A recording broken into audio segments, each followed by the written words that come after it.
The April 28, 2025 regular meeting of the Malibu City Council is now called to order. In-person participants, if you'd like to speak, please submit your request to speak form to the clerk. Remote participants, if you'd like to speak, please join the Zoom webinar meeting printed on the agenda and raise your hand in Zoom when the item you wish to speak on is called. May we have a roll call, please? Councilmember Conrad? Here. Councilmember Silverstein? Present. Councilmember Euring? Here. Mayor Pro Tem Riggins? Here. Mayor Stewart? Here. You have a quorum. Thank you. Do we have any remote speakers or any closed or any speaker cards? No, we don't have any speaker slips for this item or any participants or raised hands on Zoom. All right, thank you. We'll now recess to the closed session to discuss the items listed on the closed session agenda. We'll reconvene at 4:30 p.m. to begin the regular session and hear the closed session report. 5:30. 5:30. You can be here at 4:30 if you'd like to. You can by yourself. 5:30.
Where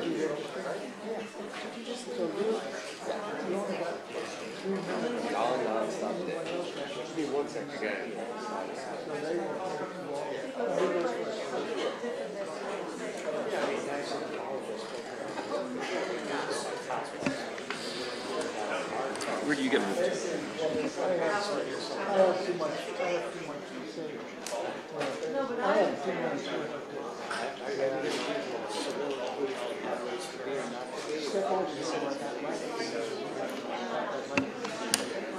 Okay, everybody, please have a seat.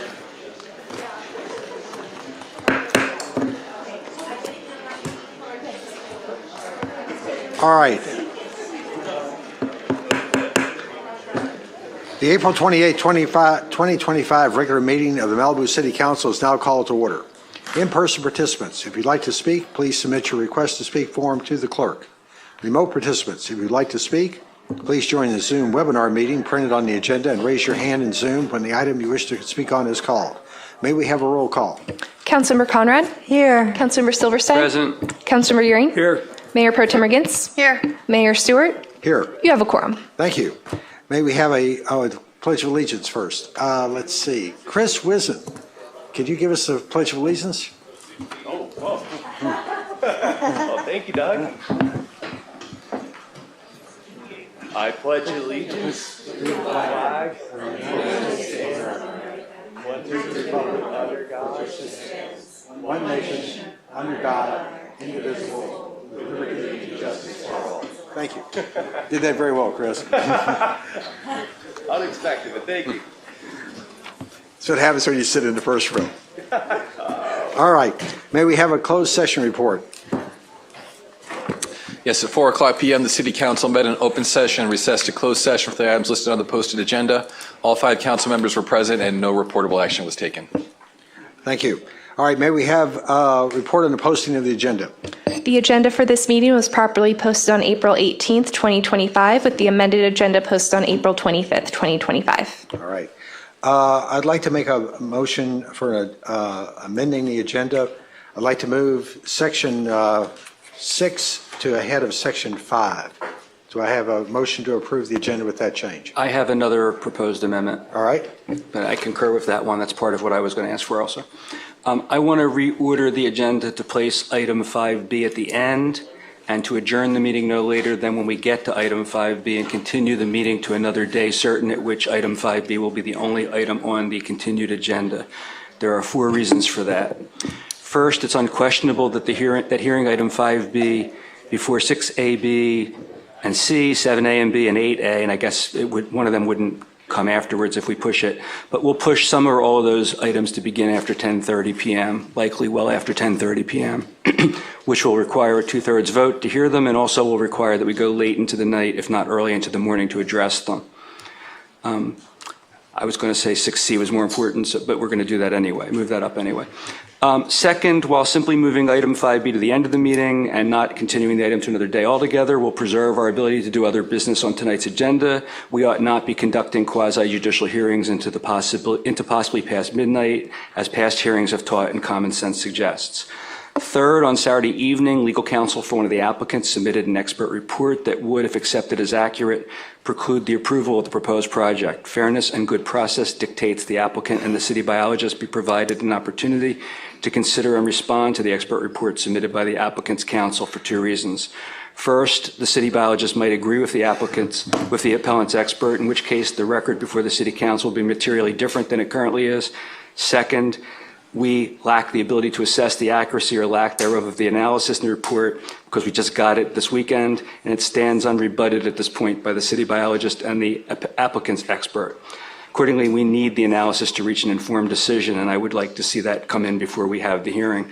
And then lastly, I just learned tonight that Helen may have to recuse herself from this item. I don't understand that she necessarily must do so, And I would like an opportunity to learn more about that subject so that I can have a conversation with her about whether she does or does not need it, and she can have more time to think about it before the hearing begins. So for all those reasons, again, I'm asking that we reorder the agenda to place item 5B at the end, adjourn the meeting no later than when we get to item 5B, and continue that item to another day certain, at which that item will be the only item on the continued agenda. Okay. Well, Do I have a second for that? Hold on a second. I'm the one who calls a second. Okay. First off, I think it's appropriate for Halen, she believes she has a conflict, to be speaking with the city attorney. And as far as motion goes, we have two amendments to the agenda. We'll have to approve them together or we break them apart. And I just want everyone to be clear, if we approve this, then we're going to be having item 6B, which is the appeal, probably 5B, which is the appeal, will not be heard tonight. So if anybody's here for that, that may be the outcome of this. So do I have a second for the motion to move item 6 ahead of item 5, section 5, and also to defer item 5B to another meeting? To continue item 5B, we should make a date certain so we don't have to renotice. Is there a date? That was the motion, to a date certain. Yes, so to the next regular council meeting, or you wanted a special meeting? Bruce, your call. You're one making the motion. As much as I think our every other Thursday meetings on rebuilds are valuable, I know we have already time set aside not this Thursday, but a week from Thursday, which we could continue this meeting to. So it wouldn't even have to be renoticed. It would just be this meeting is not concluded tonight. We would adjourn to be continued to next Thursday. That would be my suggestion. So Councilmember, you're suggesting holding an adjourned regular meeting for the hearing? Yes.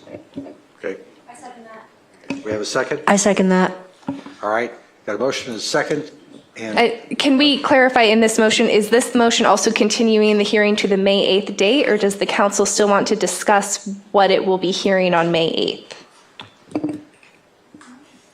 I think the item that's on the agenda, I don't know which one it is in here, but we have something about scheduling the May 8th meeting for fire rebuilds, but this would replace the fire rebuilds with the hearing on this appeal. Is that correct? Let me suggest this. Could we first vote on whether we're going to do this? Because I don't think it's necessarily the case that we're going to.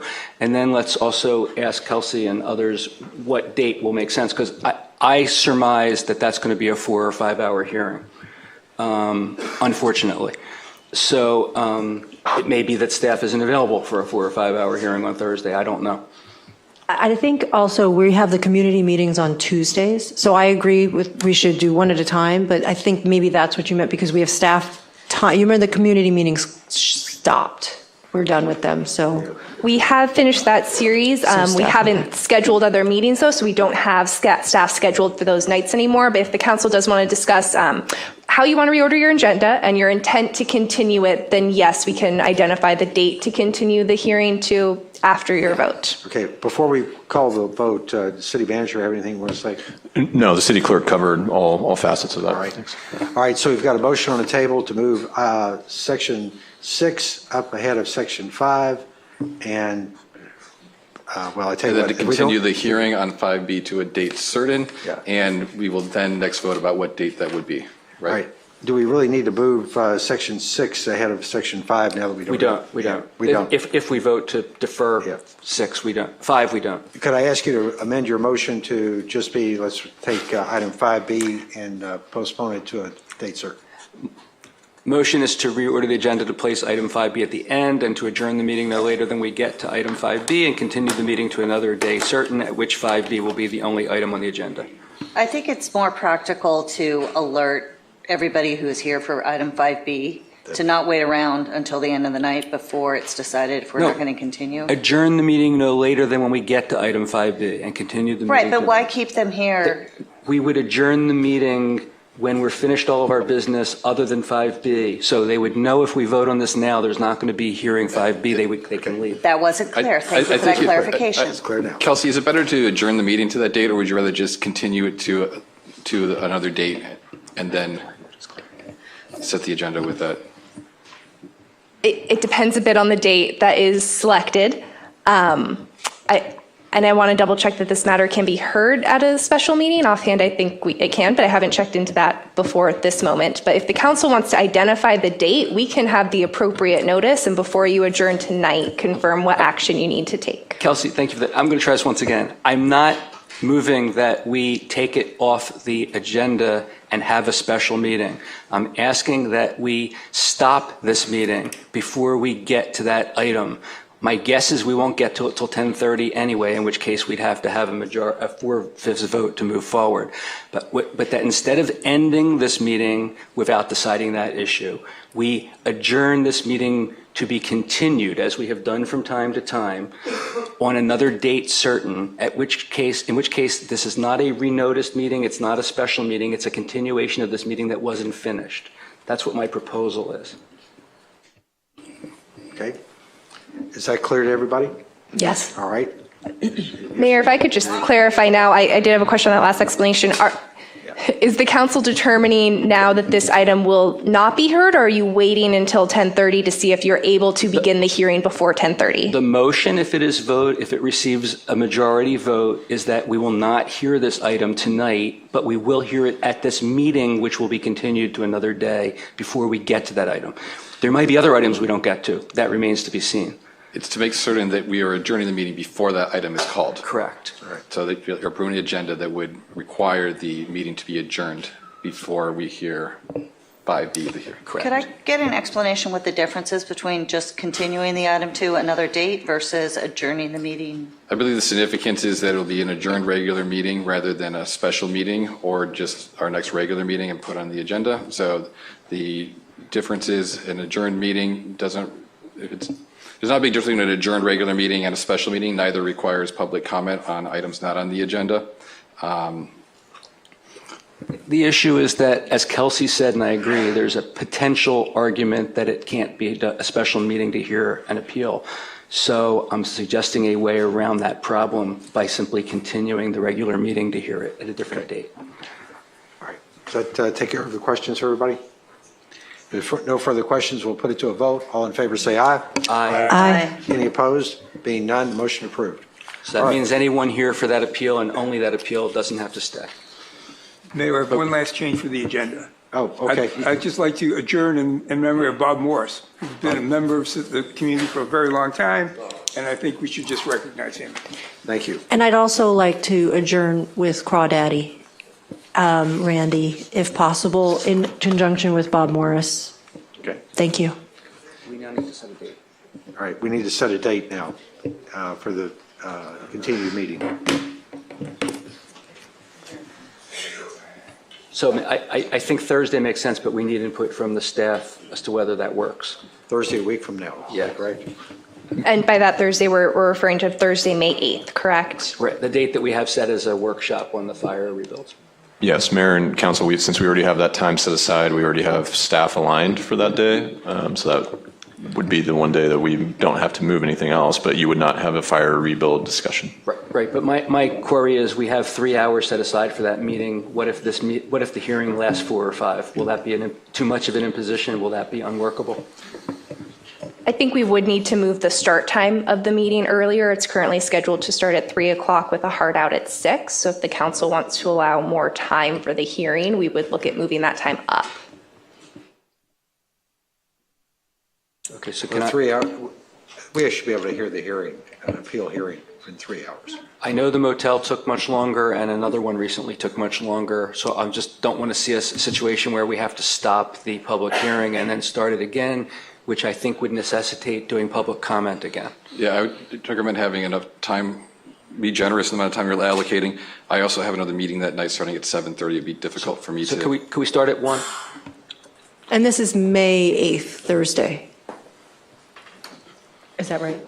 I've got a conflict that we got at 1, 2 I'm o'clock. available. That'd give 4 hours.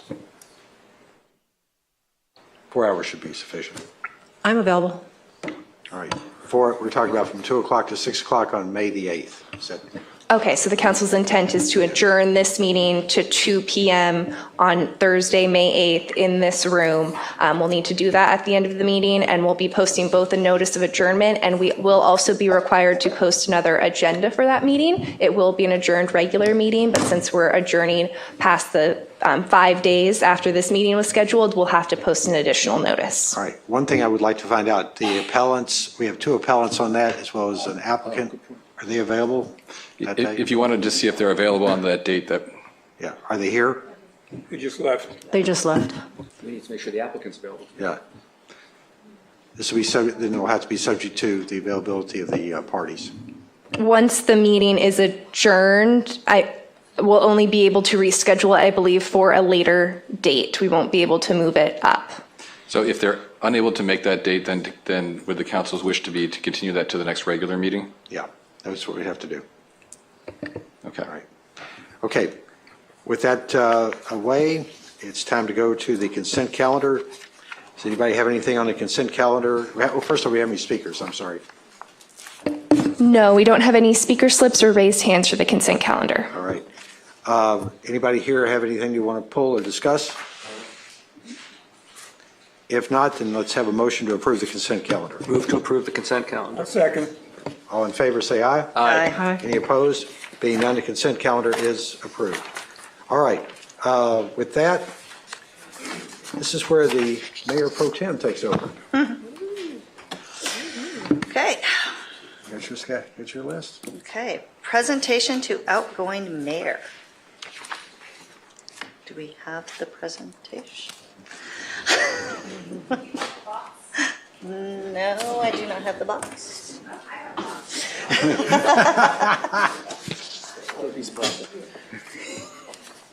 I get a credit card.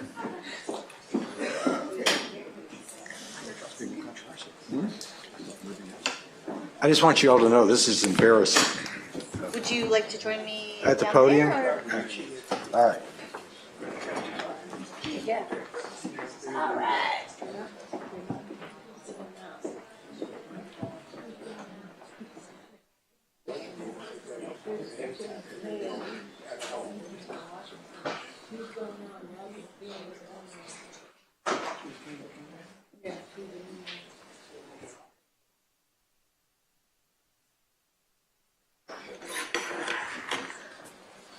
Okay, so Doug has served as our mayor for the last 9 months. He has presided over, unfortunately, 3 fires in our time frame. He has presided, though, over a lot of good. And I so appreciate having you as a mayor during this time. You were such a great leader. You worked so well with our county, state, federal partners to make sure that Malibu was protected and that was stayed at the forefront of all discussions. You were prominent in the public safety with the speed camera bill, which will be coming, hopefully installed by the end of this year. You've been a great partner to work for and with, and the community doesn't know how great it's been to have your leadership during this time. You've really fought for Malibu in every aspect of what this city has needed during these troubling times. And you've set a great example, and I've just been really happy to have been a part of it. So, with presentation, I present Doug Stewart with his outgoing,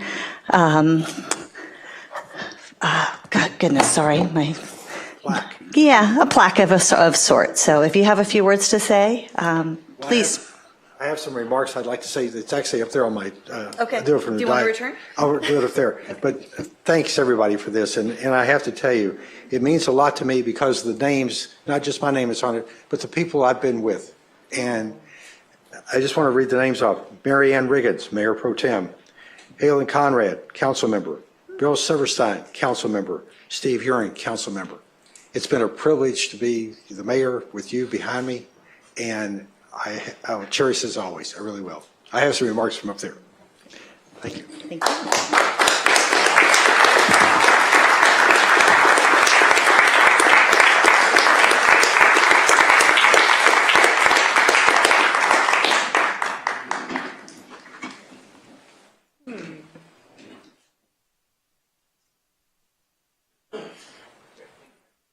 And Mayor, if you want to go right back to that podium, we also have a presentation for you from the Los Angeles County Board of Supervisors. Do you want me to grab a few?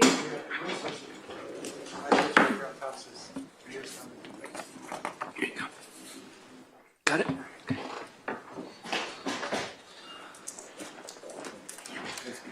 Sent you. She did. She sent the good one. I'm just kidding. No. All of our staff is great, and we've really had, it's been a pleasure to work with you. I prepared remarks, so let me go ahead and read from these. My name is Daniel Vicente. I'm proud to be here on behalf of Supervisor Lindsay Horvath. I want to start off by thanking the council for their dedication to public service and commitment to the residents of Malibu. As we know, these have been difficult times in our region. During and immediately after the Palisades fire, Mayor Stewart, you sprung into action ready to coordinate with the county and city of LA on recovery. The supervisor and our staff have very much enjoyed working with you and look forward to continuing to work with you. You have served with distinguish during a period of tragedy and helped to uplift your city when they needed it most. We thank you for your tireless advocacy and willingness to work with the county to recover. As the city transitions to the incoming mayor, your legacy will be one of tenacity, fierce determination, and partnership. You have shown what leadership and selfless dedication to community looks like. And on behalf of Supervisor Lindsay Horvath, it's my pleasure to present you with this commendation for your time as mayor, and thank you so much. Thank you very much.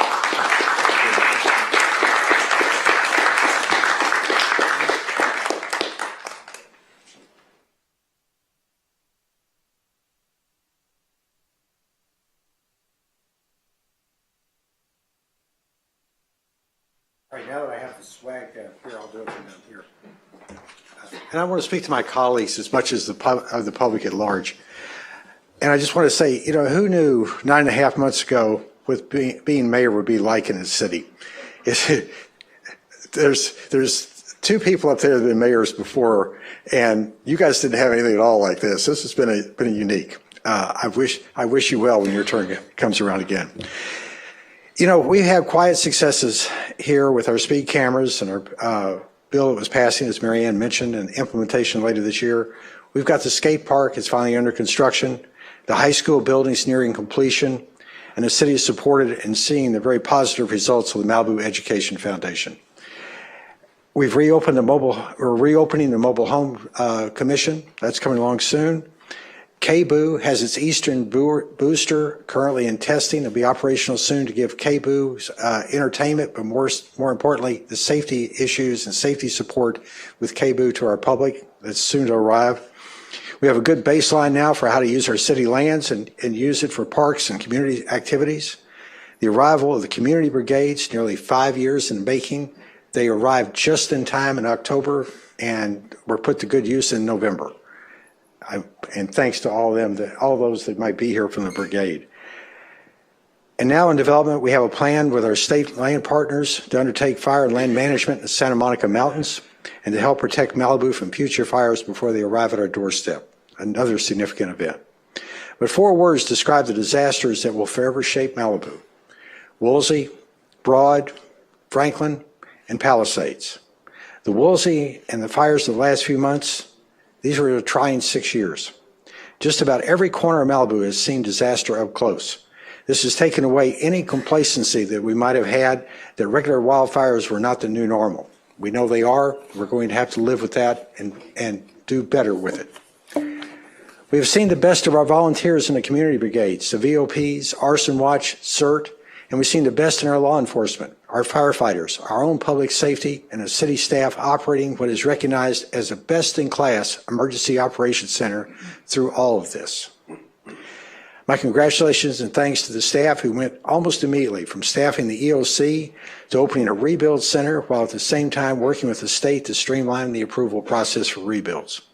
The governor's February 13th pronouncement on rebuilds was crafted by our team. From that came the changes to the Malibu Municipal Code for the Palisades fire victims and changes to our local coastal plan for past and future fire rebuilds. Our fire victims will be forever grateful to our city staff for clearing a pathway to come back to their home they had before. Now the future, it's in competent hands with Mary Ann as your potential new mayor. I thought you'd be elected, so I put you in. She's been a wonderful and supportive mayor pro tem, and I look forward to being supported with her and Bruce, who I think is going to get this next job, as the gavel is passed. But our work is not complete. I see much to be done, and I will not stop driving for results. From my list of to-dos, I see we absolutely have to have a disaster warning system that works when utilities go dark. This may be Alert FM or a RICS channel or something we don't even know about yet. But I'm not going to let another mayor face the disaster of the Palisades fire without a 100% workable tool to warn and direct our residents to safety. This is something we can avoid in the future, and I hope I never have to have any one of you face the same challenge I had. Speed cameras and improvements on PCH safety has to be a never-finished item on our city's to-do list. School separation remains a critical issue for our city. We are near, and we must push this over the finish line. The time for community parks is now. We know what the residents require, and we must work and get the results that match our residents' needs and wants. This includes continuing to work with the state's Natural Resources Agency, Santa Monica Mountains Conservancy, MRCA, and state parks to protect and enhance their lands within our city limits. For our residents who are devastated by our wildfires, we have to get them back into their homes and then do all we can to protect all of Malibu from such a disaster ever occurring again. For local businesses, they have been just as devastated as our homeowners by these wildfires. The city has to step up to do what it can to enhance their opportunities to survive. And for our city staff, we need to do all we can to make our city a positive place to work and enhance your careers. Now, as I close, I want to say thank you. And there's an old saying that says it takes a village to make things happen. But also, I'd like to take this along with Truman's statement. There's no limit to what a person can do if they don't mind who gets credit. And I want to first thank Malibu's and my friends who have been supportive and always willing to help. And included in that is Supervisor Horvath, Senator Allen, Assemblymember Irwin, LA City Council Member Tracy Park, Sheriff Luna, our COG city partners, and Pepperdine's Phil Phillips and Jim Gash. From our government partners, Captain C2, Chief Drew Smith, Chief Maroney, Army Corps Colonel Slauser, and Caltrans,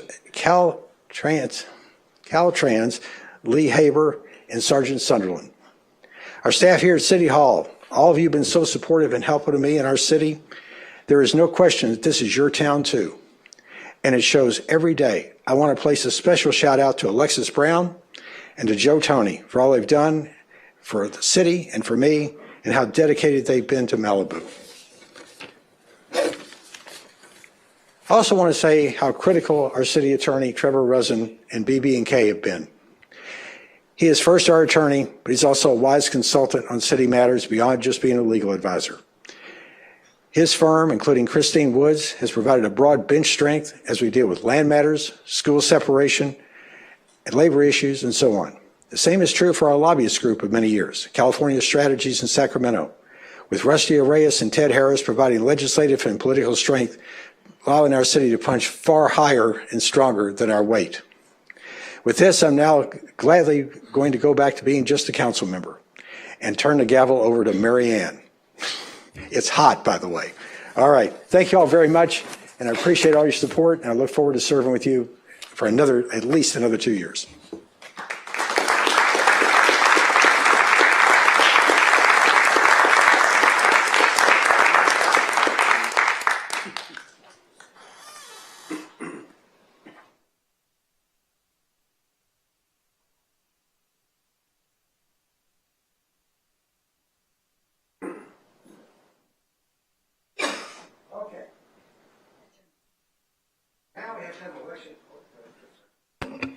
All right, now we have to have an election of mayor. Before opening the floor to nominations, are there any public speakers on the election of mayor? No, we don't have any speaker slips or any raised hands on Zoom for the election of the mayor. All right. I'd like to open nominations for the position of mayor. Do I have a nomination from the council? I'll nominate Mary Ann. I second that. All right. Councilman Riggins is nominated for mayor. Are there any further nominations? All right, I'm going to close the nominations. Hearing no further names, nominations for mayor are now closed. And I'm supposed to hit the gavel. Ask the clerk for a roll call. Councilmember Conrad, Yes. Councilmember Silverstein, Yes. Councilmember Euring, Yes? Mayor Pro Tem Riggins, Yes. Mayor Stewart, Yes. motion carries. All right. I'd like to present the gavel to the new mayor.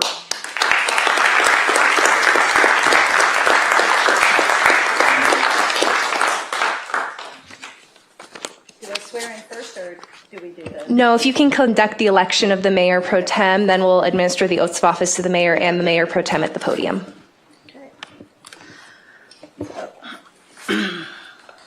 Are there any public speakers on the election of the Mayor Pro Tem? No, we don't have any speaker slips or any raised hands on Zoom for the election of the Mayor Pro Tem. The floor is now open for nominations for Mayor Pro Tem. I would like to nominate Bruce Silverstein as mayor I'll pro tem. second. Are there any further nominations? Hearing none. Nomination for Mayor Pro Tem are now closed. And may we have a roll call, please?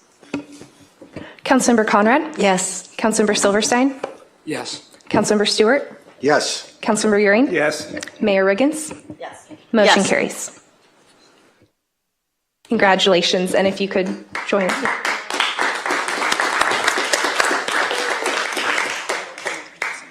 If you could join us at the podium to administer the oaths, staff will also rearrange the dais seating arrangements.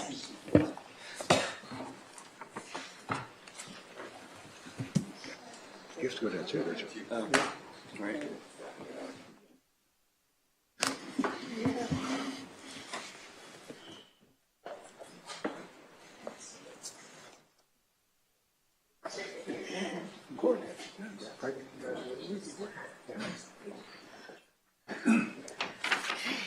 If you could please raise your right hand and repeat after me. I state your name. I, Mary Ann Riggins, Do solemnly swear or affirm do solemnly swear or affirm that I will diligently serve that I will diligently serve as mayor of the city of Malibu, as mayor of the city of Malibu, that I will support and defend that I will support and defend the Constitution of the United States the Constitution of the United States and the Constitution of the state of California and the Constitution of the state of California against all enemies, foreign and domestic, against all enemies, foreign and domestic, that I will bear true faith and allegiance that I will bear true faith and allegiance to the Constitution of the state of California, to the Constitution of the state of California, that I take this obligation freely that I take this obligation freely without any mental reservation without any mental reservation or purpose of evasion, or purpose of evasion, and that I will well and faithfully and that I will well and faithfully discharge the duties discharge the duties upon which I am about to enter. upon which I am about to enter. Congratulations. Thank you.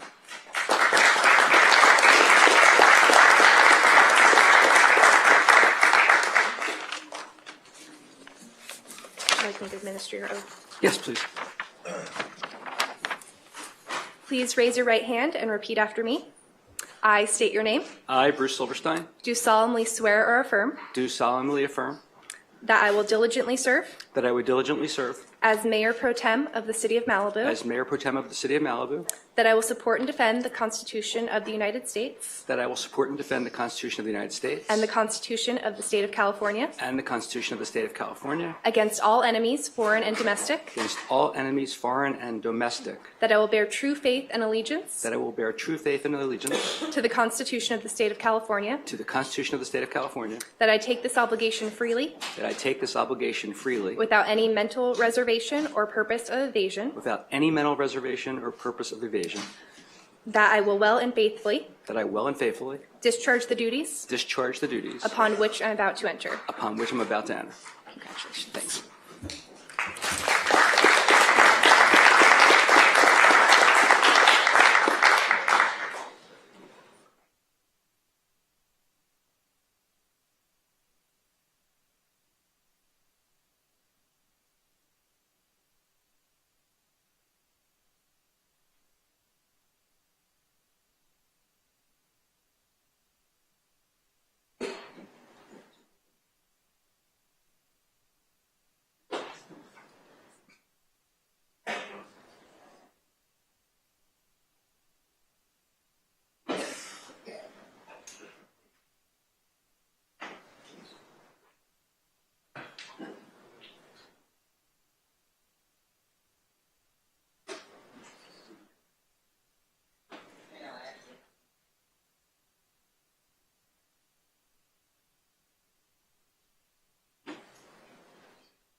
All right, everybody. I just want to say, I'm going to be brief on this. There's obviously a lot of things that we need to focus on and continuing. The rebuilds from Woolsey, Broad, Franklin, and Palisades is absolutely top of mind for everyone, and I think the city and the council has taken a number of steps that are going to be beneficial to make sure that we continue the success that we had in Woolsey and to correct any issues and errors that we had in Woolsey to make sure that we keep moving forward and that we build upon our knowledge and always do better by our residents whenever we face these types of tragedies. And I really believe that our city is well suited for that. And I look forward to seeing homes rebuilt just as quickly as possible. And I'm going to do everything in my power to make sure that that happens. Additionally to that, I think it's important that we have a community that people want to live in. And to that end, I want to continue working on the Community Lands project that we started last year. We had the opportunity with vacant lands, and it's important that we build resident-serving items. We have our new skate park that's going to be starting construction. That's one step. We have a snack shack we need to build at the Bluffs Park to make sure that we're continuing to support our youth and others that are using our parks. We had a meeting with the Arts Commission last week to look at the possibility of a new performing arts center and place for artists and others to be immersed in arts. So hopefully we will move forward with that. We have our other vacant lands at Heathercliff and Ioki that will be situated hopefully for recreation space and other needs of the community. Our community is also celebrating an early arrival of our new high school building that is scheduled to open about 5 months early, which is a great item. And it's super exciting to see new facilities being built for the education of our children. And hopefully we'll follow that up quickly with a Malibu Unified School District. It's something that we have worked decades to get, and we will continue the fight until it's realized. I want to thank everybody in the community. Please reach out. Tell us what you need. Email us individually. Email us collectively. Tell us things that you want to make our community a better place and a place where families and people want to grow old at. So I look forward to working with my fellow council members on these, and I'm excited about what the future has to bring for us all. Thank you.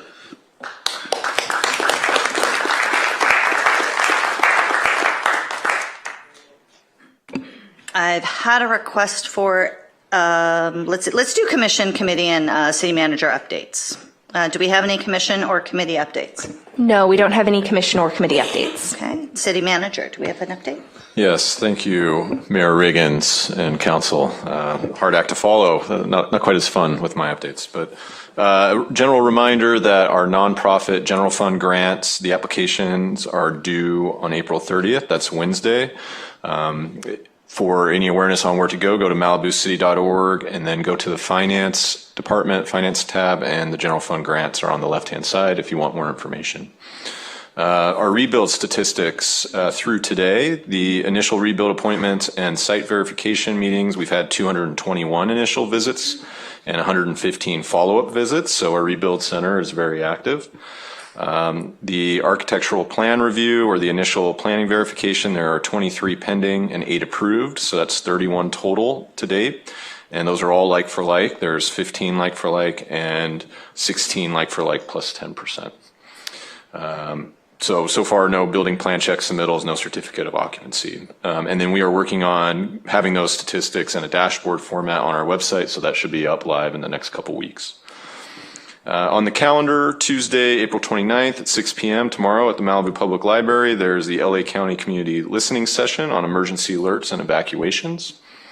And on Thursday, May 8th, I was going to say we're going to have our next work session for fire rebuilds, but we've changed that, so that'll potentially now be a hearing. And as a reminder, MalibuRebuilds.org is our central hub for all things fire rebuilds, and there's also an opportunity to log on and register for a weekly newsletter that we do on Thursdays. So if you're on the homepage of Malibu Rebuilds, you scroll to the bottom, and there's a place to register for our weekly newsletter. Another significant item are skate parks. So yes, we did have the groundbreaking, and I know there's been concern over the temporary skate park. I would like to give a thank you to our team who's been working diligently to try to look for some additional options. So the construction schedule has been adjusted to allow for the temporary skate park to remain open through Labor Day weekend. We don't know what those impacts will have on the overall completion schedule yet. We'll know more as time proceeds with the construction project, and we'll provide those updates as they become available on the timeline. But the team is working hard to try to allow that resource to still be available. We will continue to work on that modified schedule. Of course, we don't know any of the unforeseen hurdles that any delays may cause. Obviously, there's issues with getting materials, with the cost of those goods or tariffs, any weather impacts we might have. So any further timelines could have larger impacts, but we will try to manage those as best we can. And while the temporary skate park is operating, we will do minor maintenance and repairs, but if there's anything significant, those repairs likely won't be able to be done in this short time frame. And then also the mobile home parks. I know we've had some significant concerns come up over the last couple of weeks on that.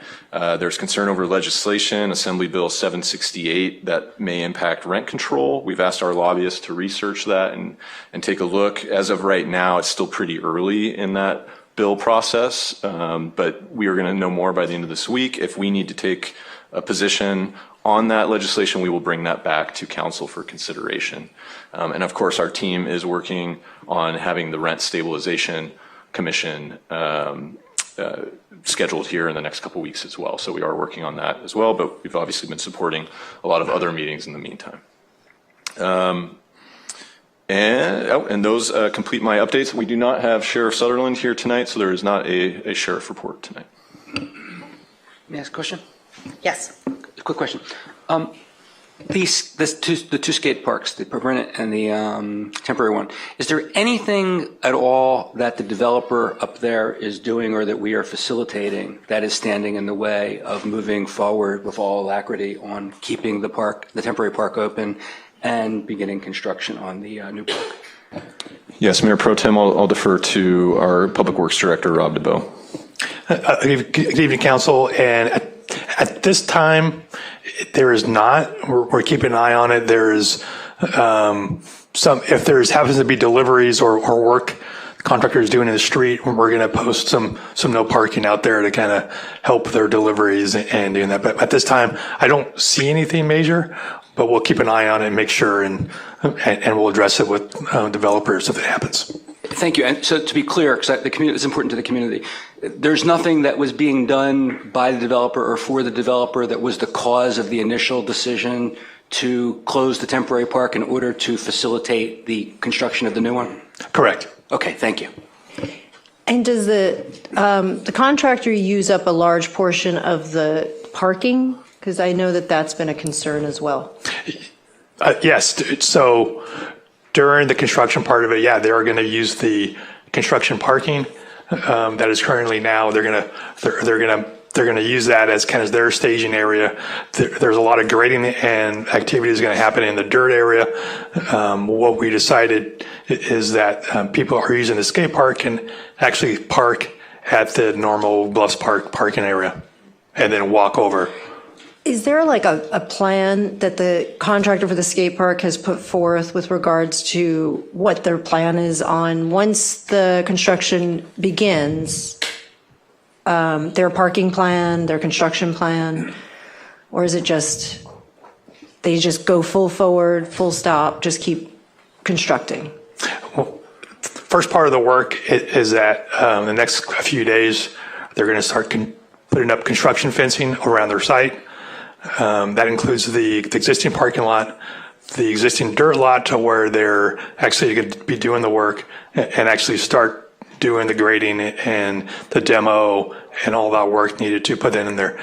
The temporary parking spot right now is going to be used to store materials and construction equipment and actually parking for their staff to actually do the work. It's relatively, the area for the skate park is a good site, but it's that parking lot area is really needed for their kind of work, their storage, their vehicles and their equipment to do the work. It's kind of tight area, but they said they can make it work. Thank you. Mayor, one other question. We were concerned, I know, when the question was about taking out the skate park, about if we left it in place, how we're going to protect it from the people being involved in the work area. How are we going to keep the kids that are on the skate park out of the work area? The big fences, or how's this going to be set up? So right now, there is a gate that goes from the skate park to the parking lot. That will be closed. There is going to be construction workers and staff out there probably 24/7 making sure there isn't any damage or anything going on, and to protecting the new skate park for the construction. So there will be someone out there most of the time protecting their equipment and materials. Okay, thank you. Any other questions? Okay. All right. Item number 4, written communication from the public. And Mayor, since the okay. item is noticed to begin at 6:30, we will need to wait to take it up. Do you want to have a recess for 8 minutes? And I do have one more question, sorry. Oh, but not yes, about please. this, about the city manager reports. Yes. Is there a way that we can record the commission meetings so that what's being done in those commission meetings or public can, I would love to watch them because I can't make every meeting. I'd love maybe council's support to record the commission meetings. Well, I know we've had discussions about that. I think that has been an important issue for everyone. And unfortunately, because of technology and the limited availability of staff to be able to do that, perhaps the city manager can add more on that. Yes, Mayor, members of the council, has been discussed previously at council. We would have to discuss that again, reprioritize. Right now, we don't have the resources to support every meeting in this format. We did agree that only the city council meetings and only the planning commission meetings would be recorded. But obviously, we do provide minutes for all the meetings. Can I suggest that during council member comments, somebody could make a suggestion for a consensus to bring back an item to figure out a way to deal with that? That would be great. I'll do that. Thank you. Okay, then we will take a recess until 6:30, and then we will have public comment.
Everybody take their seats.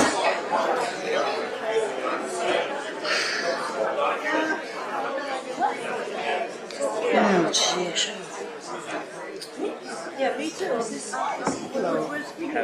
Oh, yeah. Okay, so we have 26 speakers for just public comment for items not on the agenda. So if you could I'm not going to ask anybody to reduce their amount of time. If you could please just keep it brief.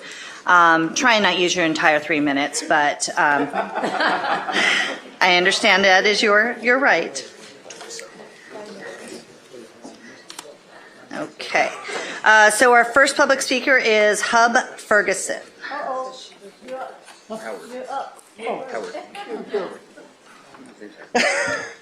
Mayor, you might want to remind people that the skate park is going to be open until September 1st. I just did. Oh, sorry, sir, before you start, so I have two I'm announcements. sorry, I'm a little bit deaf. Give me 1 moment, please. 1 moment. Two announcements for those of you who are not in the room. The skate park, they will be keeping the temporary skate park operational. It looks like until Labor Day of this year. So that'll give you a little bit more time and hopefully a little less downtime without skating. The second is, if you were not here, item 5B has been moved to May 8th at 2 p.m. So if you're here for item 5B, that will not be heard tonight, but on May 8th at 2 p.m. Okay, sir, please begin. Thank you. Malibu's cityhood's very existence is threatened by this proposed bill, AB 768, now in transition in the legislature. One of the requirements for cityhood by the state of California was for Malibu to have a permanent number of rent control spaces within the city. If this law, AB 768, is passed, it will reduce that number to the possibility that we no longer live up to the requirements of the state of California, and we could possibly lose our cityhood behind that and be forced to once again fall under Los Angeles County's management. Now, the Rent Stabilization Board needs to catch up with this condition to be one of the helps that we need to be able to defeat that bill, or rather to not have it happen. I close with, we will never again be able to close Pandora's box. So we don't want these things to happen to us, you and us. Thank you so much. Thank you. So one of the items that we have in here is decorum. We ask people to not clap or boo any speaker. We want everybody to feel welcome to be able to express their opinion. If you want to express yourself, jazz hands are a great way to do it. So thank you. Our next speaker is Katrina Weingart.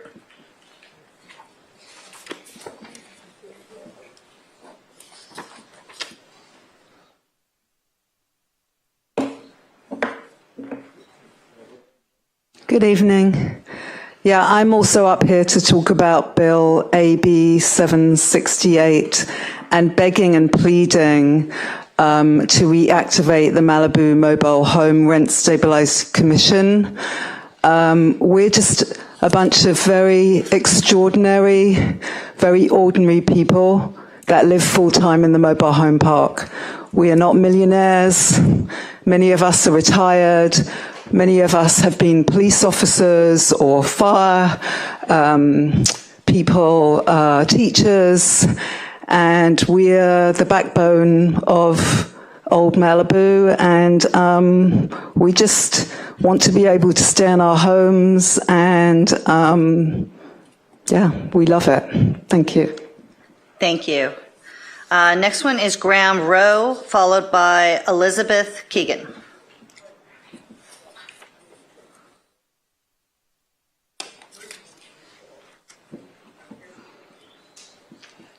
Good evening. Good evening. Thank you.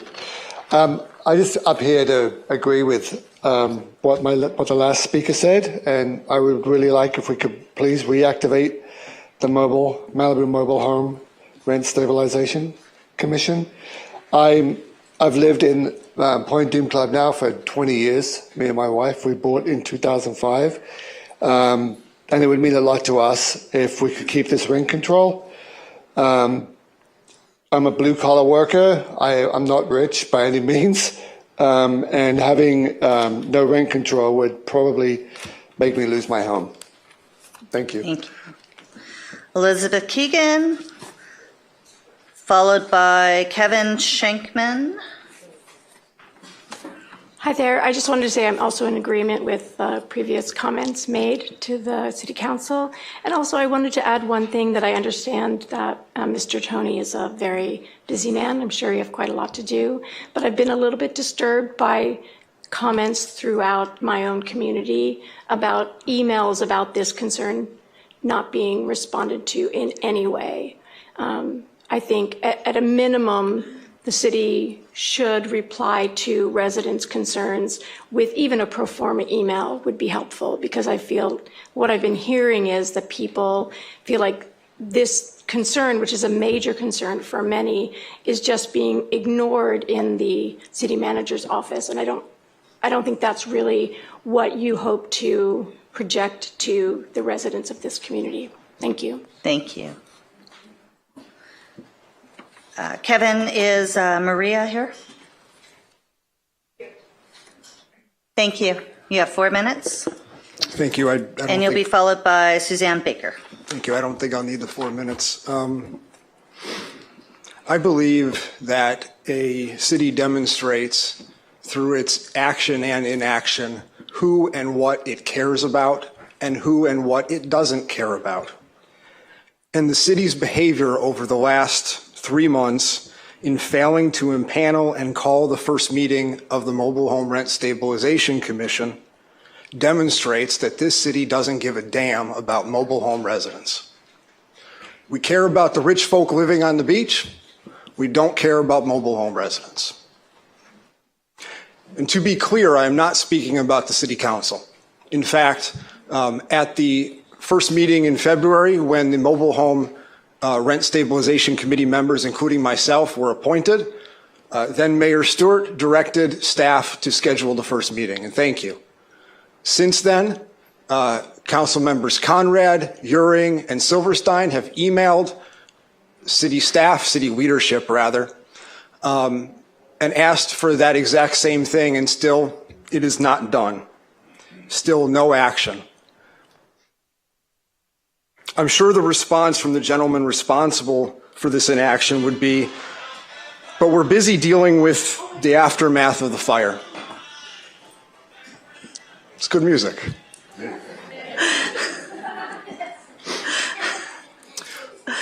But frankly, that is not an excuse, and it's not good enough.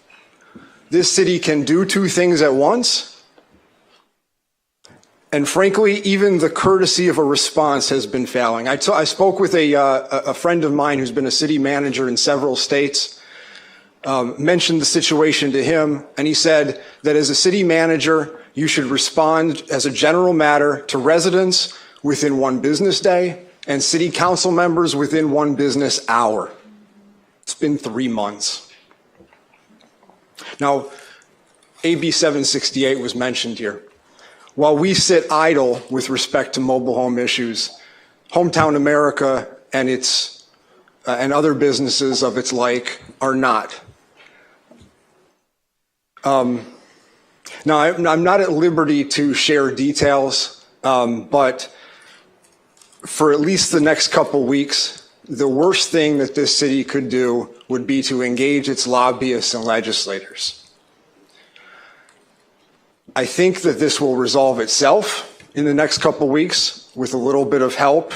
I would ask that the city just simply lay off for the moment in that respect. But I think, frankly, the mobile home residents here today are owed at least not another vague statement about we're going to schedule a meeting, because frankly, we got that in early February, but a commitment to it is going to be on this date and it is going to have the staff support that is necessary to do its job. Thank you. Thank you. Suzanne Baker, followed by Candace Ferguson Bowen. Suzanne Baker?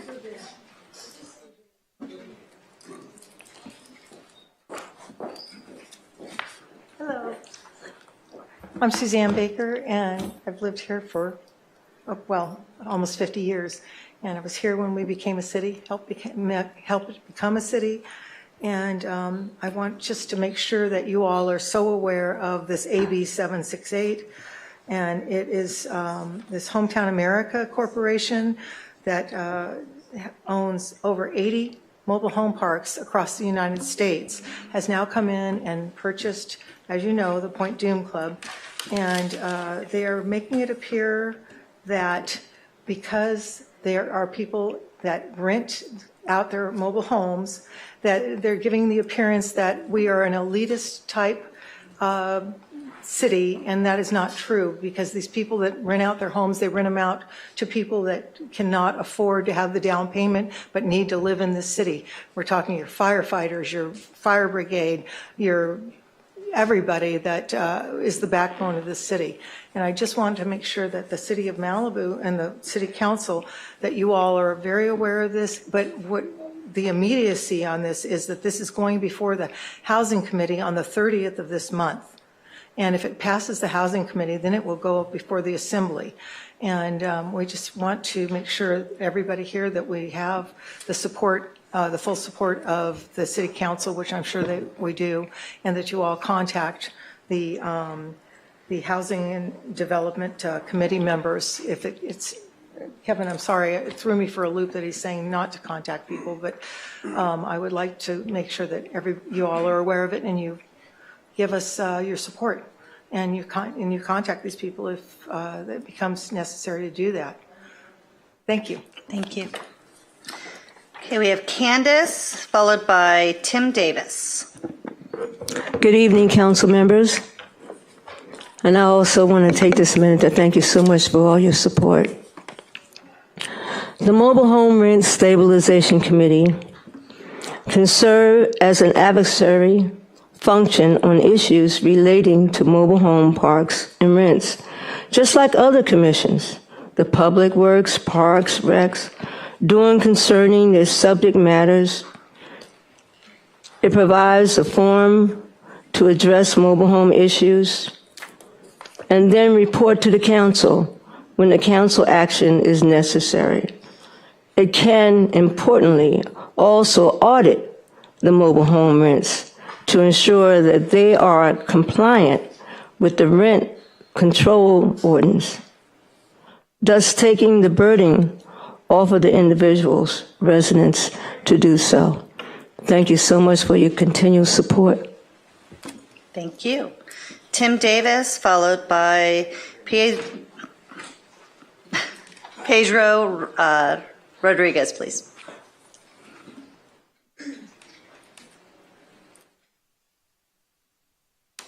Hello, City Council. Good evening. Our family home of 57 years on Carbon Mesa Road burned down in the Palisades fire. Both my mom's and my dad's ashes were in the home when it burned. I'm up here to discuss the delay or potential delay in getting our rebuild permits due to the fire flow issue. It was originally supposed to be on the agenda for tonight, and it was removed. So our neighbors and everyone on Carbon Mesa is concerned that this is just going to keep getting can kicked down the road. So I'd like to make a couple of points about this fire flow issue. Our rebuild permits should not be delayed due to the apathy of our public water agency for the last 2 decades on Carbon Mesa Road. Our outdated water infrastructure is not the responsibility of the residents of Carbon Mesa Road. And we should not be held up in obtaining our permits to rebuild our homes. You know, we're all on Carbon Mesa, and everyone whose homes burned down, we're all victims of, you know, the worst brush fire in LA County history. I've been through a few of them. Clearly, this one's the worst. But we should not be further victimized by the lack of proper management by our public water agency. Over the last couple decades, not a couple years, couple decades, they have failed Carbon Mesa Road.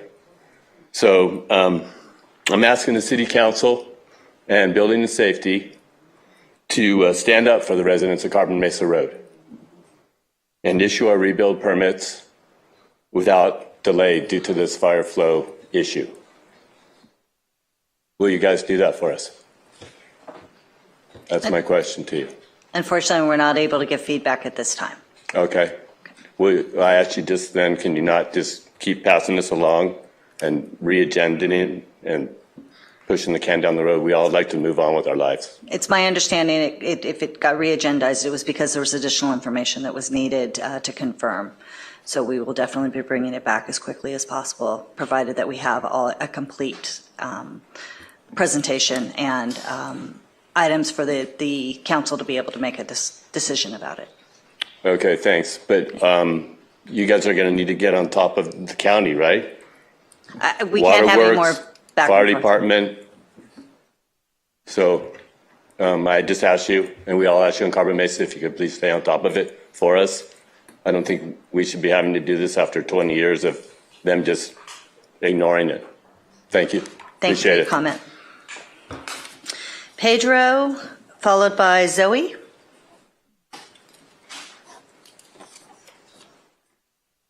Good evening, City Council. Thank you very much for your work. I'm a resident of Carbon Mesa Road. I've never been here, so please excuse that my format may not be the most appropriate one. But we're devastated by the loss of our home. We want to rebuild. We want to come back to Malibu. We're being told this may take years beyond the necessary time to actually physically rebuild our home. And the first hurdle seems to be this fire flow, water flow issue. And we need to be able to either rebuild with what we have or build tanks in our properties to help support the city, to help support against a future fire, to help save people. So I ask you to please put this back in the agenda, help us move forward so that we're not re-victimized by the bureaucracy in the process. Thank you very much. Zoe, followed by Jeffrey Ortiz. Good evening. My name is Zoe Montaner. I'm a resident of Santa Monica. It's my first Malibu City Council meeting, and I know Bruce and I know Haylene, and some of you might know me because I ran for Santa Monica College Board of Trustees last November, and I reached some of you by email.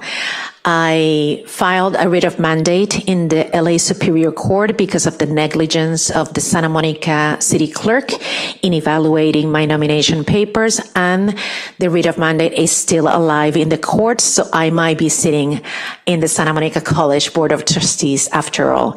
In the meantime, yesterday I announced that I'm running for California State Senate because Ben Allen termed out and the seat is open. So I would like to meet with all of you because I would like to see what Malibu needs. And on my way here, I took the bus and I saw the devastation, but I also saw how fast you have sprung back. I was expecting to see so much more, of what I've seen in the images online, and I was pleasantly surprised. I also want to say that I was born and raised in Puerto Rico, and a fellow activist here just returned from Rincon. And I said, Rincon is the Malibu of Puerto Rico. And Haylene was recently also in Rincon in Puerto Rico. And we are blessed to have a lot of the activists that have moved from the mainland United States to Puerto Rico, and they said, please keep Rincon country. So when I hear the activists here asking, what they're asking of you, I tell you, as someone who have moved here 28 years ago, and when I go back to Puerto Rico sometimes, I can hardly recognize it. Try to keep this place Malibu, because it is a very, very special place. And I know that development, is part of growth. I understand that. But we can do it intelligently and support the residents that have built the city what it is today. I was planning to speak about something completely different, but my time is almost up, and I will visit you in your next city council meeting. I send you an email, and the email is about Santa Monica College and the anti-Semitism that put them in violation of the civil rights Title VI, and we are concerned about federal funding being cut from community colleges because of their negligence. Good night. Thank you. So Jeffrey Ortiz, followed by Chris Wisner. Good evening, City Council members. I'm Jeffrey Ortiz. I'm a resident of the Point Dume Club. Last fall, Hometown America purchased, as you might know, Point Dume Club. Shortly thereafter, a number of residents came to you and asked that you reconstitute the Rent Stabilization Commission of the city. We expressed a little bit of urgency at that time, and now we've come to fruition. You can understand why we saw that urgency, because we're dealing with a corporate entity that now owns our park and owns many, many other facilities throughout the country and throughout the state. They are proposing, as you've heard, this new bill, AB 768, which in essence is going to be chipping away at rent control. We ask that you instruct the city staff to have a Rent Stabilization Commission meeting as soon as possible. We can't delay on this. There's reasons now, I think you can see, it's pretty evident, that we need to have this happen. Things have changed, and we need to get the things in motion that are going to assist the many residents of the mobile home parks, and we need to have these meetings.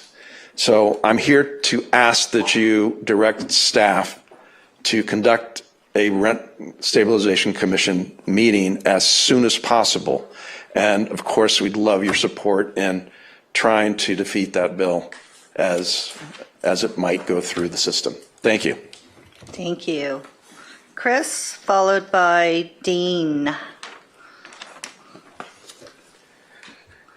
Hi, I'm Chris Weisner, a local business owner and 8-year-long Malibu Pacific Palisades Chamber of Commerce board member and a past chair.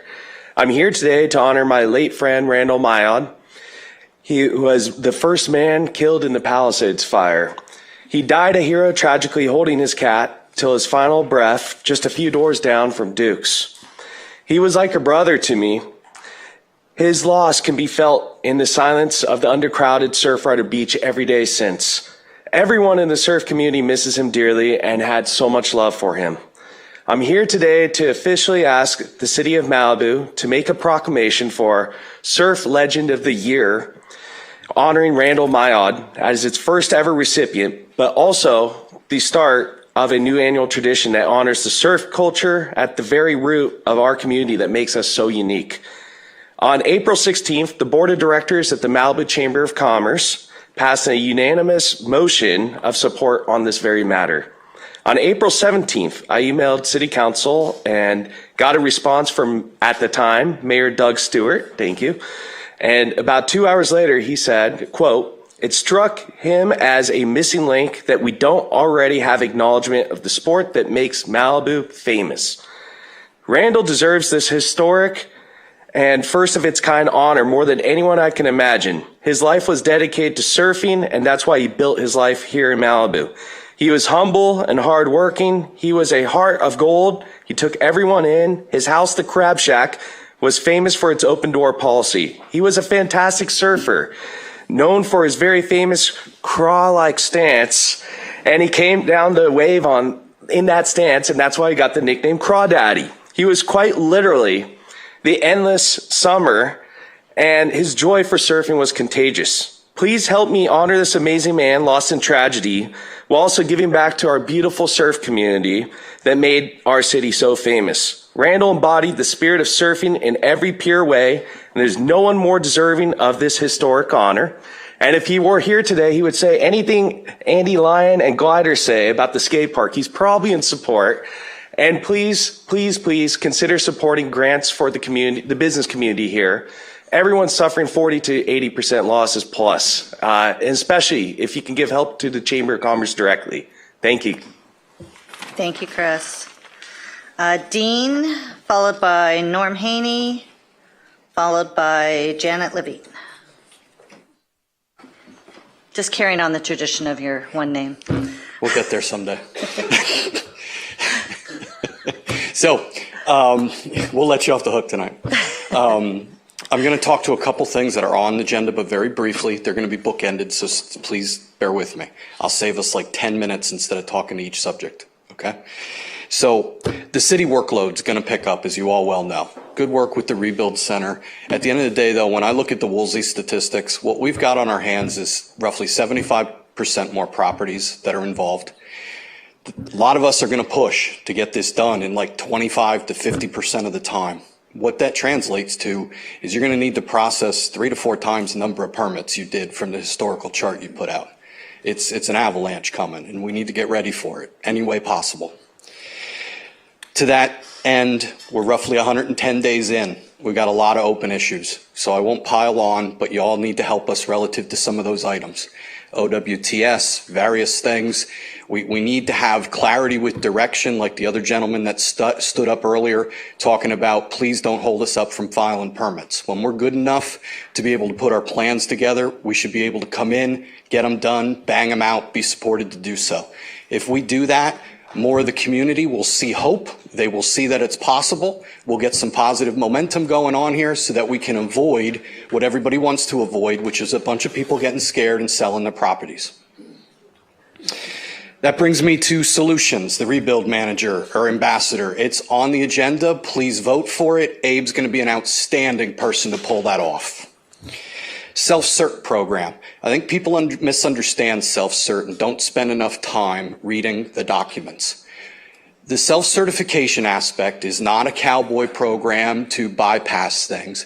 It is following exactly what the city wants done.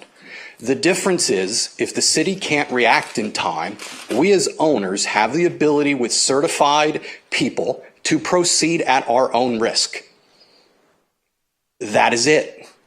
Everything gets checked. The city would have to adapt to get more inspectors to keep up with the program and to make it happen so that we can get our certificate of occupancy like we should. To my last point, so with all this going on, I want to be part of the solution around here. We got some good action going with Army Corps and clearing up properties. I'm going to form a nonprofit, and we're going to get after this stuff. And we're going to cover everything cradle to grave as possible to enable owners who are uninsured, underinsured, or in decent shape like me that it's still going to take more than I have to build to make it possible. How are we going to do that? We're going to bring a lot of people together. We're going to bring in some outside entities that will fund us and do things as well. There's going to be some controversy with it because some people won't like where the money's coming from. But when we do it, we will do it well, and we will live up to what the city wants done, and we'll get this built back the way we want it. And the goal is to do so by the end of 2026 and get the region up before the Olympics. Thank you.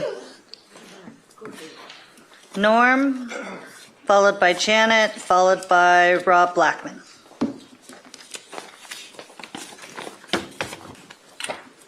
Good evening, honorable council members, and congratulations to Mary Ann and Bruce. I thought an item was going to be up on the agenda tonight, but I was mistaken. It has to do with water tanks. Now, the Los Angeles County water department and the fire department for many, many years have approved individual water tanks as opposed to relying upon municipal water to fight fires. Normally, it's in an area where there is no municipal water available. What I am suggesting is that the city approve water tanks that are 20,000 gallons and or a swimming pool that's 20,000 gallons with fire hydrants, draft fire hydrants that are approved by the Los Angeles County Fire Department, are consistent with their standards. In areas, and this is the change, in areas that already have water, municipal water, hydrants and pipes, but they don't provide enough water. So there are already houses and lots in these communities that have municipal water, but they don't have enough water to meet the fire department standards. So we would like to supplement those areas. Now, areas that don't have municipal water, I'm not talking about those areas. I've taken them off of the agenda. Only those areas that have houses and water mains that is supported by the Los Angeles County Water Department. The water tanks are important. We all know that the water tanks that are serviced by the County of Los Angeles are dry by the time the wildfire gets to the point where they're burning houses down. But the individual water tanks on individual properties are not dry. They're available. The fire department knows where they are. They can hook up to them and put out the fire on a house or your neighbor's house. So I would like this to be agendized as quickly as possible. I thought it was going to be on tonight. It wasn't. So with that, I'll leave it. Thank you very much. I appreciate your time and your work. Thank you. Jana Levine, followed by Rob Blackman, followed by Phil Erlinger. Hello, I'm Janet Levine. Thank you, Council, for all that you do for Malibu. I'm a 30-year Malibu resident. I live in the Point Doom Club. I'm not only an owner, but I am a landlord. And I want to say that I house single parent with children that could no longer afford or could not ever afford to buy in Malibu and raise their kids and go to Malibu schools. And so with this AB 768, I am adamantly opposed to what is happening in the discussion. If any of you have done any research about Hometown as a corporation, which I have done a massive amount of research, and their reputation is not good, please, all of you, please do a Google search and a Yelp search on this corporation, and you will see how they've destroyed communities in the past. I also want to give a little bit of my disappointment in Joseph Tony. Numerous emails, phone calls, reaching out by your own council and colleagues and people in this city that need help and want a discussion and an open conversation have not had the courtesy of a response back. Not a return phone call, not a return email. Your job as a community member here, as an acting city attorney, is to make us feel like we're important and that we are valued. The communication in your office needs to open up. I absolutely beg of you of that. You are losing a lot of the faith of a very large percentage of Malibu that lives in the mobile home parks. And you don't want that. We don't want that. We want to be a combined community here and all live, because we are suffering. We are striving to recover. We have been through this, but we've never been through this devastation like we have. Just down the street, we have businesses, and I did a research and called some of them. 82%, we have businesses that are off right now. 82%. One of the issues, council, please address is the sign at the top of where we come down from Pepperdine that says PCH closed to only emergency vehicles. It makes people turn left and go through Las Virgenes to leave. They don't know that Cross Creek is open and even a few blocks downward. If we could get that sign to say where PCH is closed or get it moved beyond the Colony and of course Cross Creek, I think it might help. But there is a lot of work to be done, and we as members of the community want to do it, and we want to help you, and we want you to help us. Thank you. Thank you. Rob Blackman, followed by Phil Erlinger. Good evening. I'm not insensitive to the fact that the city is dealing with a lot post-fire. But can you imagine if this law of 768 passes and the rental stabilization committee never even met? I mean, that would be embarrassing and a dereliction of duty. However, I do think that it's something that we can rectify. The committee is meant to be both a watchdog and also a town crier, should something come up such as 768, so we can work with the city and be represented, especially at the state level. So I'm happen to be voted on to the committee, and I am very much looking forward to very soon meeting my committee member colleagues. Thank you. Thank you. Phil, then Lonnie Goley. Is Phil Erlinger here? Going once? Going twice? Yes, I'm right here. Phil? No Phil? Okay, Lonnie. Followed by Debbie Sabag. Okay. Followed by Alicia Peak. I don't really need to say a lot. I'm a Point Dume Club resident. I've lived here all my life and been in the park for 30 years. And I could ditto everything else that was said, and really, with urgency, it means a lot to all of us. So we would like your support. Thank you. Thank you. Debbie, then Alicia Peak, then Josh Spiegel.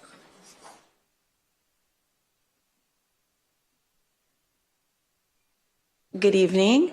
I am also here on behalf of as an owner of of a unit in Point Dume Club. I also own a rental in the Point Dume Club, which the basis of it was retirement income for me. I currently do have a Palisades family in my rental who lost their home.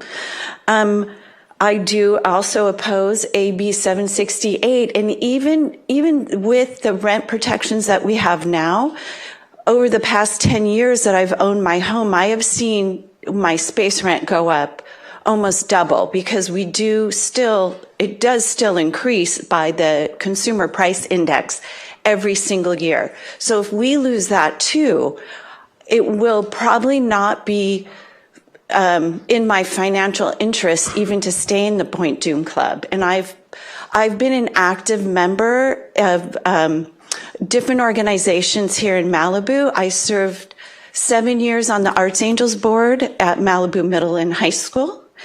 And I am currently a volunteer docent at Malibu Creek State Park. So I would hate to lose my ability to stay in this community. And I also, as I wander around Point Dume Club, it has changed so much. We have so many young families that will be feeding into, a lot of them are in elementary school, they'll be feeding into middle and high school, and they may lose their ability also to stay in the club. So I think it is really important that we have the backing of the Malibu City Council and the Mobile Home Rent Stabilization Committee to support us in not allowing this type of legislation to pass. Thank you. Thank you. Alicia Peak, followed by Josh Spiegel, followed by Lynn Dornhelm. Hi, Alicia Peak. I haven't been here in a while. Congratulations, Marianne. Thank you, Doug, for your service. Thank all of you. So nice to see all of you. I feel really bad even taking 3 minutes because most of you lost your house and that's why you're here. So that should definitely be the priority. I guess I'm a little sad tonight seeing all these people here for Bill 768 because I feel like this keeps happening where there's issues and there's emails and it's so obvious there's an issue and we have to spend an hour on public comment. If we would have just set a meeting on May 8th for this meeting, then none of these people would be here. So we've got to do better because there are people here that need to have their houses rebuilt.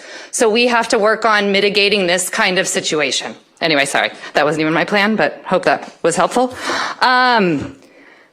I would like to know for the city, do we have a staffing agency? Is there a temp agency? Can we have internships?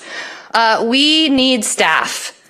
In the emergency, right? Everybody goes to work at the EOC, but this is a city and we still need things to happen simultaneously. So we have to, fires are not going away, natural disasters are not going away. So we need to look at what agencies or what do we have access to that can provide us, right? Like people, bodies to do work. Skate park, thank you. That's really why I was here. But look see, you mitigated it before it happened. So I don't have to say anything. Joe, Tony, sorry you're being beat up tonight. The big issue with Bluffs is the parking. That is a public road. We cannot tell people not to park there, but what we can do is change it to 2-hour parking. Did you hear me? Change it to 2-hour parking during the weekdays, because then all of those construction workers can't park there. So please do that. There's also those beautiful crosswalks. There's the sidewalk. They can walk there safely. School separation, thank you. Please keep pushing. Please keep pushing. All of you, May 7th hearing, please show up. I would love for our Parks and Rec Commission meetings to be recorded. I absolutely would love that. So if we can figure out a way to make that happen. I know technology is a thing, but it's 2024, so let's get creative. It's 2025. Sorry. See? I already canceled it, guys. Okay. And then lastly, we have to figure out a way to use the ocean for these fires. Like it is wild to me every day when I'm driving PCH looking at this giant body of water and the devastation. So I don't know what you guys all can do, but we have to, as Malibu, know that this is coming and figure out what we can use to stop it. Thank you. Thank you. Josh Spiegel, Lynn Dornhelm, and Drew Jacobson. I hate following Alicia. Good evening, Mayor Riggins. Congratulations, City Council and staff. I'd like to talk quickly about a staff member, staff retention, and the recruiting of a new city manager. Normally, I don't like singling people out, but this person has made our city better by consistently going above and beyond. And don't get me wrong, I love all my people in public safety and public works. You guys are great. But I feel the need to shout out my guy, Luis Flores. He's a big reason why our homeless numbers keep going down, and the amount of resources that have been thrown at the problem haven't really increased significantly, yet the numbers keep improving. This is someone the city needs to do, that we need to do everything that we can to make sure he stays. And I'd love to talk about this more, but I have some other comments. Call me if you have any questions about him. I'd love to talk about Luis. This ties into my upcoming pitch. One city employee can make a huge impact. You will all agree that the city manager position is the most important. We all know that Malibu is not an easy place to work. It's filled with drama, complex issues, disaster. We're isolated, it's expensive, it's unique, and recruiting a great city manager should be among our highest priorities.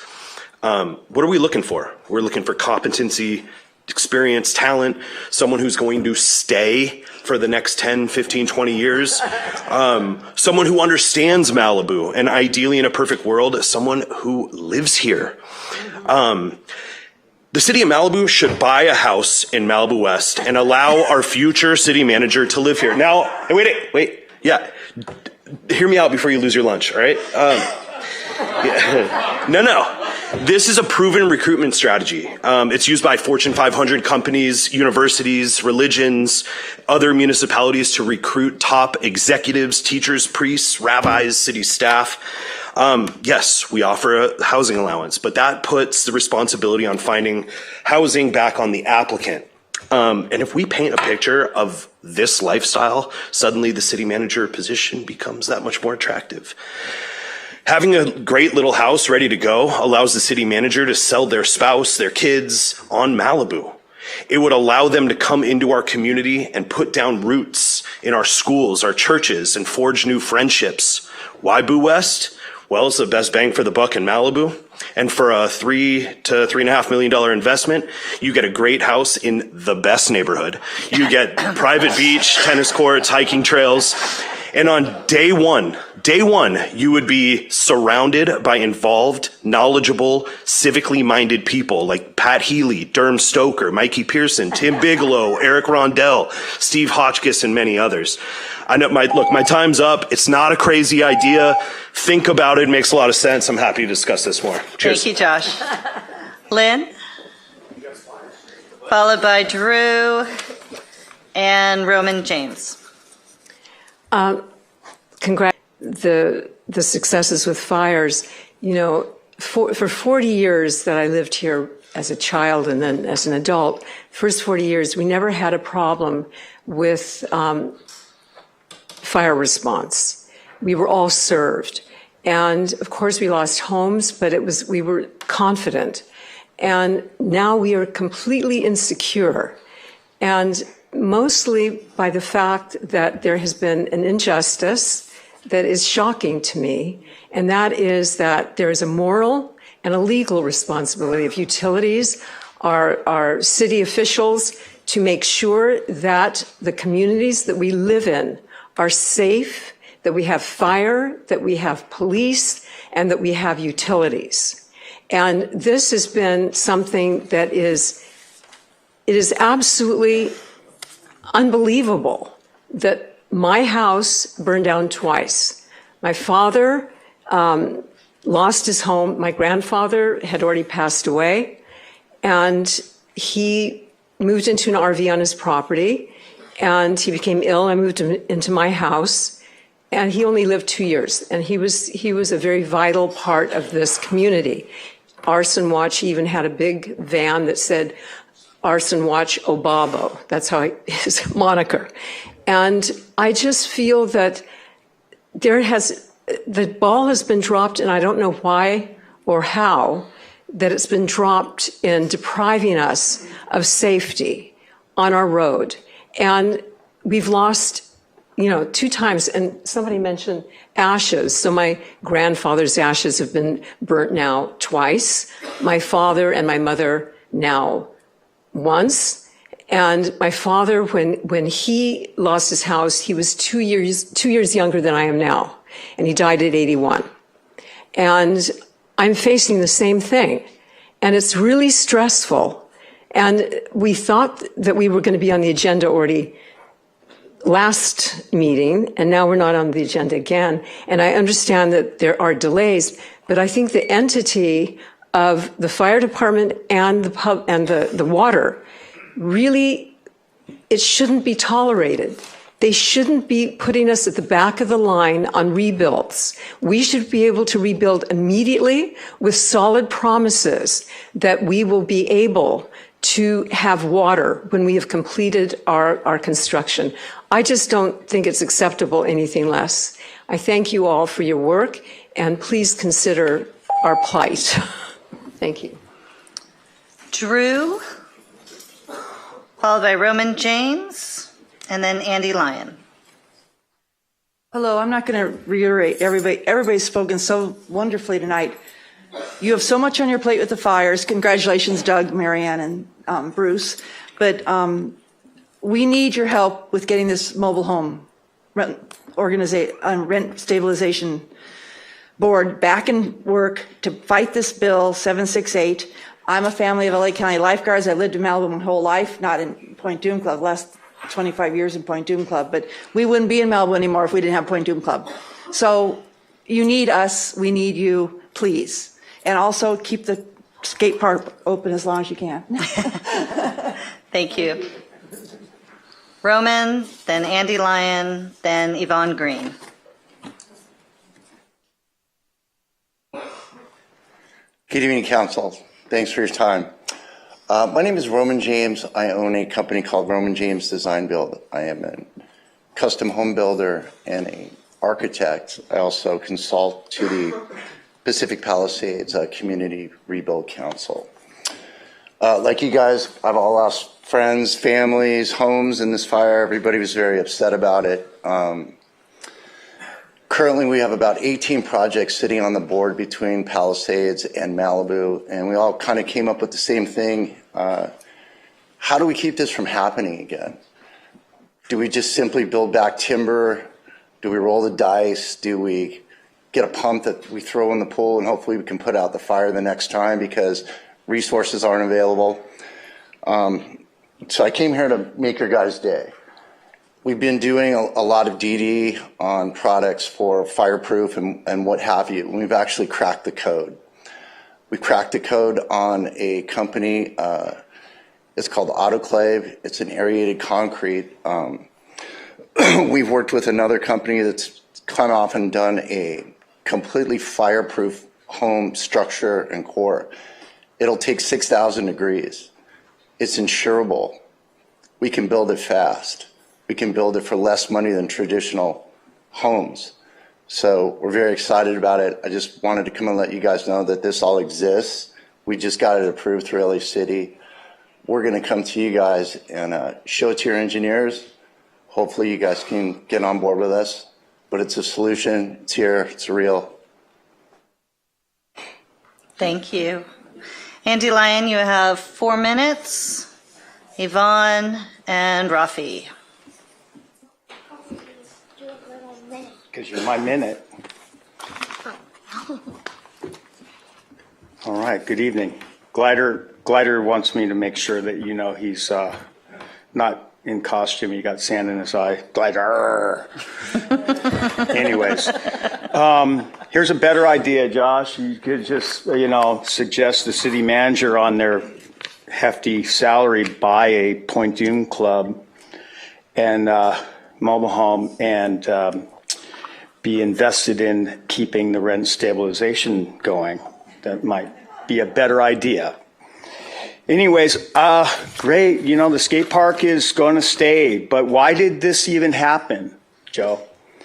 The way this went down at this, this is like systematic to this whole city. These, I wasn't expecting to have to come to another meeting about a skate park. I thought we were done. He got to carry one of those gold shovels of Malibu and do the thing. He was on the cover of Malibu Times, and I thought we were good. There was no mention of this skate park having to be moved again. But then there was a meeting right after at the Parks and Recs Commission, and where it was told that this is slowing everything down, and the contractor needs all the space, and this and that and the other, and we got to tear it out.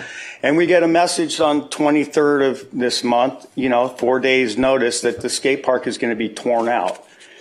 And, I took it upon myself to call the contractor because the contractor was being blamed. I called him Friday afternoon and I said, why is this? And did you need all this space? Which he goes, no, you need to call the city because this is where it's coming from. So we talk about facts a lot here in this city, or I get told we talk about facts and misrepresentations and all these things. And this is what's going on. So I got to come back here. I got to get out. There's good waves right now. I got to come out here. I don't care that you've decided. You don't get to say, oh, good, we saved the skate park. You didn't save the skate park. You got caught with a meeting. The Parks and Recs Commission has no authority to make this. They answer to the city council. It goes up the chain of command to the city council. All right? It's in the whole thing here. So the fact that you tried to pull this thing off on a last-minute meeting, it wasn't publicly properly noticed to the public. It was in new business under staff updates. There's no way for me to know as a stakeholder of the skate park that this was going to go on. Had I been there, I would have questioned, why do you need this? What's going on? There's no reason. This is all about some other agenda. All you need to do is stick to the agreed upon plan, which was to build the skate park, and the temporary one was going to stay. There's all this saying that this skate park is, falling apart is garbage. It's totally useful, and the fact that you were ready to demo it and tear it apart and salvage it is just, it's ridiculous that you didn't even have a backup plan to put it on. Oh, do we have any spare land in Malibu? I wonder, maybe Heathercliff or Trancas or someplace we could move it to. No backup plan for this. It's just, we're going to salvage it. So good on you. It's Labor Day is not good enough. All these things that came from here with, it's going to be a construction zone. You've allowed it to be a construction zone for 5 years with Gillen up there and his parking nightmare. You've allowed this. Do something about that. Leave the skate park. I don't want to have to come back here. It shouldn't get out in Labor Day. It should get out when they cut the ribbon for the new one. That was the plan. That's why they put it where it went. Okay? So do what I have to come down here and everybody is up in arms. And, you broke a promise. Tried to, and you got caught. You tried to break a promise to my kid. Thank you, Andy. Thank you, Glider. And stick up for the Point Dume Club. Yvonne Green. I'm sorry, man. I love you. Followed by Rafi. Good evening, Mayor, City Council, Trevor, Mr. Tony. Congratulations, Marianne, Bruce. My name's Yvonne de la Rosa Green. I am the CEO, owner of 99 High Tide, a small business here in Malibu. And tonight there's so many great people here talking about being the backbone of Malibu, residents, small businesses. But the sad thing is, in the last 2 weeks since I spoke here, 4 businesses have shut down forever, small businesses. They're not coming back. So also, since I was last here 2 weeks ago, a few small business owners are being sued by their landlords, demanding full rent as we go into month 5 in 1 week of these PCH closures after this disaster. So that's what we're dealing with out here. And I know you guys all care about the character of Malibu, but as I stand here, it's disappearing. It's like before our eyes. We need an emergency eviction moratorium and a lease renegotiation walkaway provision. Not yesterday, today, not tomorrow, today. And because any more delays, it just means more small businesses are going to shut down. And there's no going back with that. It is what it is. I've emailed all of you a step-by-step plan on how this can be done. I've consulted many attorneys who have agreed that it can be done, that you do indeed have the police power to enact an eviction moratorium and a lease renegotiation walkaway for the small businesses of Malibu. You guys literally hold that power. I know Trevor is still looking into it, and please, Trevor, do whatever you can to help us. I mean, it's dire, and time is of the essence, and I thank you guys. I know you're so busy, but really grateful for whatever you can do. Thank you. Thank you. Rafi is our last in-person speaker. Mayor, I believe we may also have a speaker slip from Scott Dietrich. He's indicated from 2A. I was going to address that after this. Good evening, council member, and congrats to Marianne and Doug and Bruce. And I want to thank you because last time I was here on the stand, it was, I think, 2 weeks ago, and I talked about some things that can be changed for the small business owners, and you took a step and you're pushing it forward, and I saw it, and I really want to appreciate it. It's going to make a big difference, and if you don't mind, I want to advise on some other things quickly that I think going to make a big change, and again, will not need much from your side, but your approval and cooperation. Number one is something called geofencing. I'm not sure if you're familiar with geofencing. It's a new AI technology. I talked to the business owner. planners. It doesn't take much money at all. And what you do is you can go to all the areas that surround Malibu, everything that have access to a Malibu, such as Agoura Hills, Calabasas, and around surrounding areas, and in Malibu, and immediately anybody legally, if he park in any parking structures such as shopping centers and things like that, they get text message to tell them that the businesses are now open for business in Malibu, and even promote some of the local businesses. It's something that costs maybe $5-6 grand a month, and if you guys can fork this money out, I can help to navigate it. If you can't, I'll be happy to host it at Rafi Lounge, an event, and raise the money myself, as long as the city with me, so we can make it happen. That's the first thing that can really help. The second thing that connected to it is something that I also talked to Captain C2, who really trying to help with this matter, is a bigger thing, which is when you open lanes to come to Malibu, if it can operate like the Golden Bridge, which means going to have 2 lanes and 1 lane, so they can interchange, depend on the hour of operation. So for example, on the weekend, if from 10 o'clock in the morning until 7 o'clock in the evening, there are 2 lanes coming in and 1 out, that will encourage everybody not only to come in, but it will encourage them to stay here and spend the time and money here in Malibu. So I think it will be really good. And the last thing that I wanted to say is that it's very important, because I experienced it myself, is businesses that using other platforms sometimes suffer because they've been told not to use the word event. So if you can take it out and understand that the word event sometimes doesn't mean that somebody do event. For example, there's a very big platform called Eventbrite. All people that do yoga promote on Eventbrite. I've been asked to stop using Eventbrite, and it really took a disadvantage for me, because I couldn't use it because it says event in the platform called Eventbrite. So this is a small thing, but it means a lot of money for people in my industry. So those are the 3 things. If you need any of my help to accommodate this kind of suggestion, I'll be happy to help you. Thank you so much, and have a good evening. So, Scott, is your comment on your commission report or public comment? No, 2A, I believe, man. It's now 4A, that's why. Oh. Okay, so we'll take your comment for public comment, not on the agenda. Okay. Don't leave too soon. You might want to hear what the council has to say. So you may not want to just leave. They're going to respond to what you said. You're done doesn't mean we may not answer some questions. They can watch on Zoom if they want. Well, yes. Okay, this might be out of order, but congratulations, Mary Ann. Thank you, Doug, and I especially wanted to thank you for your vote, both of you, on the Malibu so-called motel. That's it. Thanks. Okay. Thank you, Scott.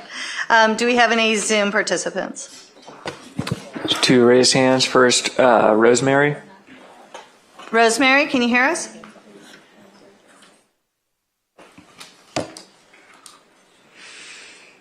Sorry, folks, you're going to get billed. Okay. Reasons you're getting billed, I hate to disappoint you, on last Thursday, I understand there was a meeting at the Point Doom Club, and I wanted to comment on that. I had no idea all these people were going to show up tonight. I didn't know anything about it. My computer bricked while I was on the island of Kauai. Maybe the computer was telling me to just stay there. It might have been nice. At any rate, I'll second whatever Andy's got to say about the skate park. It sounds like maybe somebody straightened it out. If you got to keep it open until, say, 5 years from Labor Day, do it. He spoke well, so did Glider. And I do apologize to the people in Point Doom. I would have tried to get there by Zoom if I had a computer. It was my last day on the island, and I couldn't do it.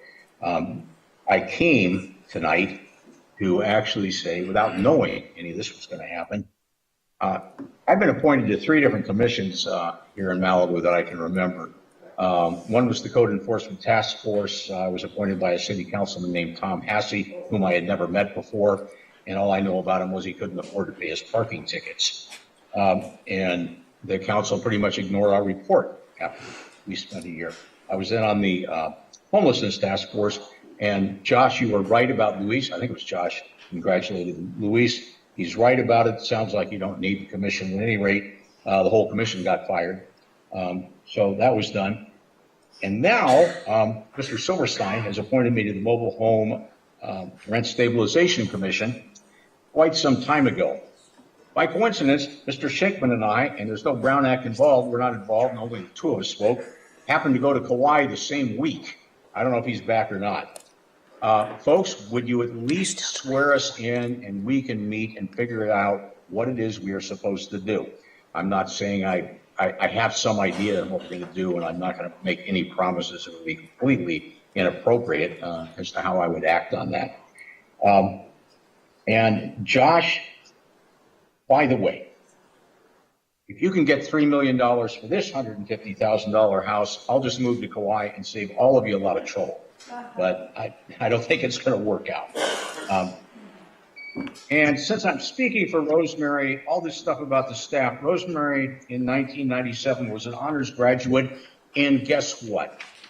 Environmental studies and urban planning. She couldn't even get an interview despite applying for jobs here. I don't know if she wants to go back to work now. She's kind of tired of it. She liked the field. Says, why don't you just try hiring some people like that? That just might work. Meanwhile, why I really came was, if you could go ahead with the appointment, I'm happy to try to do the work. Thank you, Bill. We appreciate your comments. Philip? Philip, can you hear us?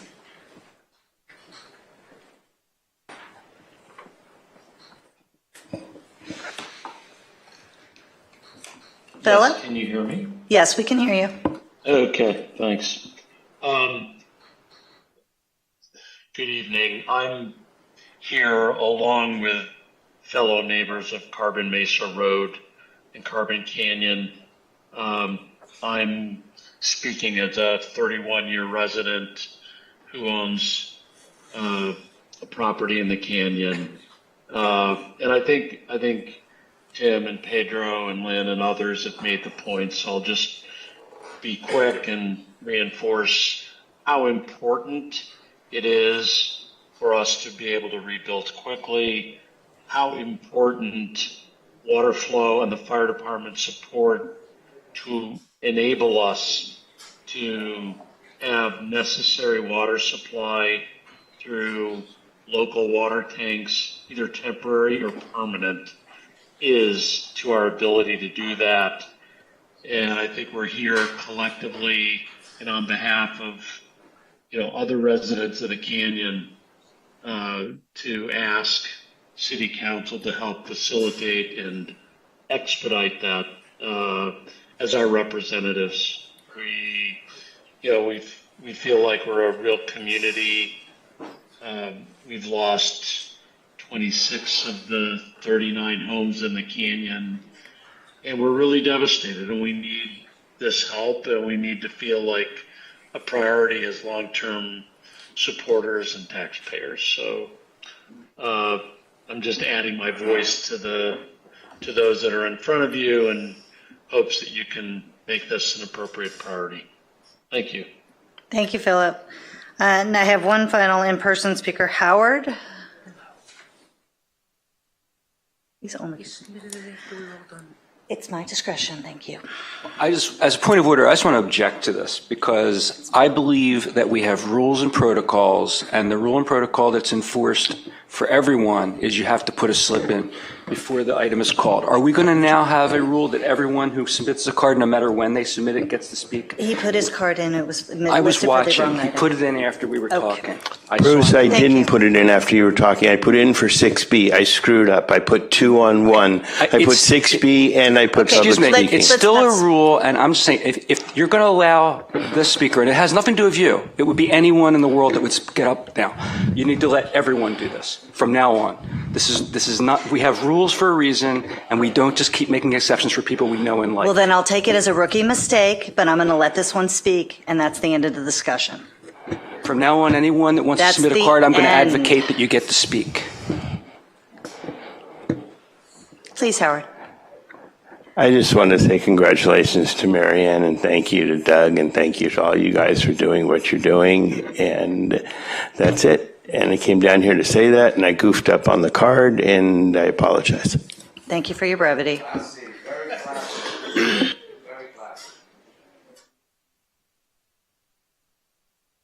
Okay. So that will conclude our public comment for the evening. I want to thank everybody for your brevity. You took something that was supposed to take close to 90 minutes down to just over an hour, so appreciate that very much. So we'll move on to City Council subcommittee reports and council comments. Who would like to start? Doug?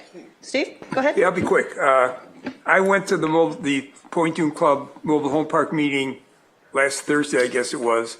They had a good turnout, and I agree. We have not served you folks the way we promised we were going to serve you. So hopefully we can get you. I think you've made your point this evening, and hopefully we can get that thing set up so we get the commission working and give you the protection that we promised you back when the meeting you had when you announced the acquisition by this other company. Yeah, we were there. I remember that thing. So, okay, we'll do what we can. Carbon Mesa water fire flow.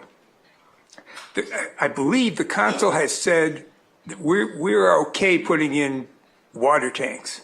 I got a message today, I think just before the meeting, that the item was taken off the agenda because the fire department was still looking at something, right? Now, I don't know what the hell they're looking into. This has been going on for quite a while, but boy, anything we can do to push them. I mean, we got to get them an answer. They deserve an answer. We should be able to get them one. And I think the water tanks work. So what are we going to do to push them? I would suggest we do that. Lease walk away from Yvonne, I don't know, 2 months ago, someplace in there. We brought that up to the city council, or the Chamber of Commerce came to us and suggested we do something. And we tried to propose that, and nothing ever happened. I've been talking to Lindsay Horvath, the supervisor. She's telling me she's got to go to the governor. Now, Trevor, I don't know if what Yvonne said, that we've got the power to do that. If we do and we haven't done it, they're going to run you out of town, on a rail.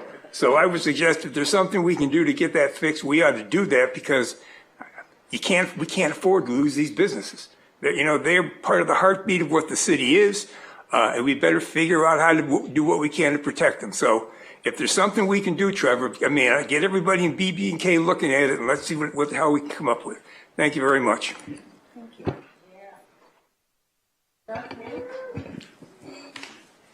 Go ahead, Hal. Oh, sure. Congratulations, Mayor. Okay, so I do have some questions. I would like to ask Trevor about the commercial moratorium. The eviction, is there anything that we can do? It does not appear that we have the power to go and implement that ourselves. We're looking at, potential other options or ways to get around it. It does appear that there has been outreach to the governor about the issue, but at this point, it does not appear that it is possible. Okay. You ought to talk to the lawyers that Yvonne's talking to. If they think there's something there, at least either they're right or they're wrong, but we ought to make sure we understand it, because we got a disagreement and we got to get that solved. Yeah, I also spoke to Supervisor Horvath, and it was kind of unclear. But I do want to say this to my friends in the mobile home park. I will do everything I can do to help you. We will reactivate the commission, and I hear you, and your concern is my concern. You're all my friends. We can't jeopardize you guys, and I'll go to the hearing myself in Sacramento if Kevin suggests that's a good idea. But we support you, and I'm worried as well. I also wanted to, let's see, what did I want to do? Okay, direct staff to reinstate the mobile home commission. So we've done this, right? Have we done this? So when can we get that done? In the next meeting? Or can they do it before, like in a special meeting? Yes, Mayor and Councilmember Conrad, I know our team has been trying. We've been trying to balance all of the different meetings we've had, and I know our clerk and city attorney were planning on setting that up. We do apologize that it hasn't happened sooner, but it hasn't fallen off the radar. I do promise you that. So we are trying to get that scheduled as soon as we can. We were also trying to get the Brown Act training going for all the commissions as well. So some of the timing of that changed or led to the delay. But that said, any legislation, we can bring that in front of the council if there is anything that the council needs to consider for taking a position on any legislation. So we should have an update on that this week. Yeah, a date would be great. I mean, any idea? We have this new Thursday meeting, but that's in 2 weeks, so that won't work. Because we were supposed to talk about water flow at that meeting, but I think it's now being agendized for. No, the water tank issue, we had hoped to bring it tonight, but we need the fire department to opine on that and give us input. We didn't have any information ready for that, and they gave us a letter on Friday regarding that, which was forwarded to the council today. So the fire tank item will hopefully be agendized if they are ready at the next meeting. But the May 8th meeting, you were still going to set what your priorities were for the May 8th item. Now that May 8th council meeting has been taken over, or the workshop's been taken over for a hearing. Yeah. Okay, so we did get a letter for our fire flow friends from Chief Maroney, and it would be good to share that so that there's some transparency with what he said. I don't have it in front of me, but that there is like a response about fire flow and water flow so that you guys can understand, I guess, the delay. I don't have that in front of me, but it would be nice. That's not private, right? I can share that Chief Maroney letter? It's all public record. Great. I mean, the letter essentially says that they're still looking at it, so there's not a lot of information on the letter.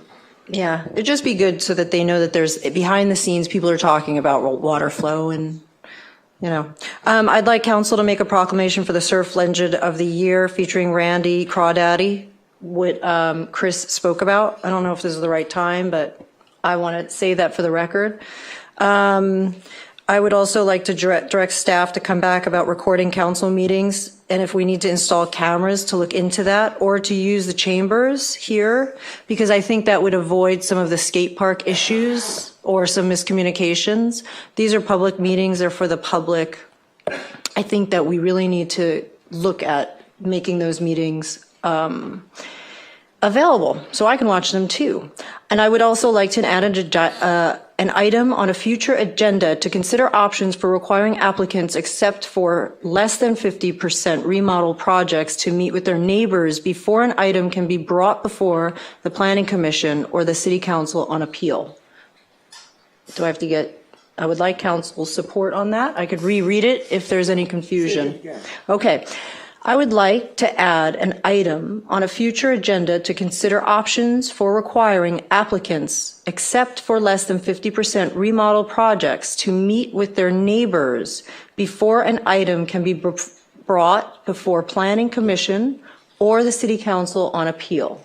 This would be in hopes of a mediation or a friendly conversation before it gets into a very expensive debate too far down the road. Can I comment on, this isn't my city council comments, but on the three things that Halen's asked for? Sure. Okay.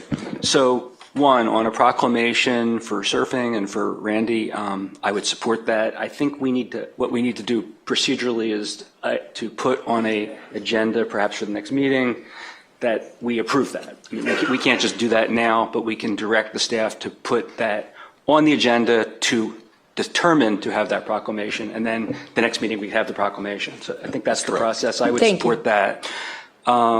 Second, on recording meetings, I would support us agendizing a discussion of whether to institute a recording of meetings, and I would think that staff issues aside, at a bare minimum, somebody could put a tape recorder or whatever modern development they would use for recording on a table, and it would be memorialized, and then anybody could listen to it. It's not so difficult. And then lastly, on the last request, I don't know that I would agree after discussion that we should do that, but I am always in favor of having a discussion of an idea. Great. Because you never know where it'll go, so I would support a consensus to have that discussion as well. Thank you. If I could make a quick comment about the surf award. Sure. I actually requested that go to our Parks and Recreation Commission because I think each one of our awards that we give out usually has a commission behind it. and they can set the rules and set the standards for who would be considered and how it would be done. So if we could recommend that go to Parks and Rec, let them come to us with a formal request, I think would be a better way to do it. I'm good with that. Okay. I think, right? Yeah. Okay. That sounds good to me. A few more things. What about the other two items? Which ones? Do we have a consensus on those or not? Oh, yeah. I agree. All right. That's 3. Thank you. Yes, I'm with you. Thank you. I do have one more, sorry. I'd like to direct staff, and forgive me for my verbiage, but to bring back the technology for component for planning discussion because we had these discussions, but we're not voting on them. So we could just put them to bed. I'd like to have that. We've already discussed it. We've met with people on maybe not the next meeting agenda, but the one after. And I don't know the date, but that would give staff enough time to get through everything. I don't understand what you're asking for. So we work through a technology component of the planning department. I don't know if you were at that meeting. It was Bruce, Steve, and I about different technologies that we can implement, like Epic LA and ArcStar. Yeah, we've explored all these options, yet nothing has happened with them. I would say, whereas tonight we're going to have an up or down on the manager and an up or down on, there was another matter, I forget which, self-certification. I don't think we reached enough consensus at our workshop on technology to be able to have a fruitful agenda item. So I would prefer to see that further fleshed out before we would put it on the staff to put that before us for a vote, because I don't think the staff would have the beginning of a clue what to propose to us. No problem. Well, How do you want to flesh it out? Can I make a comment? Go ahead. So, technology is on our work plan, and it's one of the top 20 items that we've been working on, and this is something that's been years in the making. So maybe the city manager could give us a little information about how that should work and what options are available for that. Yes, Mayor Riggins, there's a couple different layers to that. So what's on the strategic work plan was looking at a larger permitting system, essentially something that would be part of an ERP system, which is an enterprise resource planning system.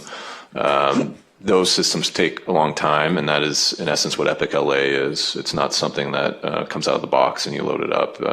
It actually does take, probably 18 months to 2 years to build those systems out. And I mean that sincerely. I've had experience doing that. We wish we could do it very quickly, but you can't. So it's a long-term project. That's why it's on the strategic work plan. Our hopes were to kind of re-kick it off in December. Obviously, a few things have happened. Those same staff that would need to be involved in implementing that system are doing the rebuild effort right now. So that's where we're at. I think any major initiative like that needs to come back on our strategic work plan. So we do need to really have a strategic work session discussion about what our priorities are so that we can rebalance those efforts. Okay. Can I ask Rafi, who asked him to stop using Eventbrite, but I don't think he's here anymore. Would anybody know why anybody's asking our small businesses to not use the word event? My only guess would be is that the word is tied in with our municipal code, and so if you're doing a very strict interpretation of our municipal code, anytime you plan an event, then you have to get an event permit instead of just general operations. So I would guess that it's the staff being conservative instead of, not wanting to run afoul of the city council. Yeah, Mayor and Council, I wouldn't want to speculate. I don't know what the scenarios are, what each specific case is. I think it would probably be unique to each scenario. And yes, if it's an event, a special event, then that requires a special event permit. Or if it's significant, a conditional use permit. And so it depends. And I wouldn't want to go out on a limb and say, generalize what that is regarding. We'd have to see each one case by case. Gotcha. Of course, one last thing. So I am clear, the skate park will stay while the construction is being worked on simultaneous, or I would like crystal clarity if anybody's here. I think Rob is gone. Just a super clarification for our public? Yeah, and I don't see Public Works Director DeBoe here at the moment, but what was relayed to me is that they will be able to keep the temporary skate park open through Labor Day weekend. There's some aspects of the project now that they won't be able to have done by Labor Day, like restrooms, some of the irrigation, some of the landscape, those types of things. But they're going to work still diligently to try to keep everything else going as best they can. I don't know what the longer term delays would be or the timeline would be yet for the full project to be completed with those things like restrooms and everything. And once we have updates on that, we'll definitely return and provide those to you so you have a set timeline. But the goal had been to finish it this fall completely. Yeah, I worry about weather, fires, rainy season, delays, but just putting that on the record. All right, that is it. Thank you. Marianne, just one, and city manager, if possible, if we could get, I know we're not going to get an answer today when the meeting can be called to swear in the Rent Control Commission, that if you could get the next couple of days, send an email to the folks up at Point Dume so they know what the date is, so they got some hope that we're actually moving forward. I think they would appreciate it, and I would appreciate it. Yes, Councilmember Euring, thank you for that. I'll check in with our team and see if we can pinpoint a date. And sincere apologies if there's any communications I've missed. I admittedly have not been able to keep up on everything, on all the communications, but we'll do our best to try to respond. So thank you. Doug or Bruce? Okay. I'm not last this time. As mayor, I usually go last, so this is kind of a new spot for me to be here. You got several things, some of them left over from last meeting. First off, on the business eviction, I did have a conversation with Supervisor Horvath's staff on this, and it turns out that, yes, the city does have the power for eviction and rent control, but only for residential properties. And that's the issue. And during COVID, the governor gave a waiver, which has not been replicated for commercial. So that's been the issue on this. And I think it's pretty solid ground from what I've seen that we don't have that option until the governor waives it. And while there's been requests for that, apparently it hasn't gone anywhere. On the water tanks, I think we owe the people in Carbon Mesa a response. And it's not us, by the way. It's the fire department and everybody else hopefully trying to work something out. But I'd like to ask that maybe the first 15 minutes of the May 8th meeting could be dedicated to at least giving us an update on that. And honestly, I can't imagine that it takes 4 hours to do an appeal on anything. That's just dragging it out. I don't think the Planning Commission meeting was only an hour and a half on this topic, so I can't imagine how we got 4 hours on that. And honestly, if we let 4 hours be the guideline, we'll fill it. So I'd like to ask that consensus to bring this back on May 8th, if we could, just to start the meeting off with an update. I would second that. All right. Are we okay with that? Yes. Yeah, I mean, Okay. All right. Next thing, let's see. On the 2-hour parking at Bluffs Park, I think that's an excellent idea. I don't think that's governed by the Coastal Commission. I think we can probably do that ourselves if we want to, because it's a private road. If somebody could just take a look at that, just changing out the signs, I think.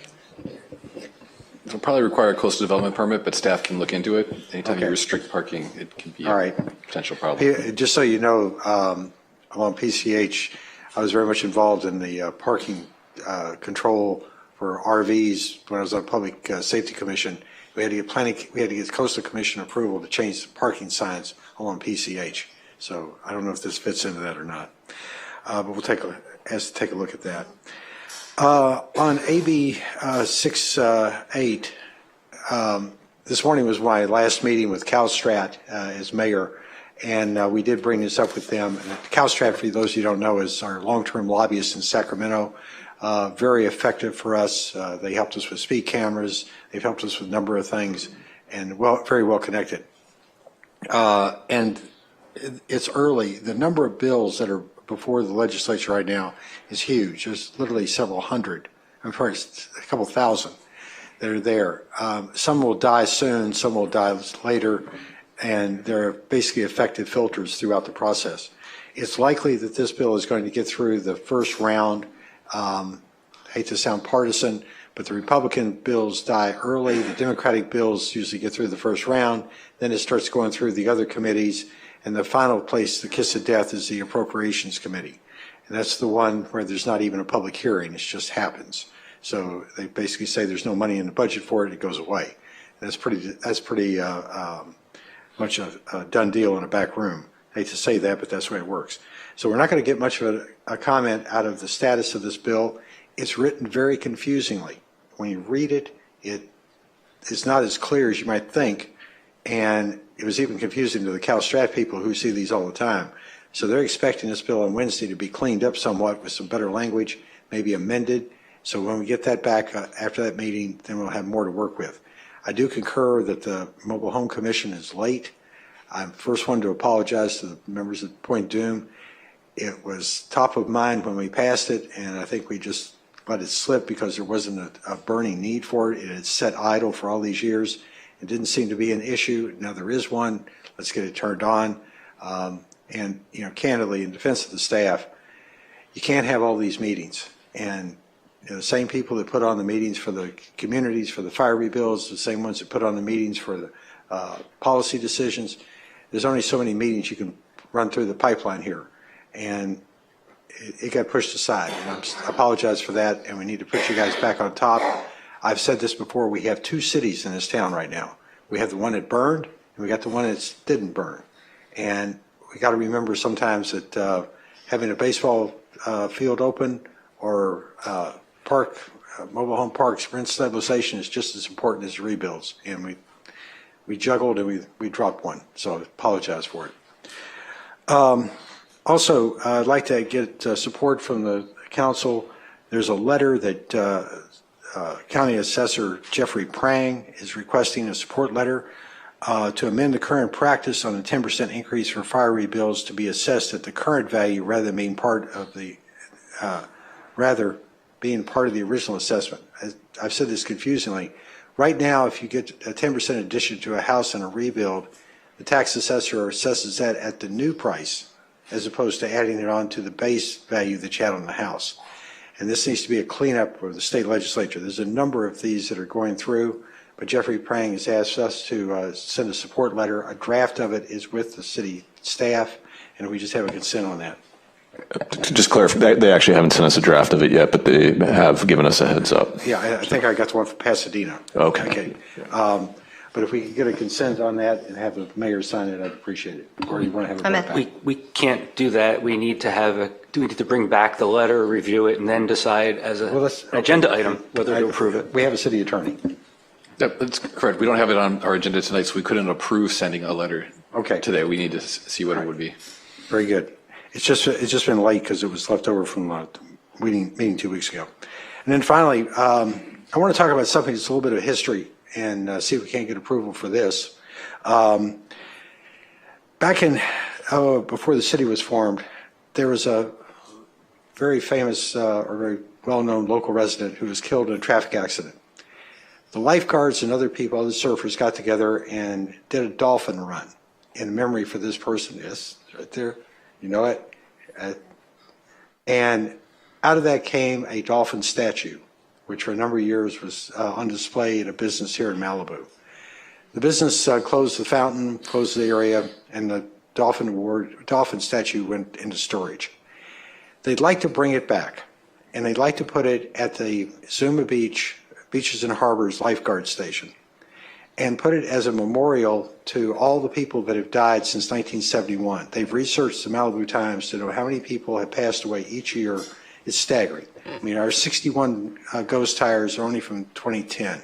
But this would be a memorial listing by year how many people passed away, and they would continue to bring this up to date. And they would do this with all private funds. What they're asking for is a letter of support from the city to the county supervisor, Horvath, to ask Beaches and Harbors to allow them to put it in the garden in front of the lifeguard station. And this would be something that people would see as they went down the bike path and the walk path there at Zuma.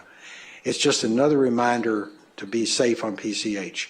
And it's a long-term memorial. You know, you see things that we put in place and you wonder what's going to take care of these 40 years from now. Well, here's 50 years from now. So it's time to put this back in display, and all they're asking for is a letter of support. There's no money from the city, and just like to get a consensus for that. I have a quick question, Mayor. Is that okay?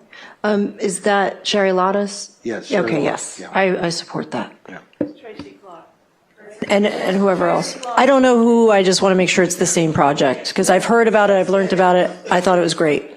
Thank you. Okay, so we'll bring that back on a future Yeah, okay. agenda. And also, I'd like to check and see where we are on, we were going to have something on temporary use permits, expanding those, and I'd like to make sure that's on the agenda sometime to try and have an open, I'll call it open season during 2025 to help these businesses in Malibu. We were talking about having maybe doubling the number of TUPs and maybe a waiver on signs and outside dining and so forth. But I don't need an answer, but just if we can put that back on the to-do list, I'd appreciate it, if it isn't on there already. That's all I have.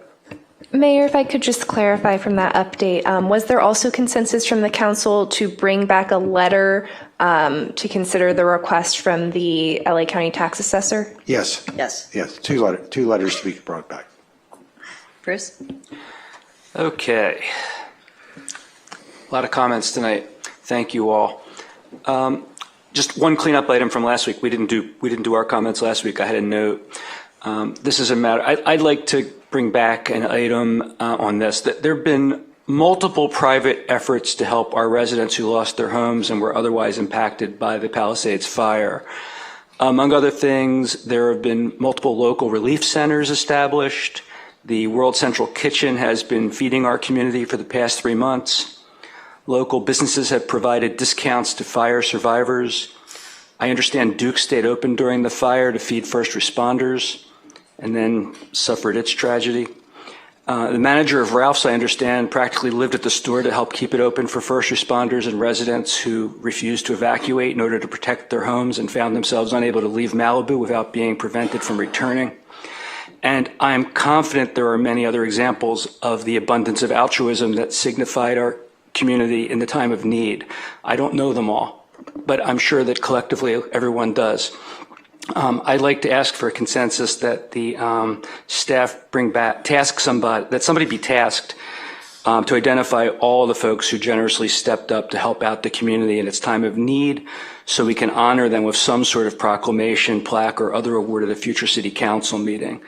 And that is, of course, in addition to the first responders, which includes our amazing volunteer fire brigade. So I wonder if we can get a consensus to direct staff, well, to either bring back an item to direct staff to collect that data so that we can recognize everyone that helped out, or I don't know if, Trevor, if we can actually direct staff to do that tonight or not. You could direct them to bring back an item that would include the people that should be recognized, or that they have information about who should be recognized. So we can ask that in bringing back the item, they already do the homework to identify everybody? Mm-hmm. So can I get a consensus for that? I would like that. I just worry about staff's time. Maybe I could help with that. They could probably just put out a request to the community to identify everybody for their benefit. I'm available if you need help. Yeah, I mean, that was going to be my concern too, that it's one more thing to ask staff to do. So I was hoping that maybe the private sector could be the ones to bring that forward. I think that would, whether it's Yeah, Mayor and Council, maybe let us first strategize on the best way to gather all that, and maybe partnering with each of you to reach out to your contacts as well in chamber. And obviously, it's a little easier to reach out to groups to gather that data than individuals on their own. So let us kind of strategize that, and then we'll come back. One way or the other, I think we need to formally recognize in a ceremonious way all of these folks who have really gone above and beyond to help people in need. Okay, now comments tonight, because there's some various groups of topics, and I'm not going to take them in any particular hierarchical order, just in the order I have notes here. So just because I address one thing first doesn't mean I think that's the most important thing to address, or if something comes last, it's not the least important. The skate park, I think it's great that the staff has responded to the outcry to not close the temporary park. I would hope that it would not be closed at Labor Day without first coming back to the City Council to establish whether that's acceptable or not acceptable.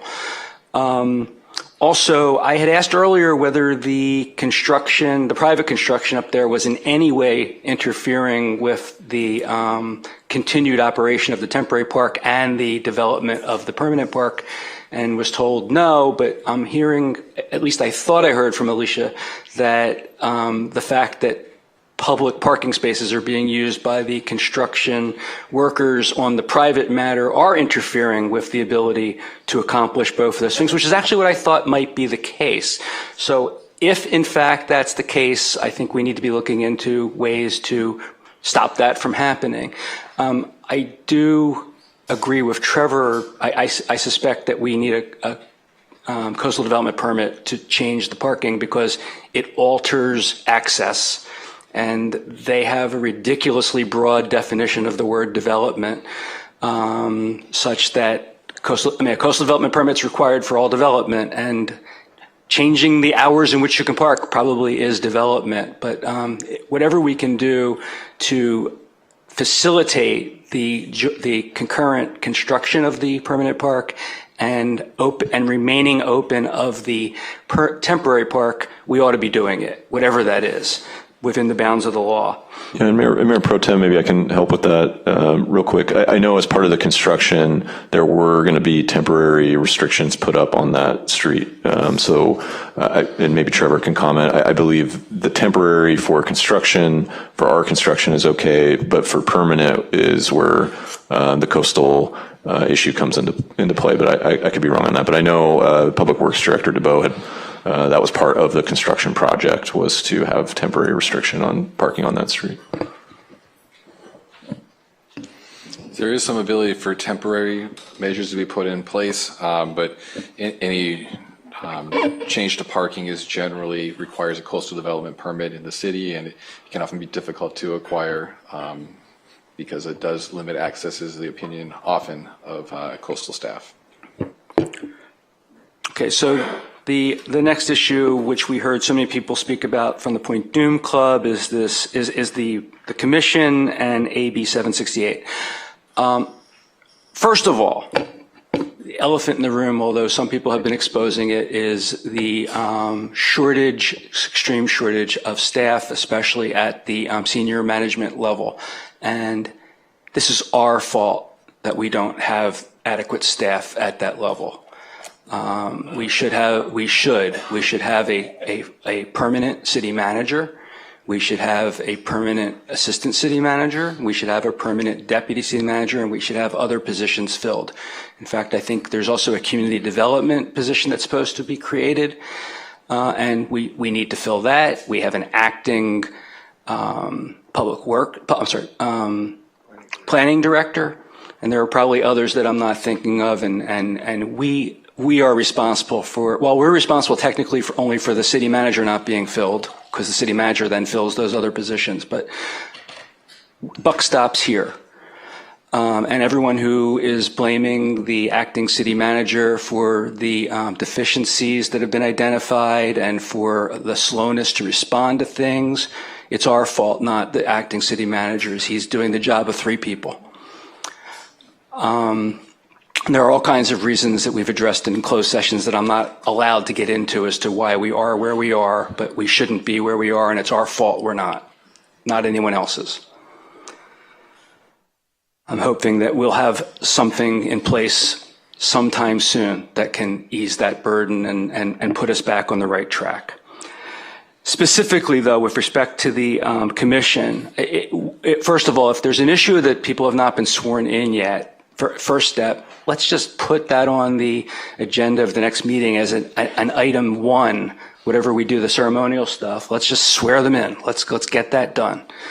The problem with them not having meetings is it's the Brown Act. They can't just meet because they're an official body, so no more than less than half of them are ever allowed to get together without it being an agendized meeting. That requires our beleaguered staff to put that together, to attend it. possibly if we have our way, record it down the line. But that's not, and someone said that's not an excuse. They're right. It's not an excuse. It's a fact, unfortunately. But we need to do something about that. I do think that there's been some conflation of two different issues, though. As I read the ordinance, I don't believe that this AB 768 has anything to do with the commission. Now, one of the prospective commissioners did say that they're not just a watchdog, which actually is their role, but they're a town crier, I think he might have said. They can discuss something which is not technically within their authority, and they can vet it and bring it to our attention and help make suggestions.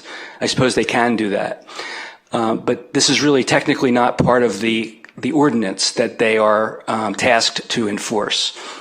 It's a different matter altogether. And as Doug said, our lobbyists are looking at it. It's not at a point where anything's going to happen tomorrow. It's not at a point where anything's going to happen a month from now, I believe. It's going to take some time. And I was encouraged to hear Kevin say we should give it some time and maybe not get involved. It's just interesting to me because so many people came in today and said we need to get involved, and the one person who I suspect knows the most about what's going on behind the scenes is coming to us and telling us don't. So maybe Kevin can talk to us individually outside the context of this meeting, not together because that'll be a Brown Act problem, but talk to us and explain to us what's going on and why we should not be getting involved yet. So that is that. I have a lot of other notes about that, but I think that's enough said about that for now. Pardon me for my writing is so difficult to read. Okay, the water flow issue or fire flow issue. I was surprised that wasn't on the agenda. I saw the very short letter we got from the fire department, which says that they're working on it. It was a little confusing to me at the last meetings. I mean, let's back up a little bit.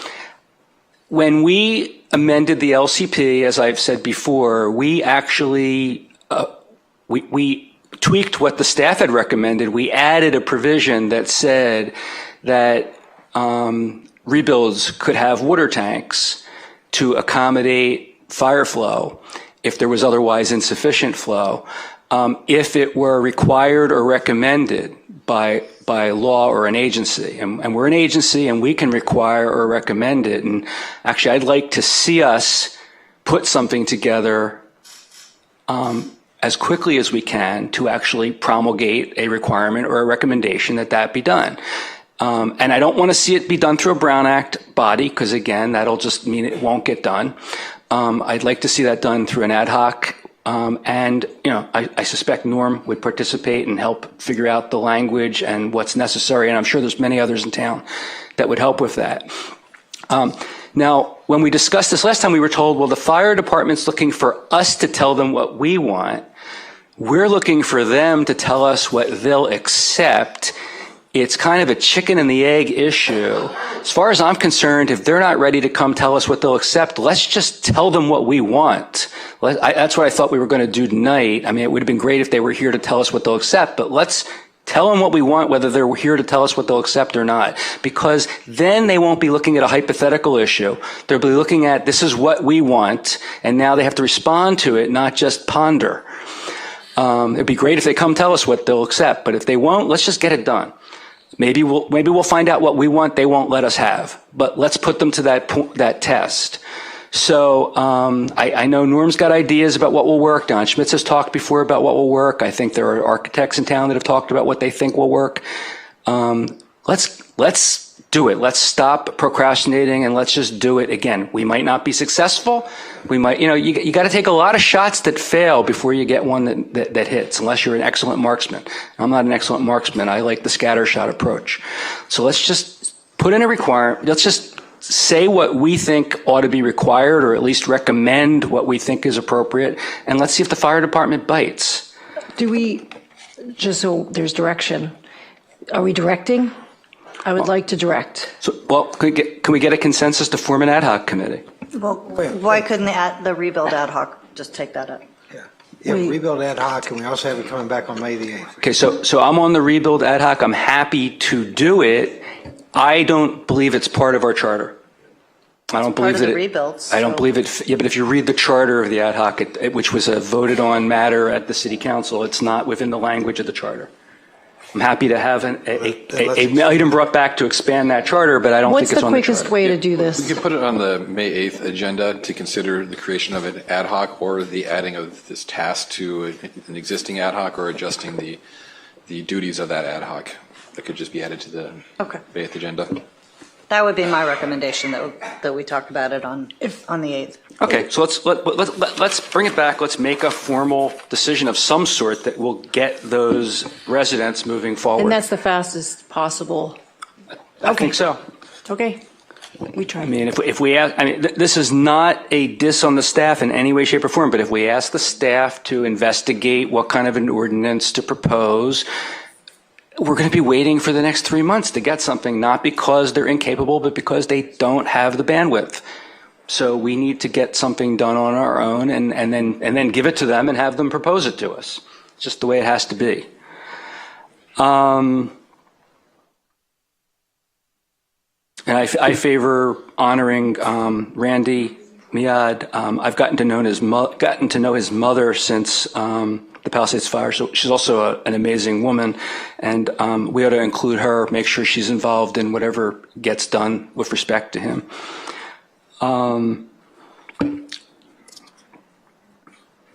Dean, we'll probably discuss all the things you talked about when we get to those items.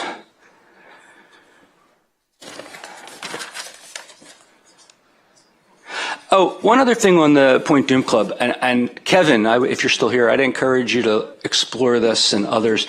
I'm a corporate lawyer by trade. I've been doing that for close to 40 years. When I say corporate lawyer, not that I work for a corporation. I work on corporate law, stockholder rights, board rights, officers. There's an amazing amount of things that can be done through LLCs and membership interests that are otherwise done in other ways. One such thing could be the right through a membership interest to occupy a mobile home. So if the law that's being proposed is one that will take away the right, the rent control on rented units, it may be that the units don't have to be rented, but that the exact same situation can remain through a different legal mechanism. So I would encourage you to explore whether that could be done.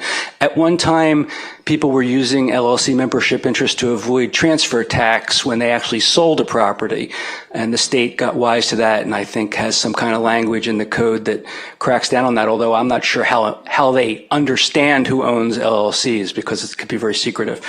But I would encourage you all to explore that. There may be ways to get around this proposal if it is adopted, and maybe do it in advance so that even if whether it's adopted or not, you get to be in the same place, but through a different mechanism.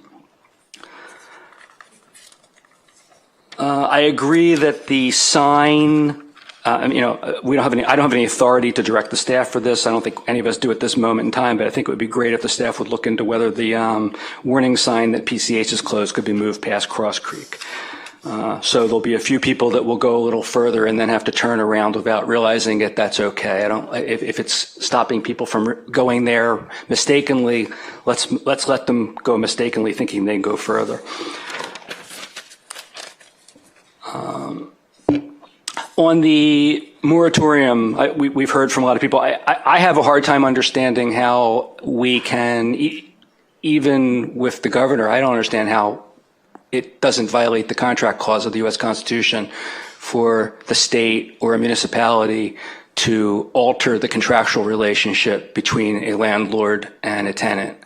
I'd love to be able to do it. I just don't see that we have the ability to do it. I think even under COVID with commercial, it wasn't that there was an eviction moratorium, but there wasn't a moratorium on the rent, and there were back end financial obligations. This is not a panacea. We don't have the right to prevent landlords from being able to collect their rent, and we don't have the right to let people walk away from their leases.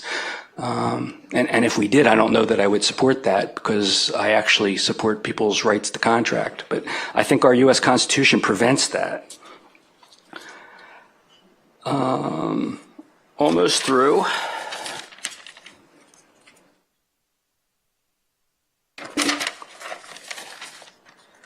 The Eventbrite issue, I don't know what the facts of that are, but obviously if Allo uses Eventbrite to take reservations for dinner, that's not an event, and I would be shocked if the staff were saying that they couldn't do something like that.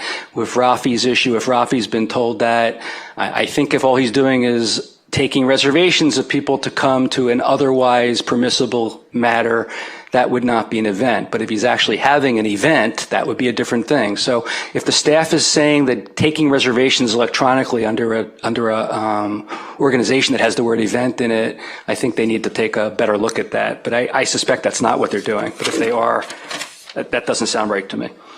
The last thing I'll say, and I don't mean to belabor this point, but the allowing a speaker after everyone else had followed the rules. Howard Rutsky did a meet and greet for Doug and Marianne during the election not too long ago. And he's the one that didn't submit his card, and he's the one that was given permission to speak. Like I said, it didn't matter to me that it was him. I wouldn't let anyone who doesn't follow the rules unless we're going to let everyone break the rules. But I think that's worthy of note. And when I was mayor, I made sure that the same rules applied to everyone. If I didn't like somebody, if somebody came in here and attacked me regularly, they got the exact same courtesy and right as someone who was my best friend. And that's the way the rules have to work. We either have a free-for-all, everyone gets to do what they want, and we allow it, or we have rules. But we can't make exceptions for people we know. Thank you.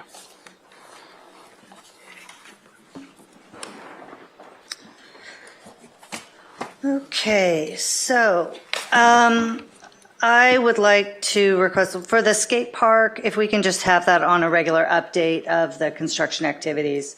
I think that'll be a good way to keep us up to date. Maybe every 6 to 8 weeks, it's just reported what the status is, how far that's moving forward, and then we can anticipate if there are going to be unexpected changes to the schedule to help keep the council and the community involved. I also apologize for the rent stabilization. I understand how important that is to everyone. You know, you don't know what's going to happen to your house and what's going over your head. So it's extremely important into your day-to-day well-being. I will say that I have not appointed a member to that commission yet, and we did not have more than 4 applications submitted. So if there is somebody who qualifies, if you would please submit in your application so that you can be sworn in with the others. With regards to that, do they just need to schedule a meeting for the commission, or do they have to come here? Does the council need to be involved in that? They just schedule a meeting, they meet, and they get sworn in at that meeting, and they're all set to go. Okay. Correct. The commission is an independent body from the city council. It does not have to meet jointly with the city council. Perfect. And we have sufficient members, even without my appointment, to be able to have them. It's just a matter of polling them for when their availability is, and then polling staff as to whoever's going to staff. Correct. We do have more than a quorum, so we're able to call the body, time and space allowing. Thank you very much. I would also encourage everybody, reach out to Assembly Member Jackie Irwin. She is our local representative. If you've got questions or concerns that are going on in the Assembly, please reach out to her office. I know she's been extremely helpful with all things Malibu, and any help that she can provide, she certainly will, and she's the expert in the Assembly for that. We dealt with the water tanks, but the one comment I wanted to make on that, anybody who was affected by your water flow for a rebuild, if you've got concerns about that, still please work with staff and get your applications processed for your planning verification or whichever level of review you're going to do, and get those plans for your rebuild into the building plan check phase. Regardless of that issue, still work with staff to get your plans moving forward. That's not the only thing that's going to have to be reviewed on your plans. And so you want to make sure you get all your other items taken care of also. Okay? And if that's different direction than you've been given by staff, please let me know, and I'll get clarification on that. The closure sign for reworked, perhaps the Public Works Director can reach out to Caltrans and I know they did that on the 101. They changed the wording of the sign on the freeways coming in, so perhaps we can have it done on our local temporary message signs that are here. And I'm going to conclude my comments with that, and I appreciate everybody for coming and giving us your input. And we're going to move on with the remainder of our agenda. Our full agenda. Well, no, they're in the partial amount that we still have for tonight. So the first item we have up is item 5A, an updated developer fee program for the benefit of the Consolidated Fire Protection District. May we please have a staff report?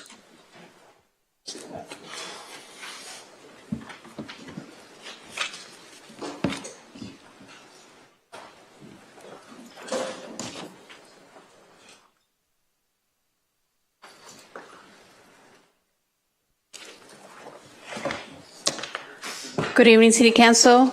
The item before you is an item that we bring every year. Is the developer fee background and purposes for. I'm sorry. Let me start again. The item before you is one that we bring every year.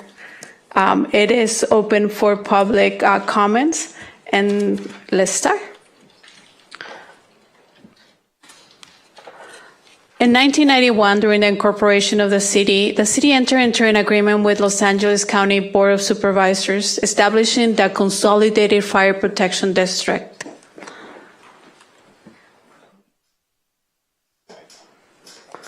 The purpose of the developer fee is to cover additional costs for construction of new fire stations and purchase the necessary equipment. This fee is only collected for new development projects. It is not applied to fire rebuild projects. Also, it's important to remember that this fee is not used for responding to actual fire emergencies. Next slide. To conclude the presentation, again, this is an item to conduct a public hearing and asking council to adopt the resolution number 2515, adopting the updated developer fee and fire station plan for the benefit of the Consolidated Fire Protection District. And I'm here if you have any questions. Any questions from the council before we open the public hearing? Do we have any public comment? No, we don't have any speaker slips or any raised hands on Zoom for this item. Okay, so we'll close the public comment. If you open the public hearing, then close it. Thank you. Thank you. Yes, we'll open the public comment. Now we'll close the public comment. Public hearing. Yep. Public hearing, excuse my language. So we'll bring it back up here to council for any discussion. I'll make a motion to approve. I'll second. Okay. Any other comments? May we have a roll call, please? Councilmember Euring? Yes. Councilmember Stewart? Yes. Councilmember Conrad? Yes. Mayor Pro Tem Silverstein? Yes. Mayor Riggins? Yes. Motion carries. Okay.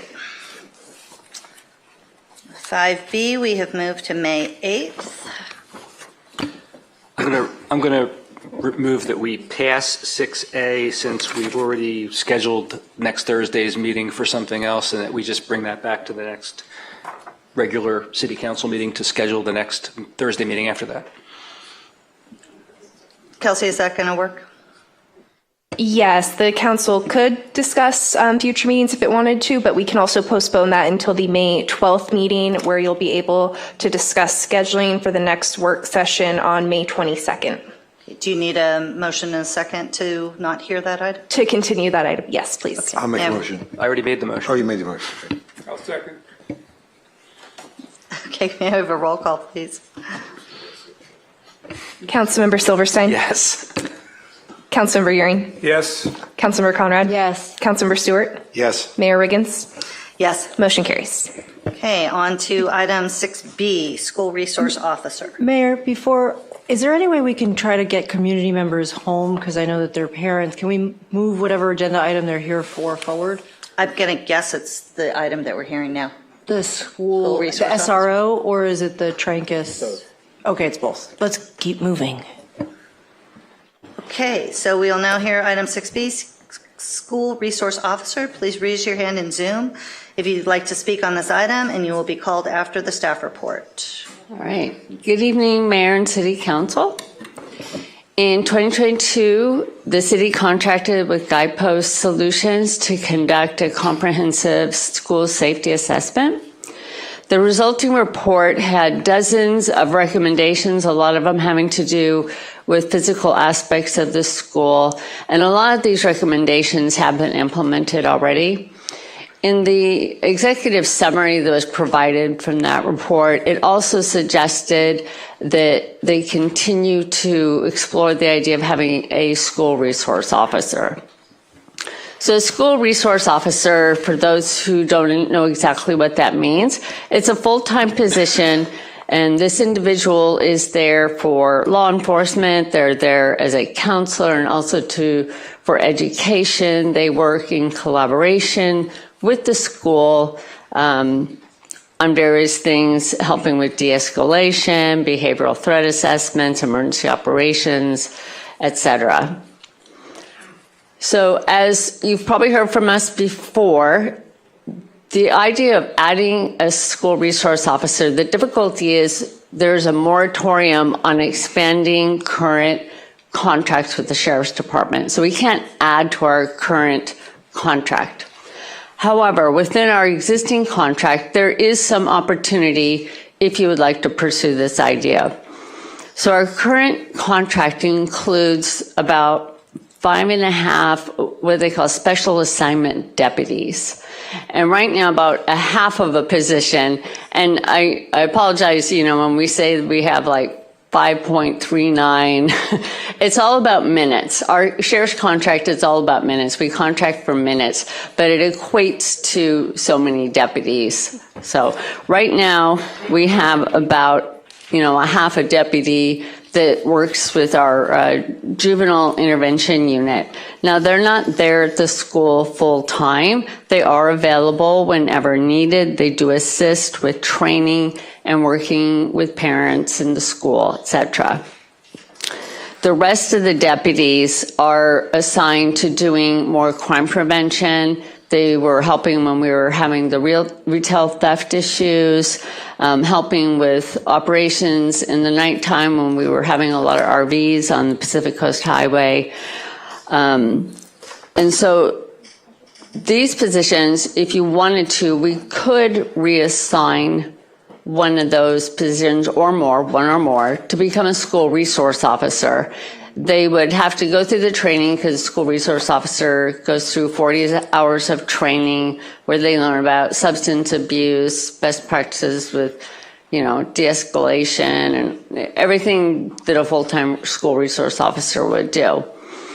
Of course, if you reassign them to this position, you do need to keep in mind then there is fewer deputies to do what they're currently doing. And if you have questions on specifically how that would impact our current services, we do have Sergeant Bellick here from the Sheriff's Department, and he could answer any questions you have more specifically on what that means operationally speaking. And that concludes my report. Any clarifying questions from the council? Just a quick question. What's the opinion from the school district? Are they asking for this or not? Yes. Yeah, I sit on the school safety committee, and this comes up all the time. That's from that's the official school board, or is that just a committee? It's parents from the school. They have a school safety committee. We meet monthly. Parents from the Malibu school. Doug, were you asking about the District of Santa Monica? Can we just have one at a time, Sure, please? sorry. All right, well, let's go to the public comments and then we'll come back to it. I just want to know where the school district. I'm just wondering why the Santa Monica is not paying for this. Why are they jumping on this thing? Just seems to me something they should be concerned with. They have their own, I believe, right? in Santa Monica, the school district, they have SROs that are at their schools? Is there anybody that can answer that? I Don't know. don't believe so. I would have to follow up on that, perhaps Sergeant Kevin would know, but I don't. Kevin. Okay, so any other questions? Okay, let's go ahead and open the public hearing. So our first speaker is Dane Scopehammer, followed by Jake Lingo.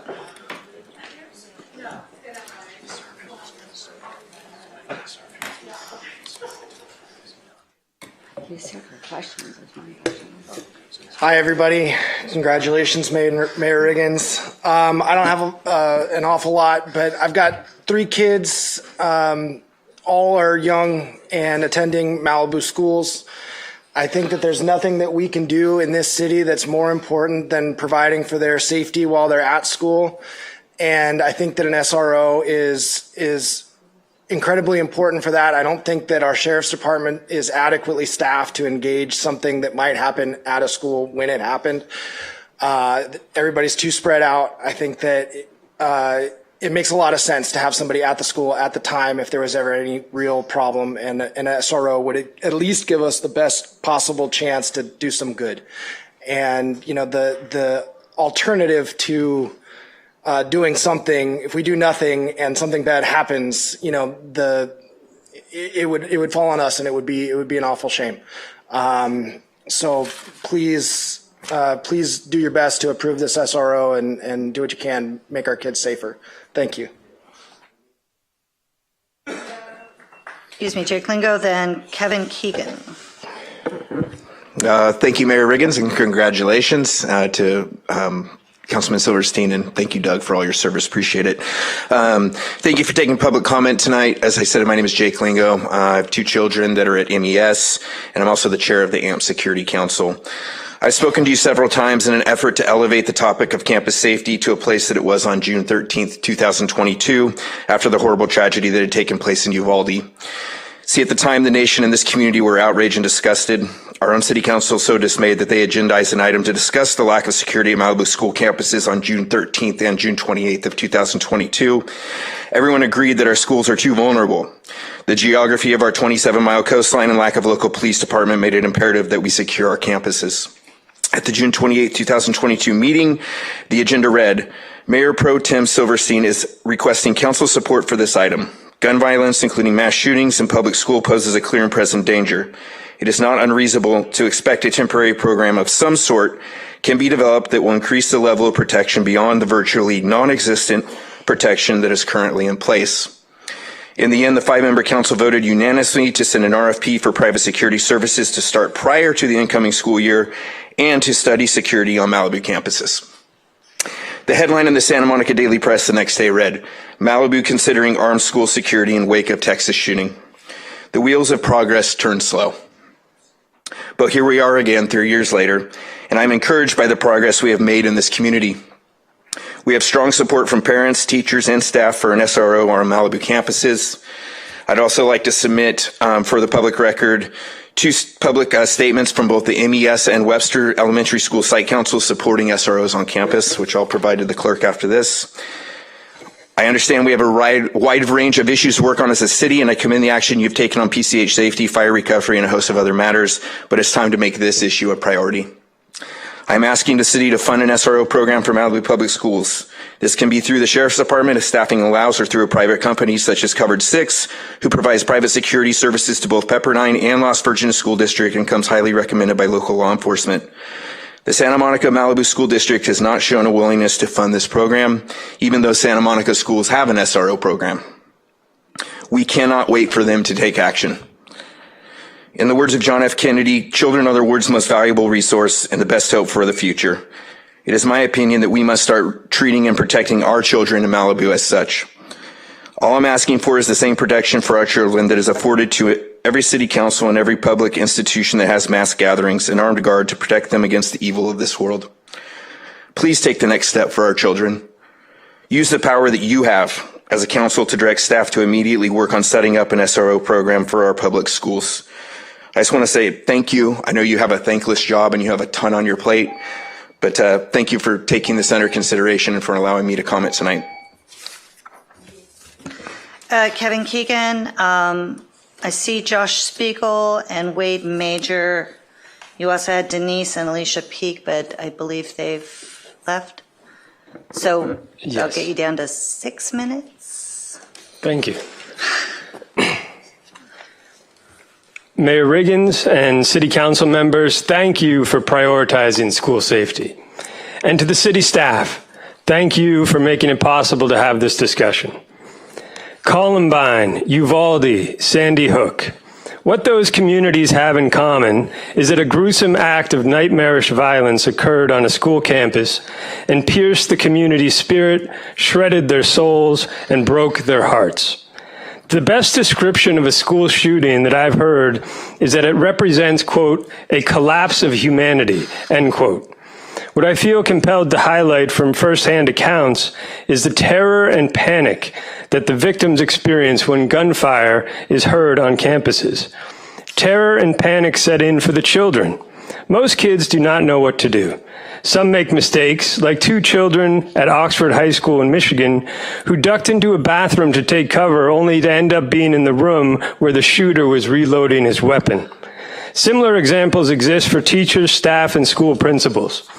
To me, that is why we are talking about an SRO pilot test. We want to protect our schools from this unique type of terror and panic. Safety is fundamental for an effective learning environment.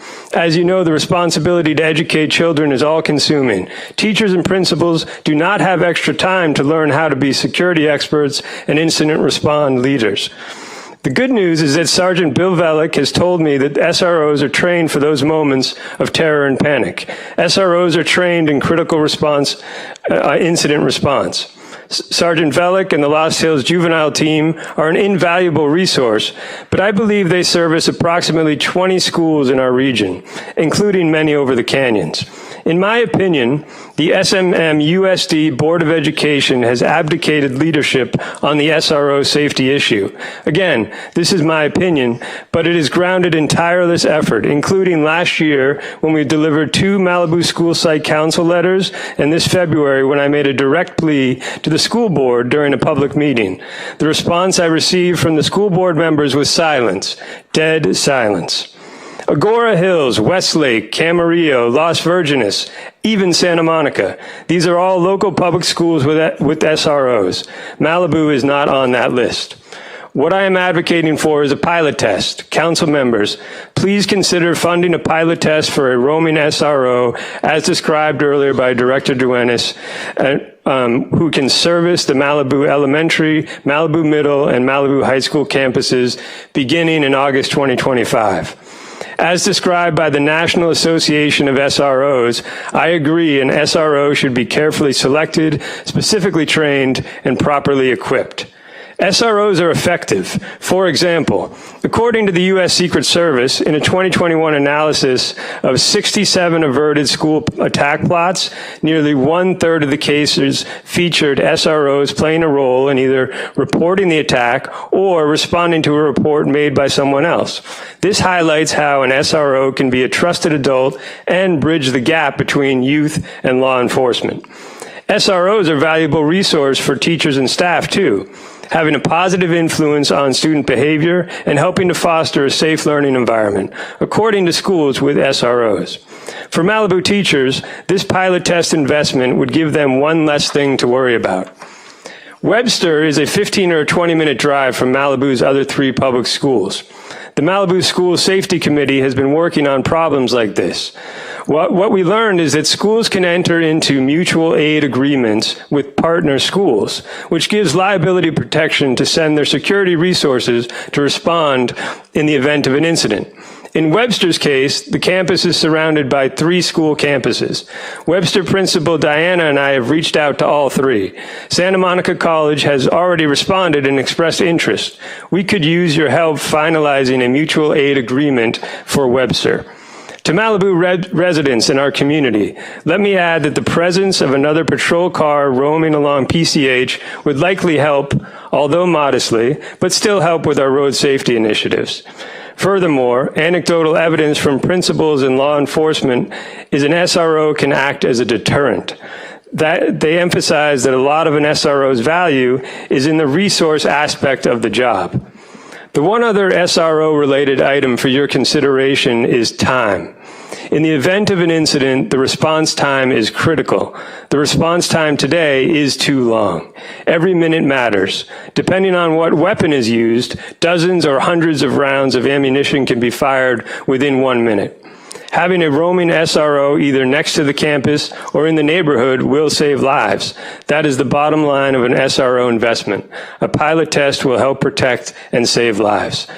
Let me end by pointing out my strong belief is that if an incident took place on a Malibu campus tomorrow, to paraphrase the American musical duo, the Weather Girls, it would be raining SROs. We would have 1 or 2 SRO hired for Malibu schools in the same way they have done for Santa Monica High School within a week.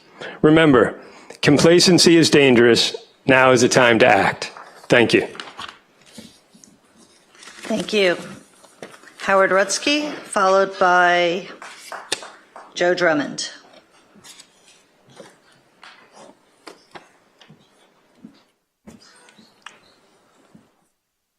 I'll make it quick. Please do what the speakers before me asked you to do. Thank you. Joe Drummond.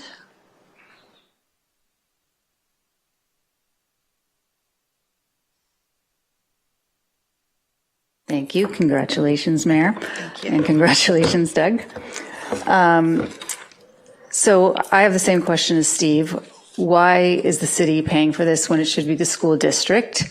We give 93.5% of our taxes to the county also, so we should also be trying to claw some of that back, not only for this position. My kids went to Malibu High, and twice guns were on the campus. Just letting you know, it is a reality. So we do need some kind of police officer on the site, and I don't know about Webster or, I mean, I hope nothing like that would happen at the elementary school level, but the high school and the middle school definitely need some sort of protection. But the funds, I really do think you guys should agendize dealing with the county tax, the 93.5% going to county, because also with the water tanks, that item I didn't realize was about, that wasn't on the agenda, but I don't think the fire department will attach their hose to any private hydrant. They only use their own city hydrants. Still So, please stay on the okay, item, but please. anyway, it's just about the money. If we had at least even 10% of our taxes that we're giving to the county, we could pay for not only our own SRO, but our own fire department and our own community brigade. So anyway, that's all I wanted to say. Thank you. Thank you. Do we have any speakers online? There's no raised hands. Okay, so we're going to close the public hearing and come back up to the council. Would anyone like to go first? I'll take it.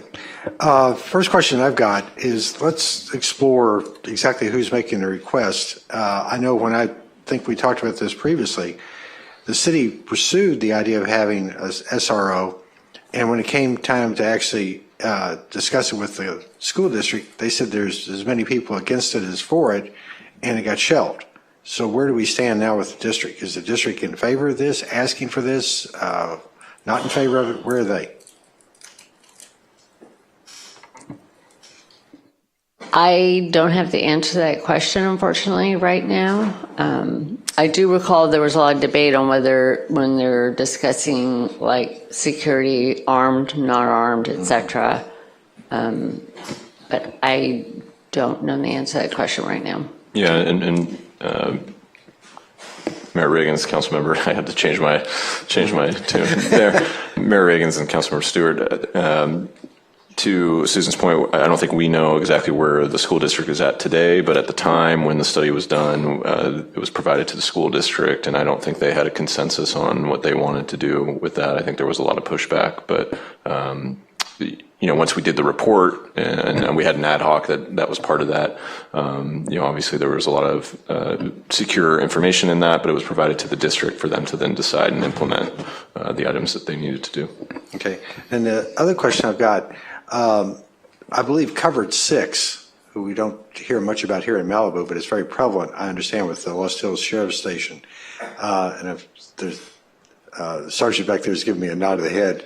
Are they a force multiplier for this? Because I will tell you, my personal, going back to my Public Safety Commission days, not only are sheriff's deputies very expensive, we don't have them. And we're so short on sheriff's patrol even now. I mean, the reason why the substation's not in play is because we can't staff that. So I hate to give up a deputy, even for his cause as good as this is, if we can have another alternative like Covered 6. So is Covered 6 an option or not?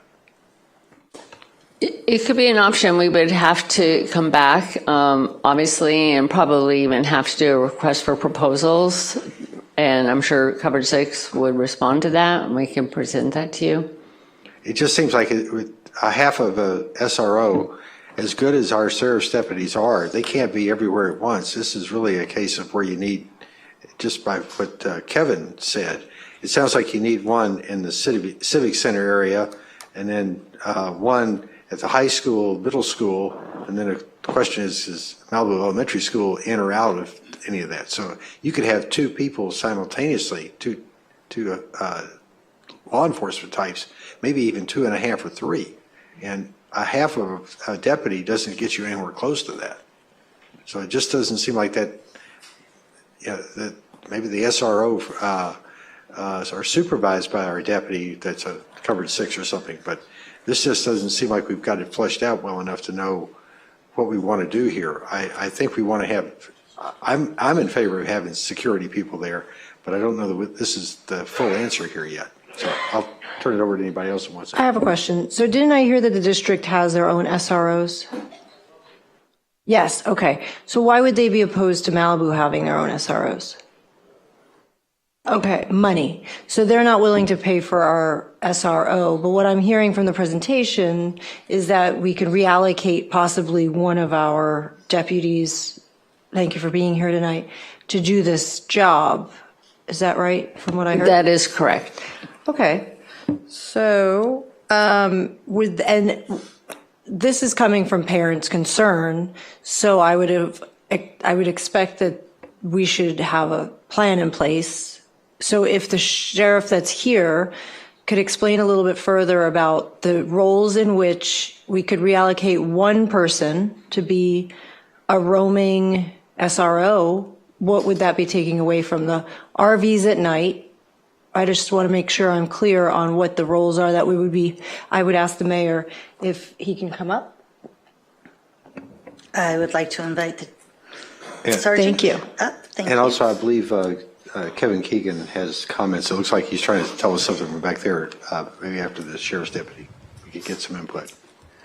So how can I answer your questions? Well, thank you for being here. Okay, so if there's already an existing officer who we can reallocate for this position, which I guess would that be? Would that be up to council to decide that, a reallocation? Because there's 4. Yeah, it would be up to the council to decide how they want the contract for the special assignment deputies. So we're not paying There's for the 4 that have been working on a lot on PCH. They were doing the burglary suppression. They were doing the homeless stuff. There's those 4 deputies, and then there's a special assignment deputy that does the homeless outreach. And then there's the half a deputy that is part of the J team. And the J team is? The J team consists of 3 deputies and myself. We do the investigations for all juvenile crimes. So if a juvenile is the suspect of a crime, we do all of that. And then we do all the follow-up investigations for all threat assessments.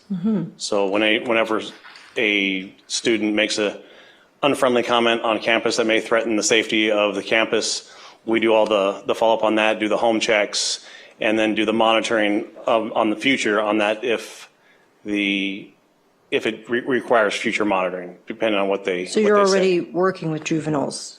Yes, the J team currently works with juveniles. This would be an SRO is an on-campus person, so they are on campus every day. Their shift is on the high school campus, getting those relationships with the staff, with the students, so that we can make a lot of those outreaches before.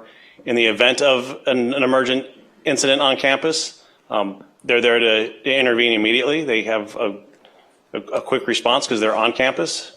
In other school districts that I've worked with, the SRO is stationed at the high school, and they respond as an as needed basis to the junior highs and elementary schools based on what those schools need. They would do regular check-ins, but their office would be on the high school where they would spend a majority of their time, since history shows that's where a majority of the problems are. Thank you. I just have questions about the funding and the history of Santa Monica and why they wouldn't fund this. I don't know who would have that information. Have we ever discussed with Santa Monica that they should be paying for this as equitable distribution across all of their schools? I believe that it has come up. I don't recall offhand what their answers were. I think the net result was they're not funding it. Gotcha. I think it looks like Kevin Keegan is just about ready to bust a gusset there. He may have this information for us. Thank you. Kevin, before you start, I just want to check. Bruce, you were on the previous ad hoc Yes. along with Paul? Yes. Okay. Do you have any direct questions or comments you want to make first, or should we hear from Kevin about happy to hear what the from- community is looking for? Happy to hear from Kevin first, and I do have questions and comments. Okay, just And a I very love the hat. brief. Why is it that, if you have any information of why Santa Monica isn't willing or isn't providing this to the schools in Malibu? And also, do you have an estimate of what a private security firm might, the neighborhood range of that be? Jake Lingo has the actual estimate for a private contractor. Can he come up and give you that Yeah, if you information? can provide that quickly, and then we'll Yeah, just. can you just provide that quickly? Yeah. So I've spoken both to Coverage 6 and IPS. Coverage 6 quoted us at $75 an hour plus $1,500 a month for a vehicle. I did some quick math based on the amount of days in school. That equals about $150,000 a year per officer. Thank you. Okay, Kevin, thanks. So I think I want to answer briefly in terms of the district and in terms of the teachers. So with the district, again, I just want to emphasize they're being non-responsive. They literally aren't saying anything. And the communication I got through our principals, all four principals, was they have not received direction from the district as it relates to an SRO. So what we know is that they have hired 2 SROs for Santa Monica High School, so they support SROs in some capacity, but they have not been willing to share any more information. And I as I said in my public comments, I went to the board and made the ask, and then I sent the email afterwards, and none of them responded to me. So, but I also just want to quickly mention that the teachers back in 2022-23, the hangup was with our teachers. And since then, both Malibu Elementary School site councils you have the letters in front of you, publicly supported SROs. I met with the teachers, and I'm the PTA president for middle school and high school, and I've met with our middle school and high school teachers. It's a different sentiment amongst the teachers today than it was in 2023. Okay, so first of all, I don't know whether, I haven't heard, and I don't know if we know whether the school district is paying for the 2 SROs in Santa Monica.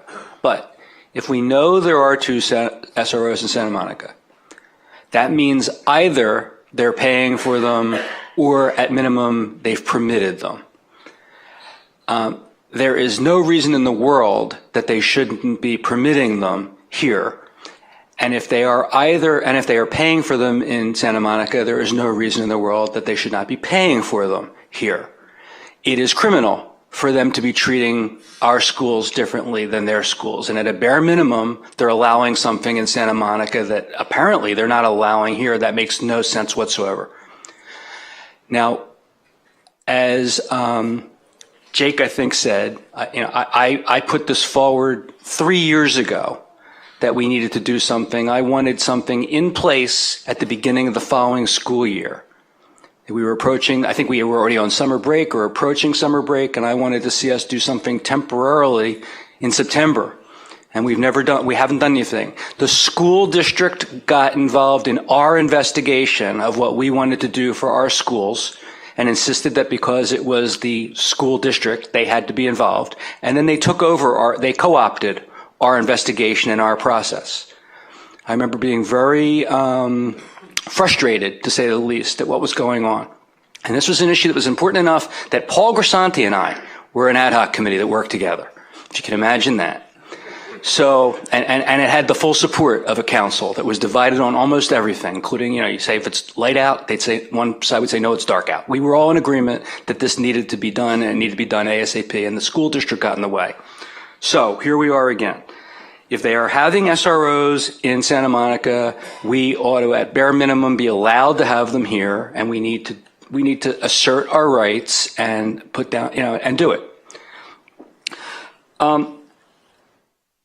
I would support using one of our deputies. I recently took part in a elected official academy with the sheriff's department, and one of the things that we did was we did an entire day you did one shift right along, 8 hours. You could do it any of the shifts that were available. I did a day shift. We started at noon and we ended at 8 o'clock at night or 9 o'clock at night. And I was very much amazed, but actually pleasantly surprised to see how little there was to do that day. We just drove around. We drove around, we stopped for coffee, we drove around. I mean, important, went through neighborhoods, showed presence, made a few stops that were inconsequential. Somebody had locked a dog in a car.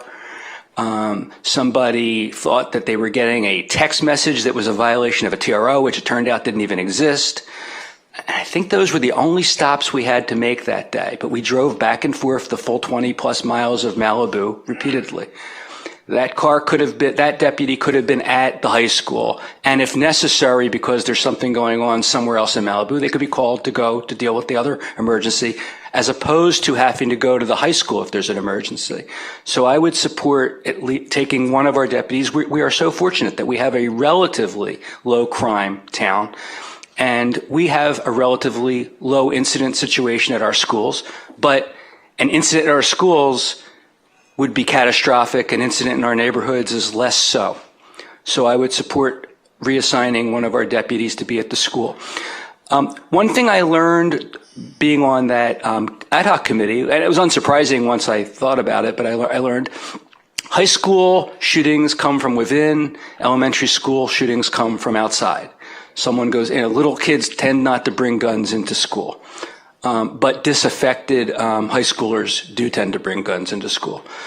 So it's probably more important to have an SRO at a high school than it is to have them at an elementary school. Elementary schools, we don't want to turn them into reverse prisons, obviously, but elementary schools need to be fortified. High schools need to be protected from within. And counselors probably do a lot more to avoiding problems at high schools than do officers. As I understood it, though, going back to when we were investigating what could be done, the big issue was whether the SROs ought to be armed or not armed. The issue was not whether there ought to be SROs. And again, there are SROs in the form of counselors.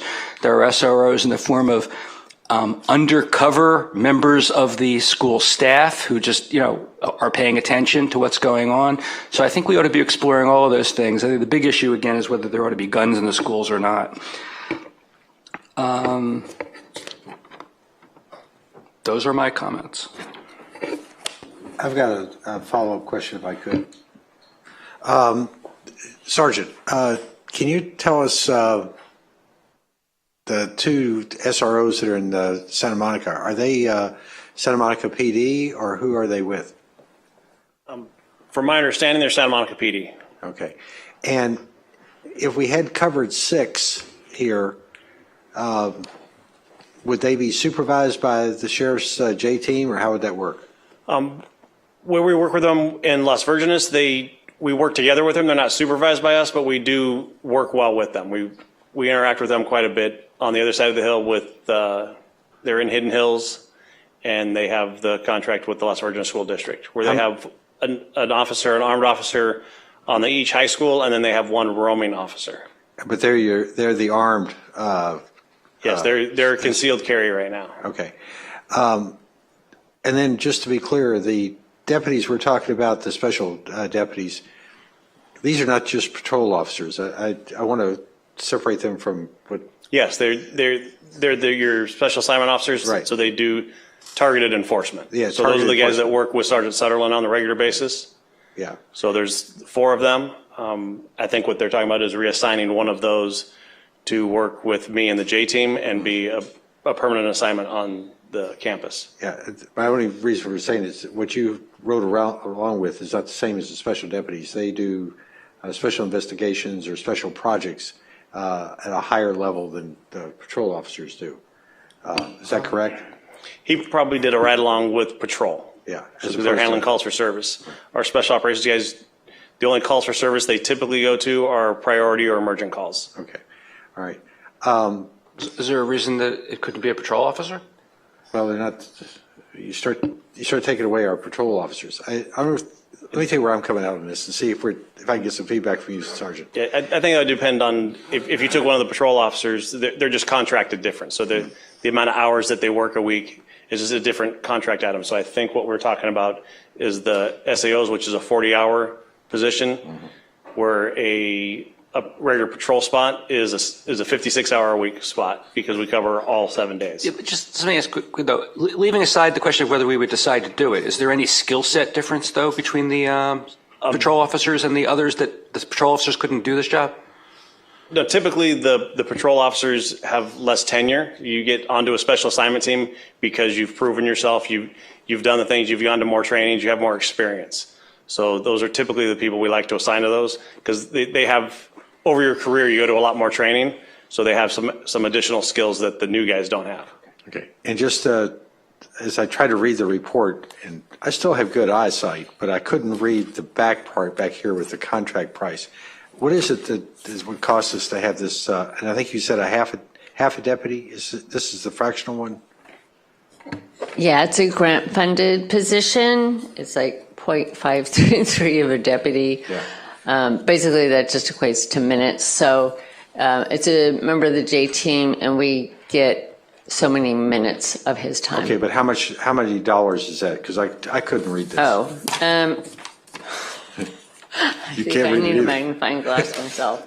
Mayor and members of the council, it looks like it's about $234,000. That's for a half an officer. That sounds correct. So it's a full-time officer is like $400,000 if I. For full-time deputies, usually it ranges anywhere from 400,000. I'm looking at it from an economic standpoint. Yeah. And I think, as Jake pointed out, called $150,000. You could have 2 of those for which you give half a deputy almost.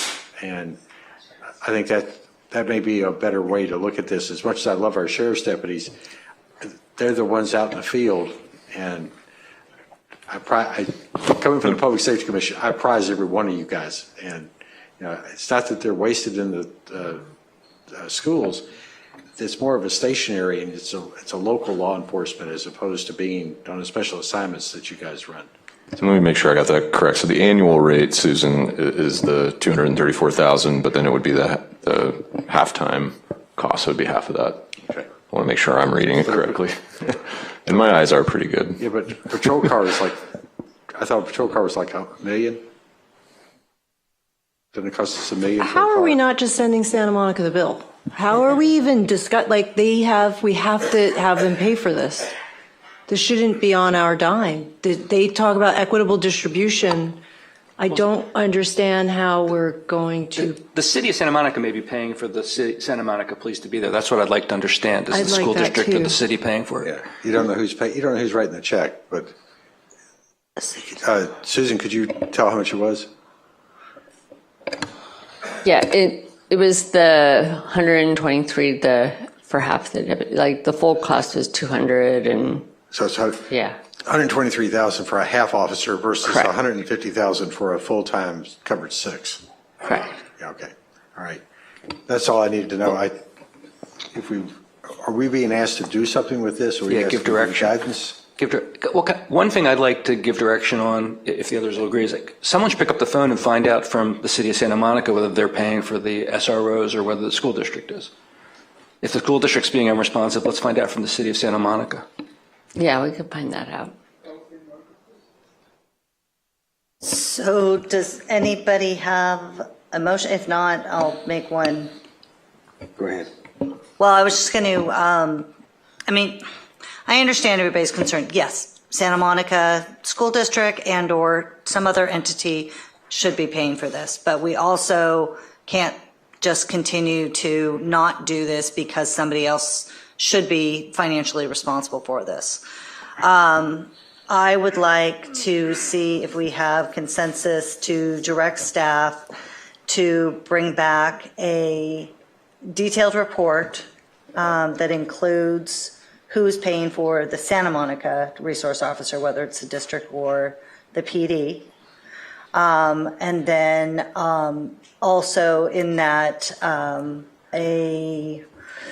need help here with whether we're going to put out a request for proposal to fund a private company to do that. Do you want to clean that up for me? I don't know if we're going to clean it up, may make it worse. Come back with a proposal that's structured similar to what's in the Las Virgenes district, where you've got covered 6 working in coordination with the sheriff's department. But the covered 6 seems to be the one on the ground, and the sheriff's department is the one that's providing the air cover, if I want to call it that. So that would be the recommendation I'd like to come back with, is something similar to Las Virgenes. Or we vote tonight and just get one of you lovely sheriffs to do this and we just get on with it. Is there an option on the table? I'm not in favor of reducing our field force of deputies. Gotcha. I'd rather add to as opposed to take away. Okay. So as a practical matter, we're not going to get anything in place this school year. It's almost over.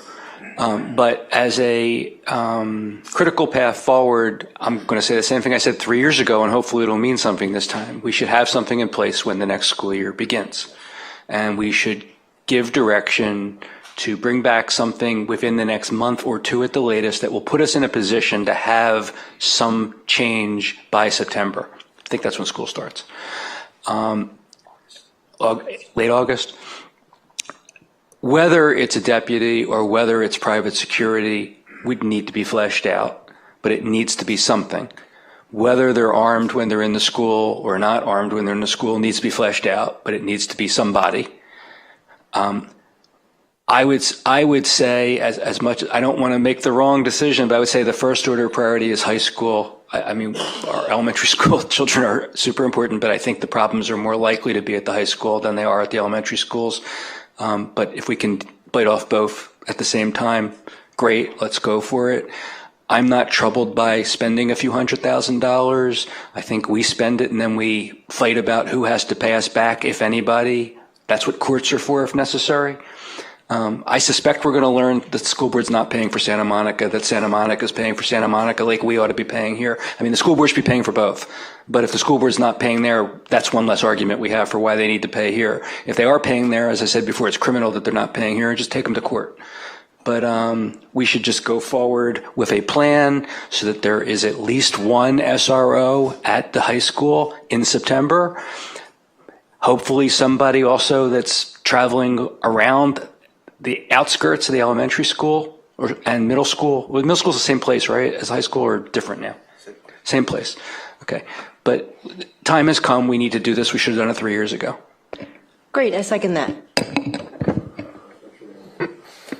All we're doing is asking the staff to come back with a concrete plan and a contract and a proposed contract or an RFP that could be solved before school starts. Can we clarify the motion on the floor? Well, do we need a motion when we give direction? I thought we just talk about it. It would be helpful to get a motion on the floor to understand the specific direction.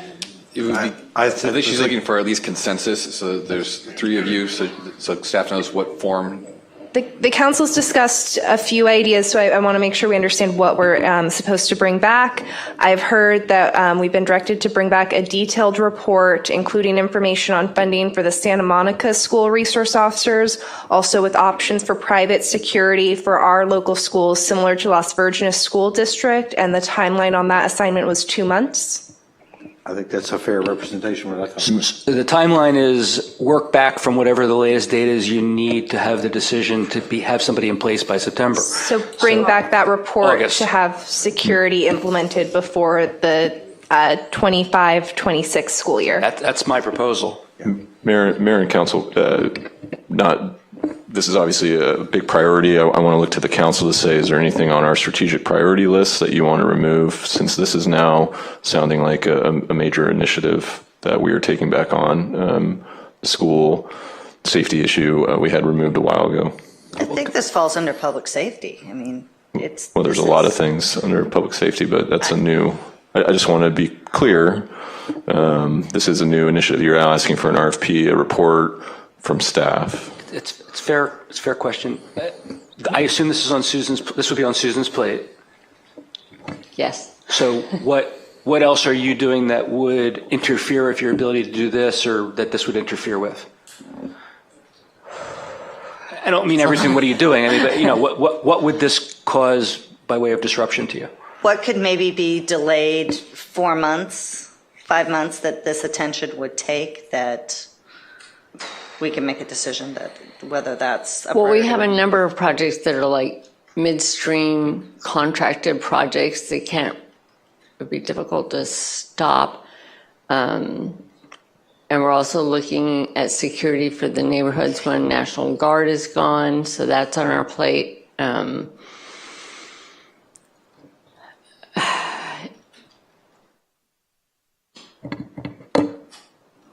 Could you make this part of the National Guard? When do we meet to go through our priority list? When is that going to happen? I mean, that may. Thank you, Councilmember Euring. We had actually had that about a month ago, I think was the date we were supposed to do it, and then we repurposed that meeting for one of our workshops. So we need to have a new. We don't have a date set up. We don't. We haven't rescheduled it yet. Susan, is there any chance you could do the National Guard replacement, and this is all part of the same RFP with two parts? That RFP already went out. In fact, we did all our interviews today, and I'm working on the staff report to make a recommendation. Never mind. You got it. Never mind.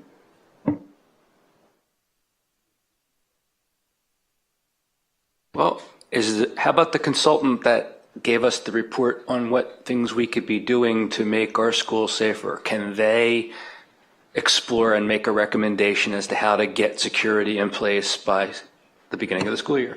Well, that is work too, because you have to get a contract with them. We'd have to start a new contract, which takes work to get that in place. And I'm not even sure if it's within their right. I understand we'd have to get a contract in place, but if it is within their sphere of, if it's within their scope of what they can do, I would think we don't need to do an RFP for someone that can do that work, since we already hired them previously to tell us what we need.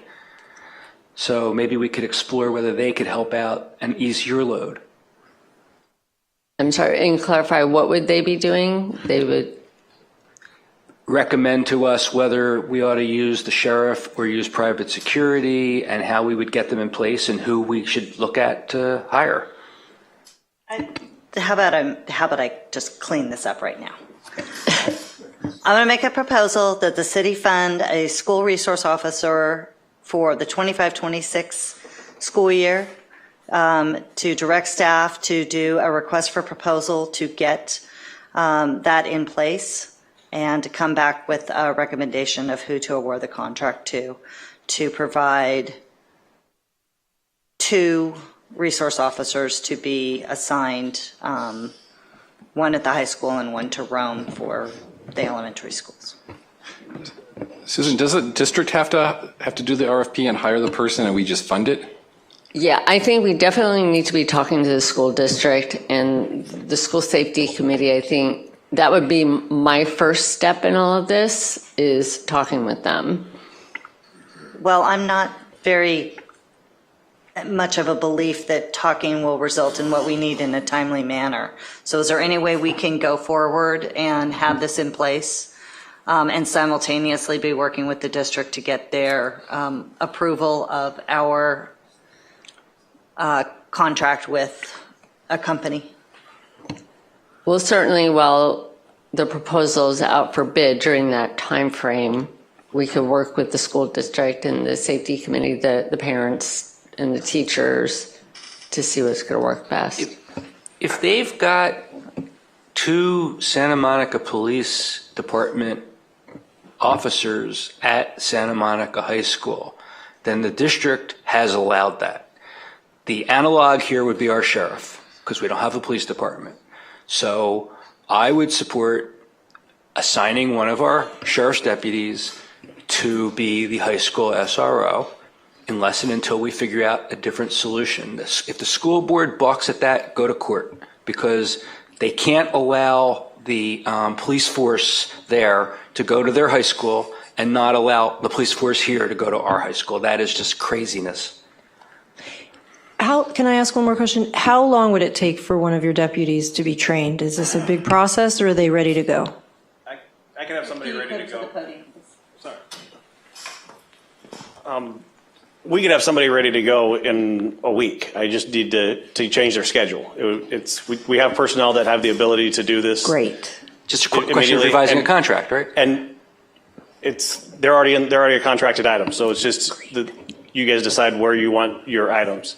As far as us being on campus, I'm on campus on the regular. I was on Malibu High campus today, walking around, part of Spirit Week. I have 2 deputies there tomorrow doing a presentation for the Safe for PCH stuff. They're doing some anti-drunk driving, detected driving education in the classroom, and they're armed. So there's armed deputies on that campus on the regular. So let me try this. Why don't we demand of the Santa Monica School District, the Santa Monica Malibu Unified School District, that they authorize us to have a sheriff's deputy there, and once we have that agreement in place, we have a little bit more breathing room. We can explore private alternatives.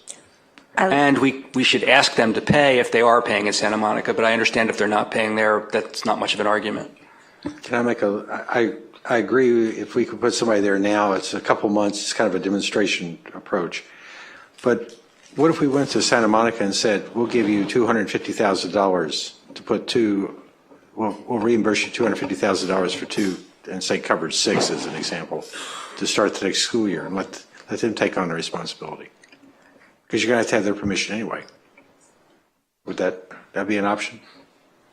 I'm sorry, are you saying that we would request that they pay for the? No, we give them a grant of $250,000 to put 2 officers on. Oh, I see, and they have them contract with a private security firm. Because they'd have to be contracted anyway to be involved in it.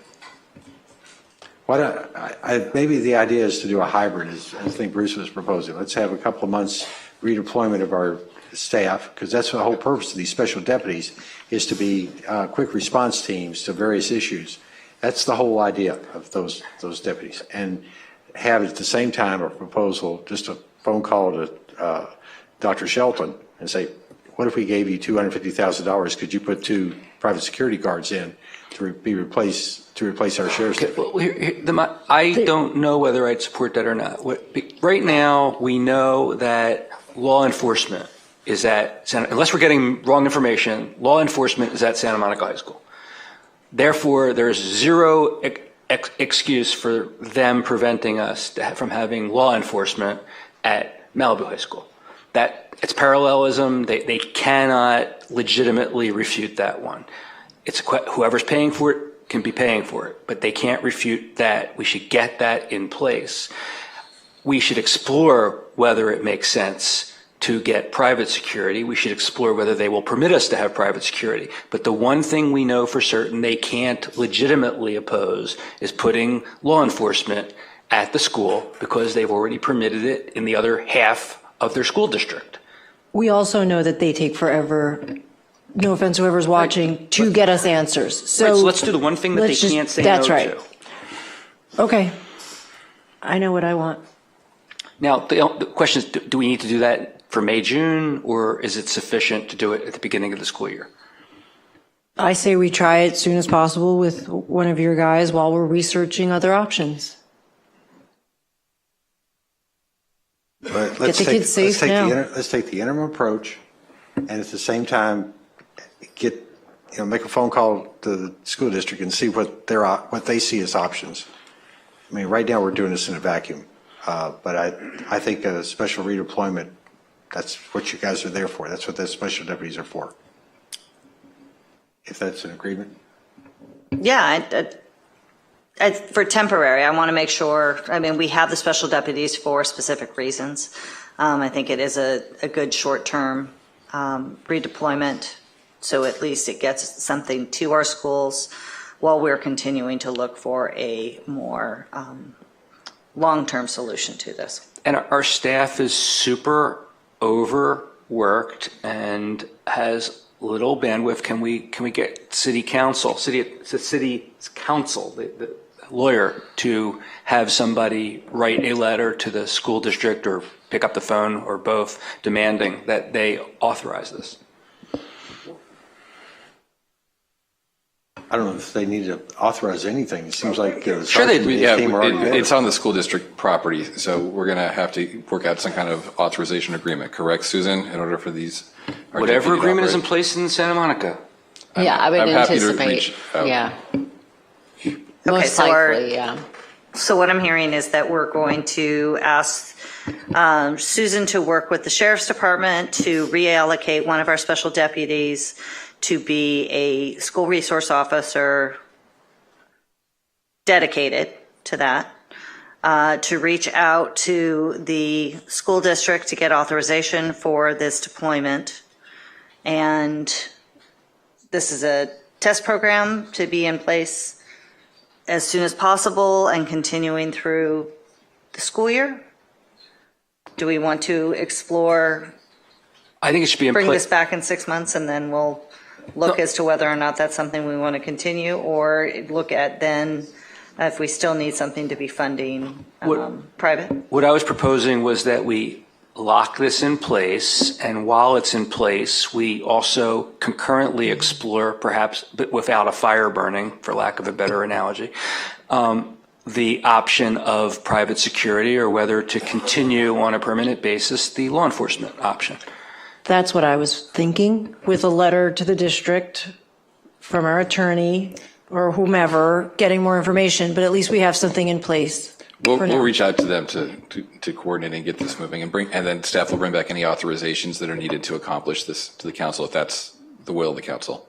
Yeah, I think a conversation with the school district will be much more productive and give us more guidance on what we got to be doing for the next school year. Let's see what they have. Okay, so do we sum up the motion? Do you want me to? Subject to confirmation from the school district, reassign one deputy to the high school, and concurrently begin to explore whether a deputy or private security or some other alternative makes sense going forward in the long term. And bring back any necessary authorization to the council? Yeah. Yeah, nothing will get done until it comes back for approval as far as the alternative is concerned. I think that's a given. Trevor's going to get that approval, right? Not Susan. Yeah, I mean, I will be reaching out to the school district and see what sort of agreements or what we need to have in place if we're going to do this. If they don't give it to you voluntarily, do a Public Records Act request. All right, I'll second that motion if we need a motion. Everyone clear? Yes. All in favor? Aye. Say aye. Aye. Aye. Any opposed? Motion carries.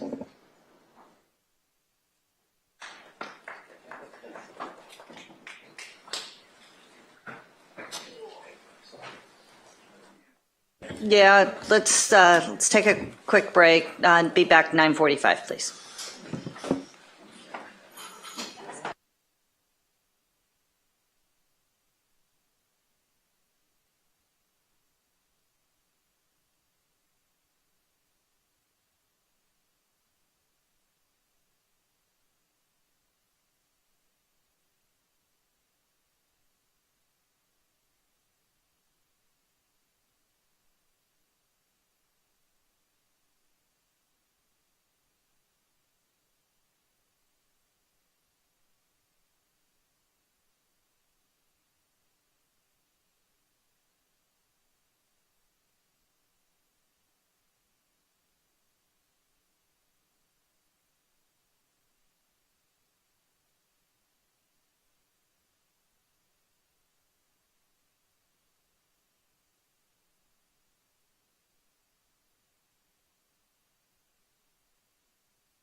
Mayor Pro Tem Silverstein.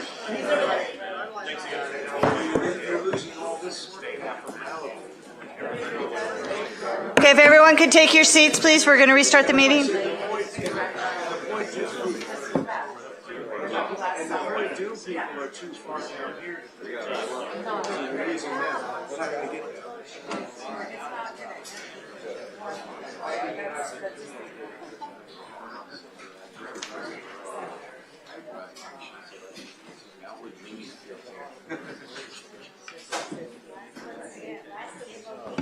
I'm going to ask if we could hear 7A so we can allow a staff member to go home.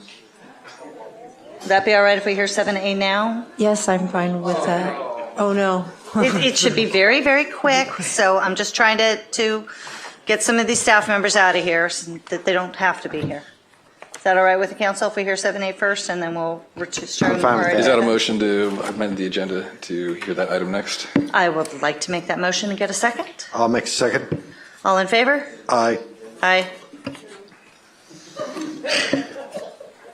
So Susan, if you will bring us a very brief but important staff report on this item. My pleasure, and this whole report is my pleasure. I have to say, Deputy Mike Trinan, many in the room may remember him. He was a 30-year veteran of the Sheriff's Department, most of that time in Malibu. And while he was in Malibu, he was an amazing human being, both in terms of enforcing the law, but also having tremendous compassion and helping our unhoused community. He was just really special, and unfortunately we lost him in 2021. And the Public Safety Commission thought it would be fitting if we tried to sort of seal his legacy with an annual public safety award. The commission, could take nominations and make a recommendation each year to honor somebody who had that same spirit of compassionate public safety. That spirit, because that's really what Mike embodied. That's my report. Do we have any public comment? I'm sorry. Do we have any public comment? No, we don't have any speaker slips for this item or any raised hands on Zoom. Okay. Any council comment or discussion? I know Mike Trinan from my Public Safety Commission days, and I would be honored to make a motion to approve this. And I'm going to second that. Great. Does anyone else have any other comments? I just will say that I'm disappointed that we're doing this posthumously because Mike was an amazing person and he did so much and he had so much love for this community. So I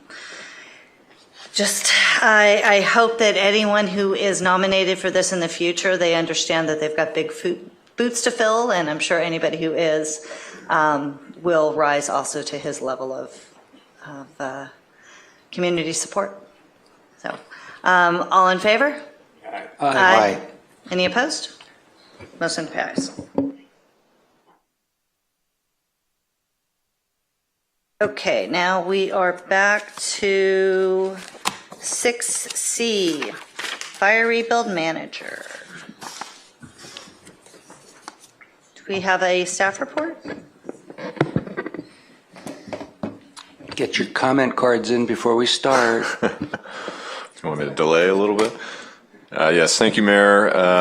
Item 6C, Fire Rebuild Manager. At the April 3rd workshop, the council provided direction to return at April 28th, tonight's meeting, with input from our community representatives, and that input is attached to the staff report. Thank you for that. The report is there, but high-level summary, the title that was suggested, Program Director Fire Rebuilds, that would ultimately be serving as the primary liaison between homeowners, city officials, and agencies, reporting directly to the Malibu City Council and operating initially under a 3-month term with an evaluation for extension. This type of position, we've also talked about a rebuild czar, different titles. A czar type of position is typically seen more at the federal level. At the local level, you would need it to report and coordinate with the city manager and a council manager form of government because it is in essence a department head position. So a department head would be structured like our other department heads in the city. That's the best way for it to work so that the proper powers and authorities are in place for that type of position. There are instances where you could have then a position not reporting in the council manager form of government as a department head.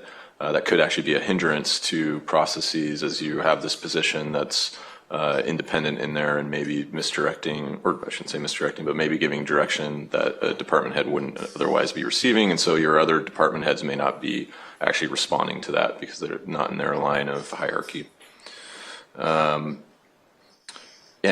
In this structure, we'd be in essence creating sort of a small department. We could also have other multiple positions tied to that, depending on what direction we go. And of note, it appears that the City of LA's recent czar model has been disbanded, as far as I'm aware. The other component, rebuild liaison or community liaison, appears to be more of what is being requested from our community, where a person acts as a centralized point of contact.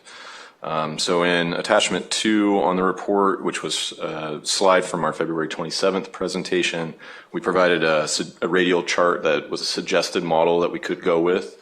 And that shows a model where a community liaison is coordinating with all the community groups. That would be a rep that could be having discussions with a more focused group of maybe 1 to 2 reps from each of the different neighborhood areas. And then that liaison may best support those community needs by having those direct conversations. So with this, so that's a high level summary of what we're looking at. Really going to defer to council for some direction on where you want to go. If you want a position like this to be an employee, a consultant, or a volunteer, that would impact how we go about this. If it's an employee, we would need a description and salary range. If it's a consultant, we would likely need to do some sort of competitive process for that. And if it's a volunteer, we need some sort of review of that type of position, how we would bring it in. And so the recommended action is provide direction on a potential position or even positions to support the fire rebuild efforts titled Fire Rebuild Manager or similar, and turn it over to council to discuss. Good. Marianne? We have comment or we got speakers? Thank you. Okay. Do we have anyone online? No? Okay. There are no raised hands for this item. Okay. So the first speaker we have is Arno, followed by John Condoret. Is it okay, you'll correct me when you get up here. Followed by Deirdre Rooney.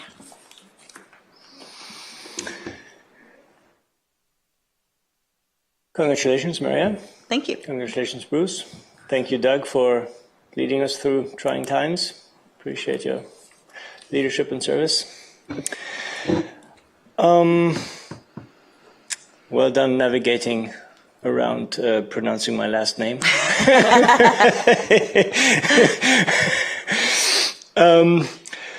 So the rebuild liaison, whatever it's called, czar, ambassador, whatever, is a new and unprecedented position that we've never seen in Malibu, and new and unprecedented things in general always have an aspect of uncertainty and may seem daunting, and we need to kind of overcome that if we want to accept it.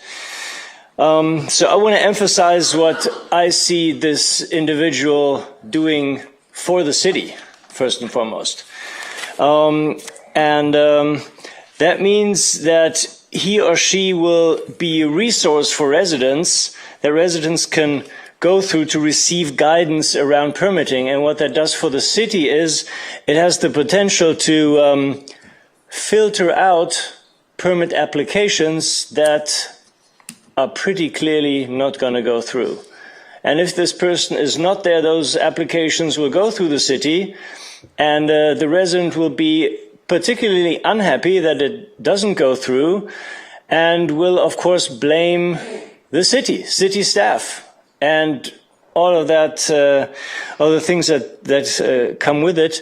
And if there's a rebuild ambassador liaison, that person can filter those requests out and save the city staff a lot of work around things that it shouldn't do. And by doing so, save the city time, and by doing so, facilitating quicker permit applications and approval for the proper applications, for the permittable applications.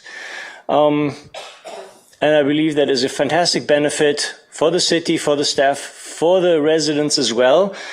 And you've heard the name before. Personally, I've found Abe Roy to be someone who's very qualified, and if I can, I nominate him. And thank you for your attention in that matter.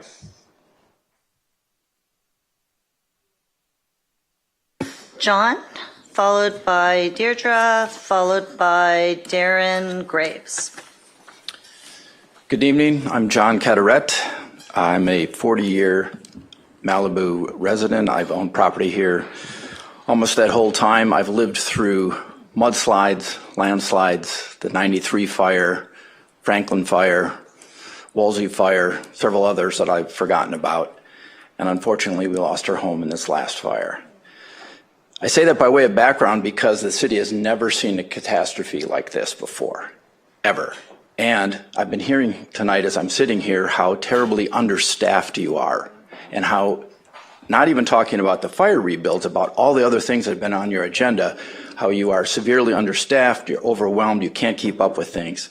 And here's an opportunity to help the community rebuild.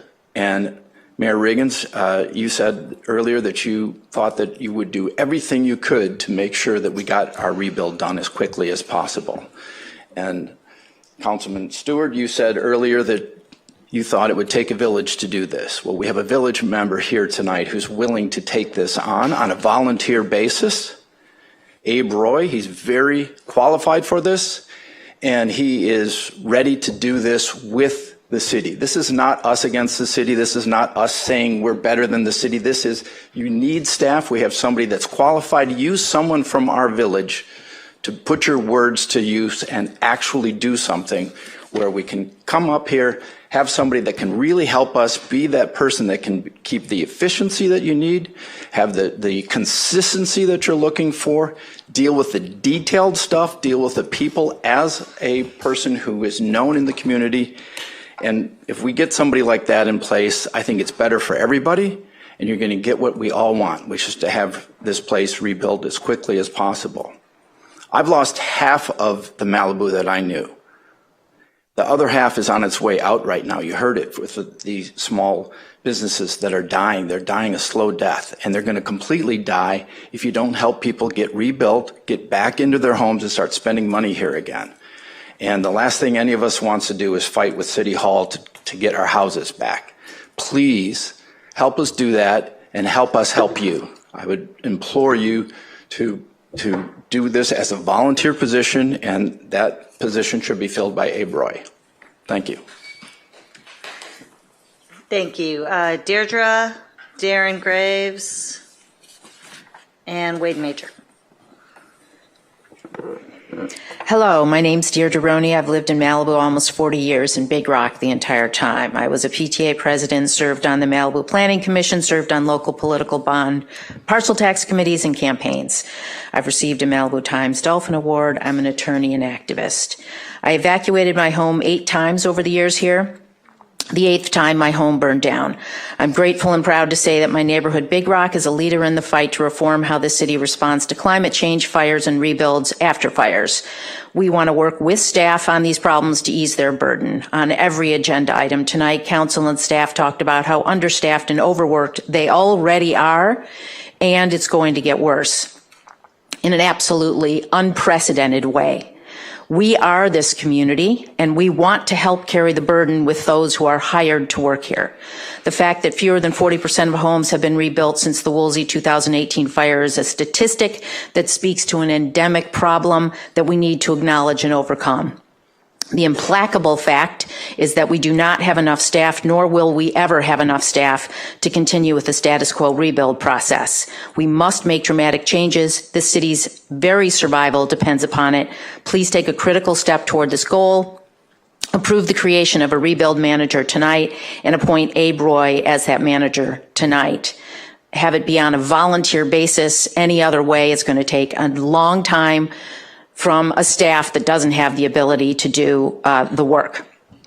Abe has been a dedicated, knowledgeable, indefatigable expert voice in our community. There are many other experts who are seeking to help in this volunteer way through a rebuild manager.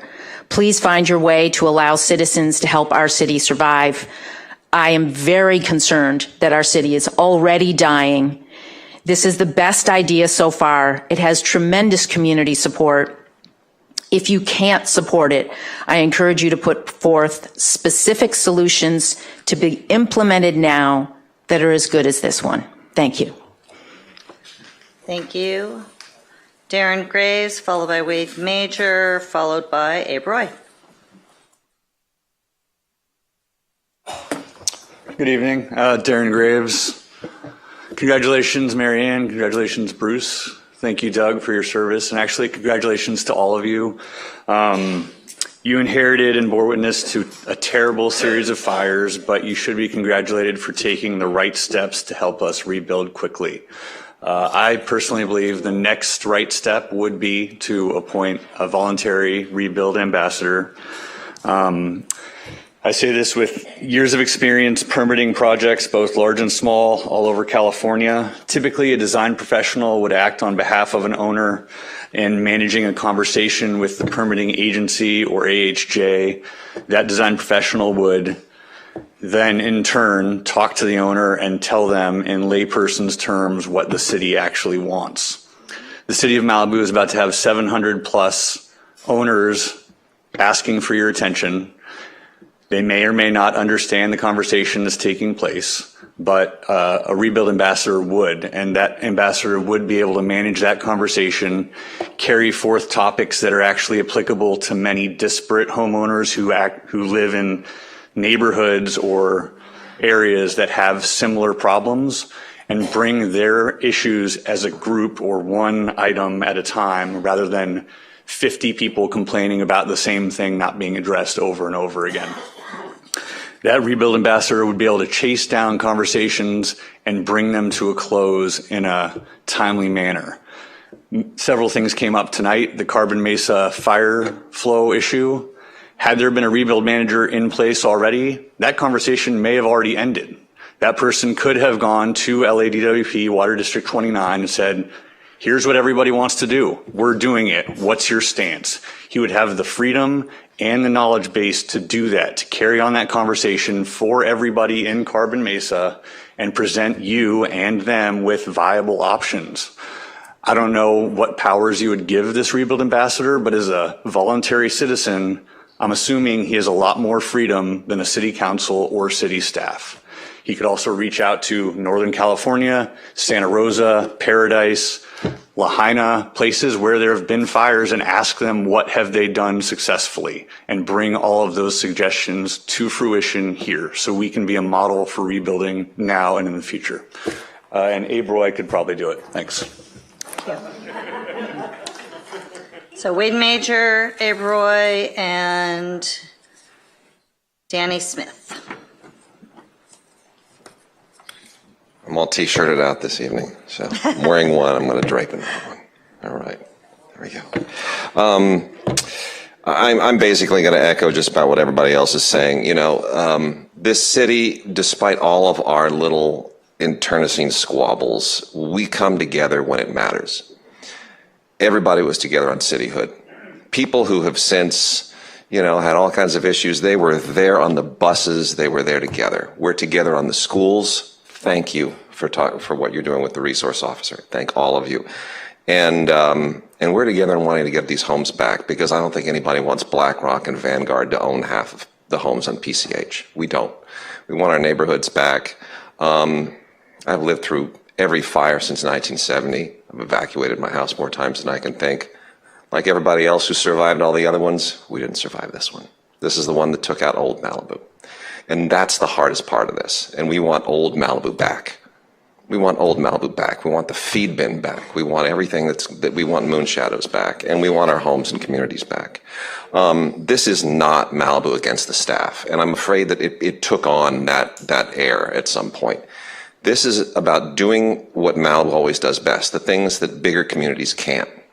We can do the big things that small communities can do, and that is we want to be a part of this. The community, this, whatever we call this, we could call this the rebuild juggler. I don't care. Abe Roy is an incredibly talented man who is willing to volunteer for this position and put himself out there for the community. That doesn't happen in other communities. This is an extraordinary moment. We want to help the staff. We want to lighten their burden. We want to play a role in our own rebuilds. And having this liaison is the first step toward being able to do that. So thank you. I thank you all. Thank you. Abe, followed by Danny Smith, followed by Lee Johnson. Yeah, first of all, thanks everybody for the positive comments. You've heard a lot from me, and I'll be very brief. The thing that I really want to emphasize and say, particularly to city staff, our goal is to forge a genuine partnership and collaborate. We have to win together. Our goal is not to dictate terms. We need the city staff's expertise. That's vital for us to succeed. And council, for you, this is an unprecedented moment to vote in something that has never been done in the history of the city. We will ensure that you don't regret the decision. Thank you. Danny Smith, Lee Johnson, and Joe Drummond.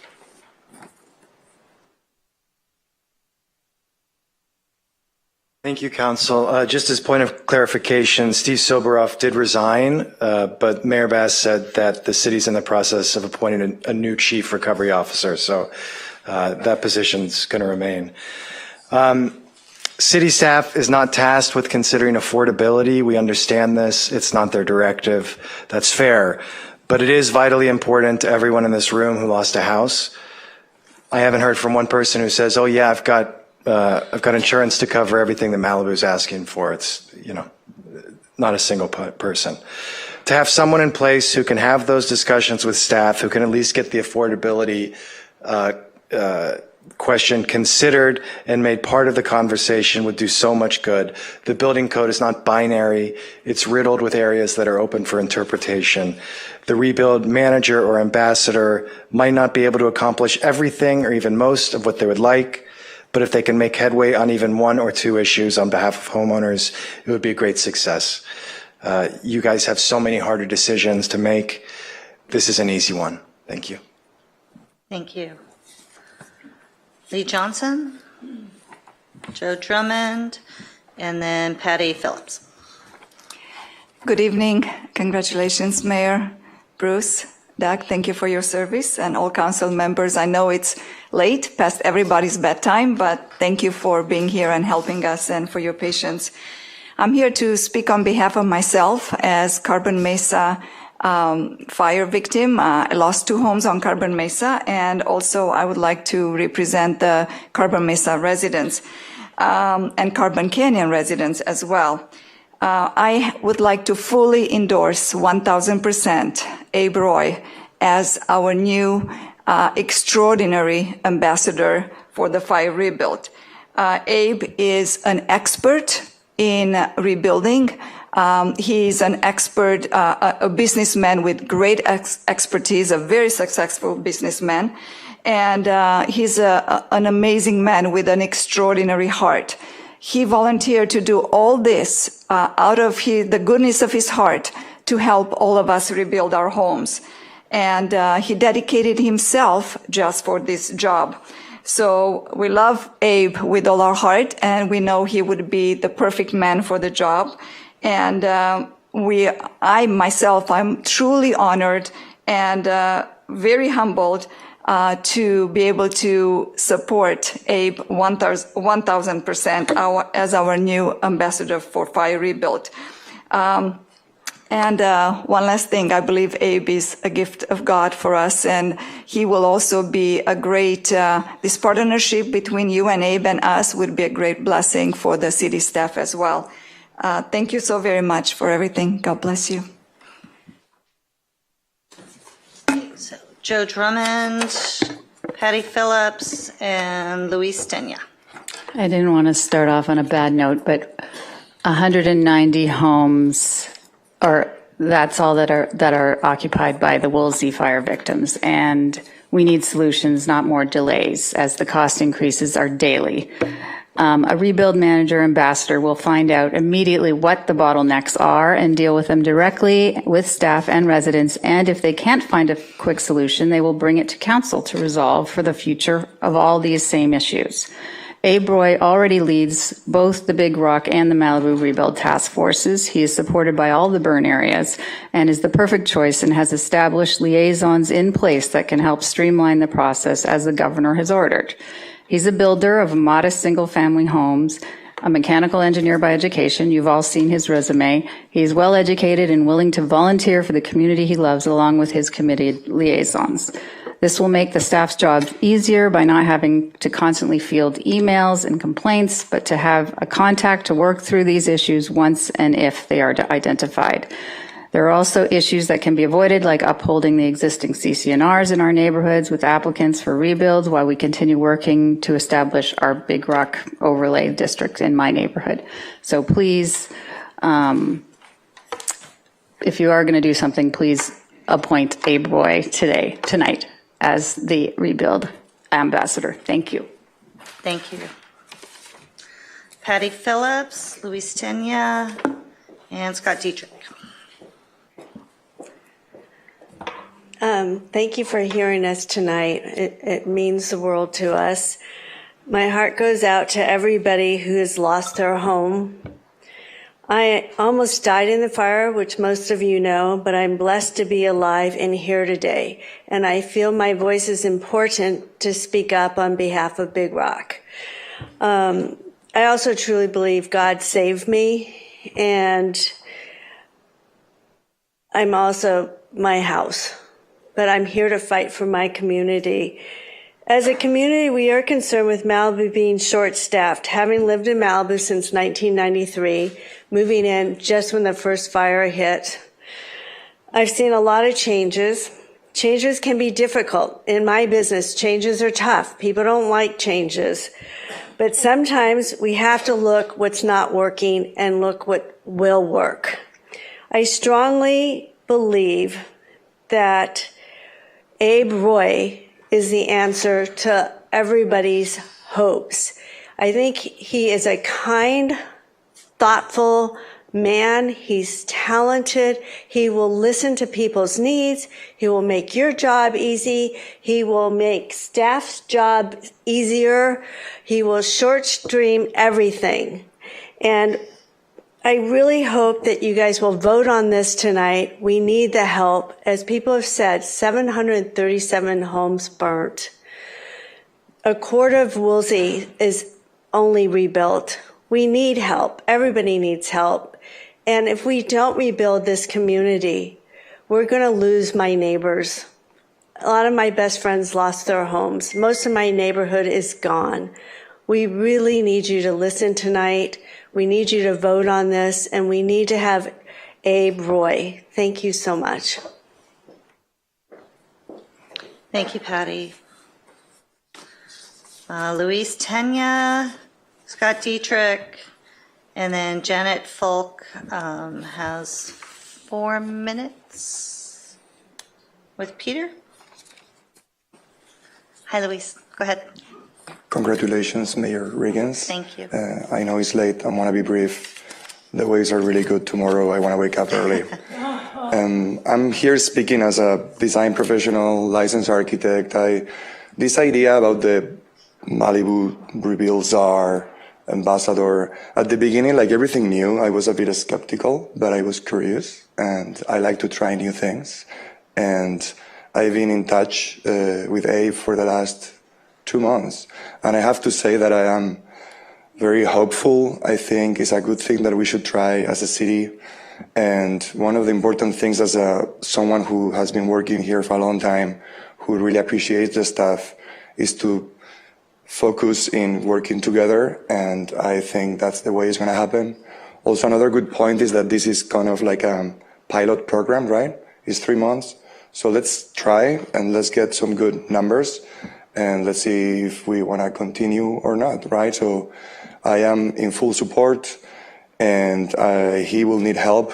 I already told everybody that I really want to help as much as I can as a volunteer and directly with the staff, with Abe or whatever you guys need, because I really love Malibu and I think that we all need to help rebuild. Thank you. Thank you, Luis. Scott Dietrich, followed by Janet and Sam Hallcap. Sam still here? Thank you, Mayor Riggins and Council. I want to echo what the others have said, but I think we need to understand exactly where we stand right now. We are at a tipping point. If you extrapolated from Woolsey and you went to 737, we won't be done rebuilding. You know, a lot of us won't be here by then. It'll take many years. We have a great staff, but we've all got to work together on this. This is huge. It's the biggest disaster. You know that this is the case. So we need to try something different. And what's being proposed is not a czar, it's an ambassador. It's melding the expertise in our community, our neighbors. I mean, you guys are up there as council, but you're our neighbors, right? Who lost their houses? Our neighbors.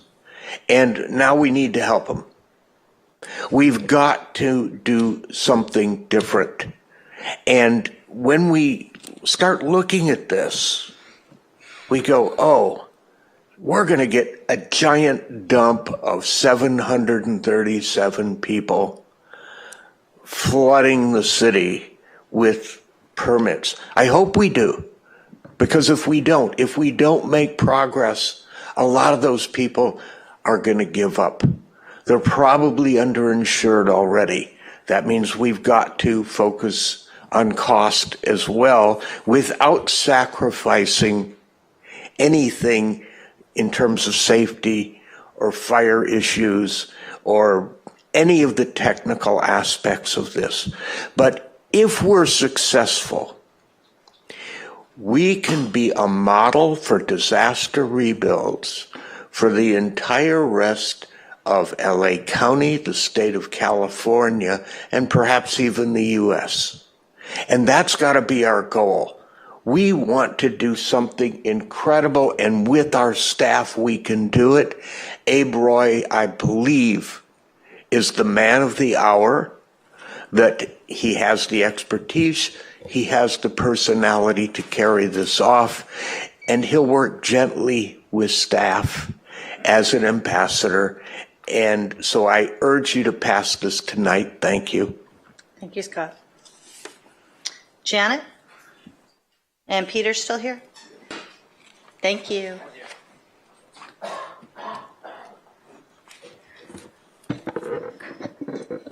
Good evening. Almost the middle of the night now.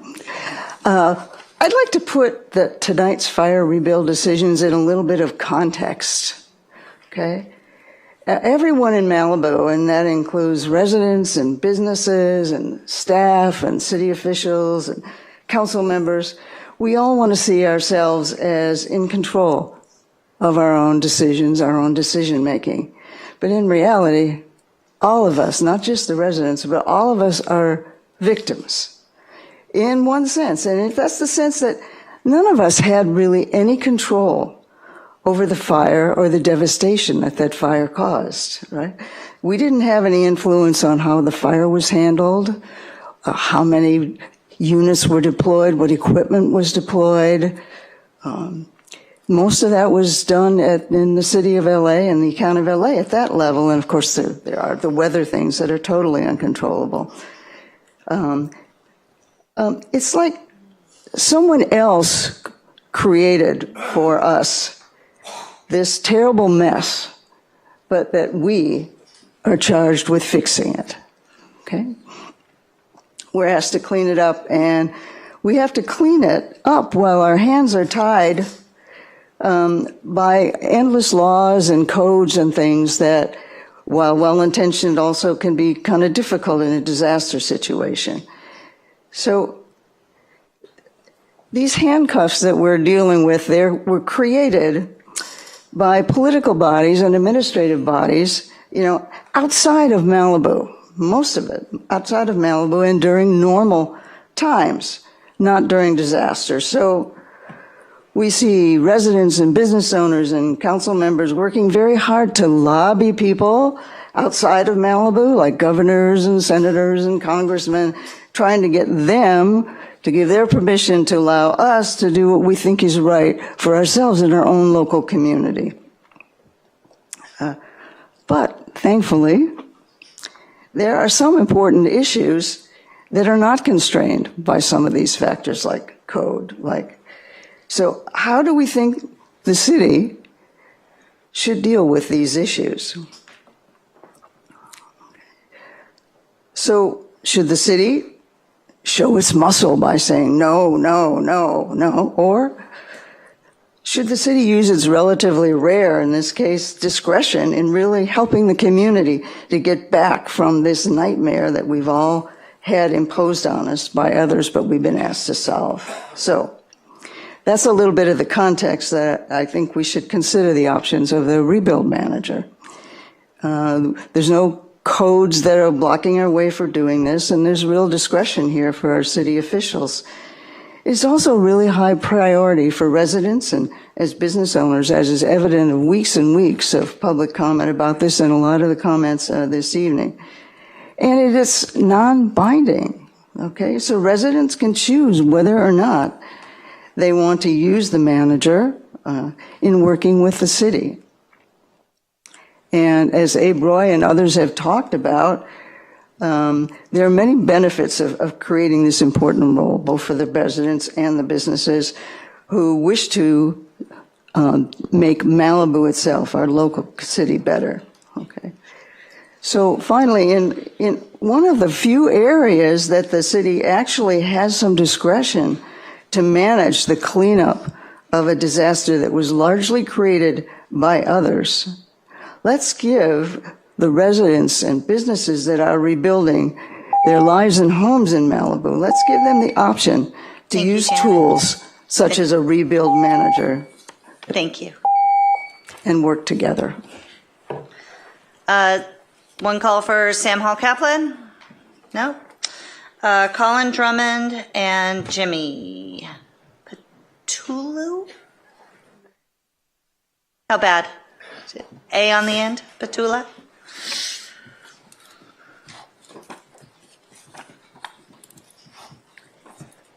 Congratulations again, Marianne, and thank you everybody for your service. Sam supports Abe Roy as well. He had to get to bed. So I think the volunteer part of this is interesting. As you probably know, I'm a community brigade member. One of the things we discovered was we were quite successful in evacuations, and we were told is because we were part of the community and not scary like law enforcement, like people get nervous around deputies. And so, I kind of see this in a sort of similar light, which is, for all the questions you guys have heard from various members of the community, we're hearing hundreds and hundreds of questions about how to rebuild, what to do.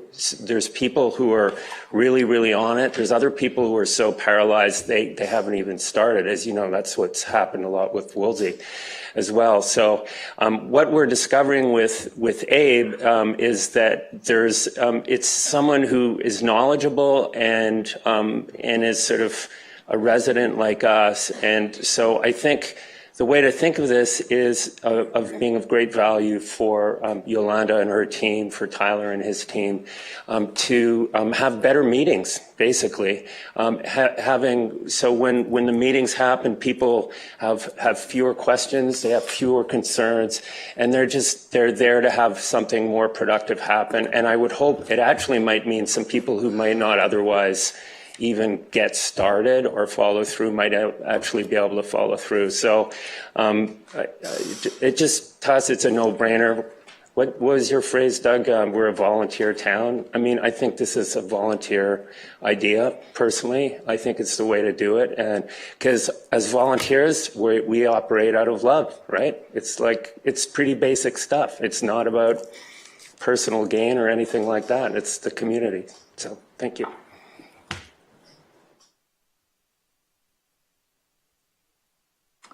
Jimmy's the last in-person speaker. Do we have anyone online? No, we don't have any raised hands on Zoom. Thank you. Thank you, folks. Congratulations, Marianne, Bruce, everybody. Listen, I'm definitely all for Abe Roy. I don't know if you know our streets on Inland Lane, the two streets, there was like 30 houses. 3 ended up staying, and funny enough, Roy's house made it in the fire. And Roy has really no skin in the game. And as soon as the fires happened, a couple days after, I contacted a lot of the men in our area, and I set up a support group. And I said, let's meet at Soho House once a week. Let's all share stories. Abe was the first one to show up, and he just, was, look, I want to help. I want us to help rebuild. And I know I came in to these first meetings angry and everything because, Roy's building houses in Westwood. I've interviewed tons of contractors, Abe as well. These people are building homes in 10 months. But for some reason in Malibu, it takes 30 months to build a home. And I don't know, that means it takes 20 months for Malibu doing the thumbs up, thumbs down. But if you let us build our homes, we can build them in 10 months. And so I'm absolutely behind Abe. I'm going to tell you guys the next fire is going to be Legacy Park. I don't know who came up with this idea, but there was a homeless guy there 2 nights ago cooking, almost started a fire. Me and my wife for 6 months have been going, what's the idea here? All the foliage, can you have them trim Legacy Park? I don't understand what the deal is with Legacy Park and all that brush that nobody's clearing. So that's the next fire, folks. Thank you. That'll conclude public comment. We're back up here on a council. Who wants to take a start? I'll start. Okay. So thank you, everybody. And I'd like to start with saying staff has been amazing. And this is in no way of an insult, but I would like to support bringing Abe as the ambassador volunteer because it's a practical, solution-oriented step that will both help residents navigate the complex rebuilding process more efficiently and flag hundreds of daily emails for staff, protecting our team from becoming overworked and ensuring timely, accurate responses. Just recently, a Carbon Beach resident sat through a 7-hour meeting under the mistaken belief that it was a water flow hearing. She left empty-handed and frustrated. Had we had an ambassador, a dedicated point of contact, I believe she could have been guided straight to the right information. But this role must be built on partnership, not power. If a rebuild manager is perceived as antagonistic toward staff, it undermines the collaborative spirit we need and reflects poorly on all of us who supported this decision. I want to be very clear. When staff succeeds, residents succeed. When residents are supported, our city thrives. These outcomes are inseparable, and they depend on trust, mutual respect, and cooperation. Equally important, this position must serve every burn survivor community in Malibu. Whether from Big Rock, Carbon Beach, or any other neighborhood, no one should feel that they're competing for attention. Everyone deserves the clear same guidance and advocacy. And I do believe that Abe Roy is the right guy for that. So that's all I've got to say. Thank you. All right. So, first of all, thank you everyone for your comments. They were extremely eloquent, heartfelt, practical, intelligent. Appreciate every one of them. Unanimous of the 16 speakers, not a single one wavered from the same theme. Everybody supports this position, whatever we're going to call it, and I like the ambassador concept. No one wavered from being Abe. not a single person. And I've not heard anyone in the community express any opposition. They've certainly had enough notice that this has been brewing, percolating, to come here and tell us if they have a problem or send an email. People have no problem with that. I haven't heard a single word from the community that was negative to this. That's pretty extraordinary and unusual here. Now I've been talking to Abe and I've been talking to Dean Wenner since this effort began. I've been talking to others. I've been supportive of this concept. I asked you all to provide us with some data, other places where it's been done. You've done that. To outline what it would be about. You've done that. Consistent with the Brown Act, I've spoken to one other council member throughout the process. It's been Helen. She's been consistently supportive of this too. From the public comments that have been made from others from time to time at our workshops, I haven't been sure where the third vote or fourth or fifth vote might be. I'm hoping they're going to be there tonight because I'm going to support this. So we heard some comments from the acting city manager about potential legal issues. Are Santa Rosa and Paradise city manager cities? I'm sorry, you said legal issue? I don't think I commented on. Well, the notion that this somehow ran contrary to the city manager form of government to do this. If I misunderstood and that's not what you were saying, then I don't have that. Yes, Mayor Pro Tem was commenting on a position under the council manager form of government. So to have this position be able to have authority to direct staff, direct other departments, ideally it is reporting to the city manager in that form. Fine, because I don't think that is what the privileges and authorities that are outlined in this proposal include. Nobody's directing staff to do anything, so far as I can tell. I'll get to that. But so this has been done in Santa Rosa. It's been relatively successfully. It's done in Paradise, more successfully than us. Boulder says it's been done. The standard that's set forth here, it's on the last page of the report submitted by the residents. Access to city staff, including office space, administrative support, and technological resources. Maybe administrative support we got to talk about because that's technically, I guess, directing a member of the city staff. But otherwise, these things are not power over anyone within the city. Authority to call and agendize items to city council votes. I suppose that could conceivably be a power. Perhaps we could just say, shall have access to the city manager to propose agenda items, and we can get a copy of that request. And the city manager, whoever that is at the time, chooses not to act on it. We can address that at a city council meeting, but that it can be a request for an agenda item rather than an authority to call an agenda item. And collaboration with the city manager, planning and building leadership. These are all access issues. These are access issues. These are not control or authority issues. And I don't think anybody was intended to suggest that this would be a person who would have legal authority over any employee of the city. That would be a different construct. I might support that, but that's not what's being proposed. And I think, as one speaker said, that would probably take forever to put in place. That's why it's not being proposed. One thing I would add to this is I would limit the work that this person, that Abe does, because it would be Abe, to like-for-like rebuilds. Like-for-like plus up to 10%. Absolutely don't touch anything else. Those people can take 10 years. I really don't care. Like-for-like rebuilds are what I care about. I've said that over and over again. So, and this person should only be dealing with the like-for-like rebuilds. And to go back to the unanimous, as best I can tell, community support for this, this is not just people in Big Rock. And it's not just people in Big Rock who lost their homes, people in Big Rock who still have their homes, like Abe. We've heard from Carbon Mesa, we've heard from the beach, we've heard from people in other parts of the town who have not lost their homes. Everybody's been impacted. I won't say haven't been impacted. So I can't imagine why we shouldn't try this.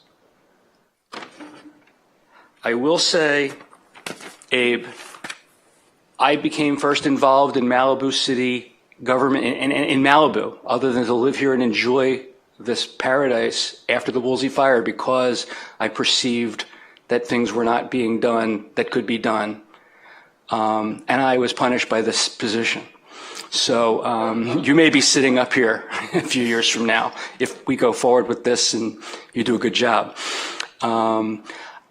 I'm a little troubled by keeping this at a 3-month position. I mean, obviously it can be terminated at any time, so I don't know why we want to put a limit on it.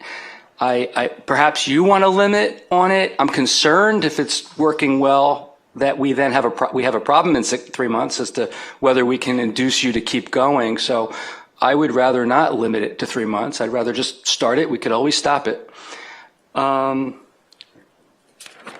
As you know, my attempt at humor also, lastly, again, ambassador works for me. The words are, as Rev Tevye said in Fiddler on the Roof, may God bless and keep the Tsar far away from us.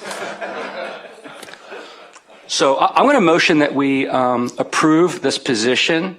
Perhaps we need, if we can work it out tonight, the exact protocols of it, maybe we need to give direction to come back at the very next meeting with the protocols ironed out with the assistance of Abe and any other member of the community who's spoken tonight who has something meaningful to contribute. But it should be along the lines of what's set forth in this document, and that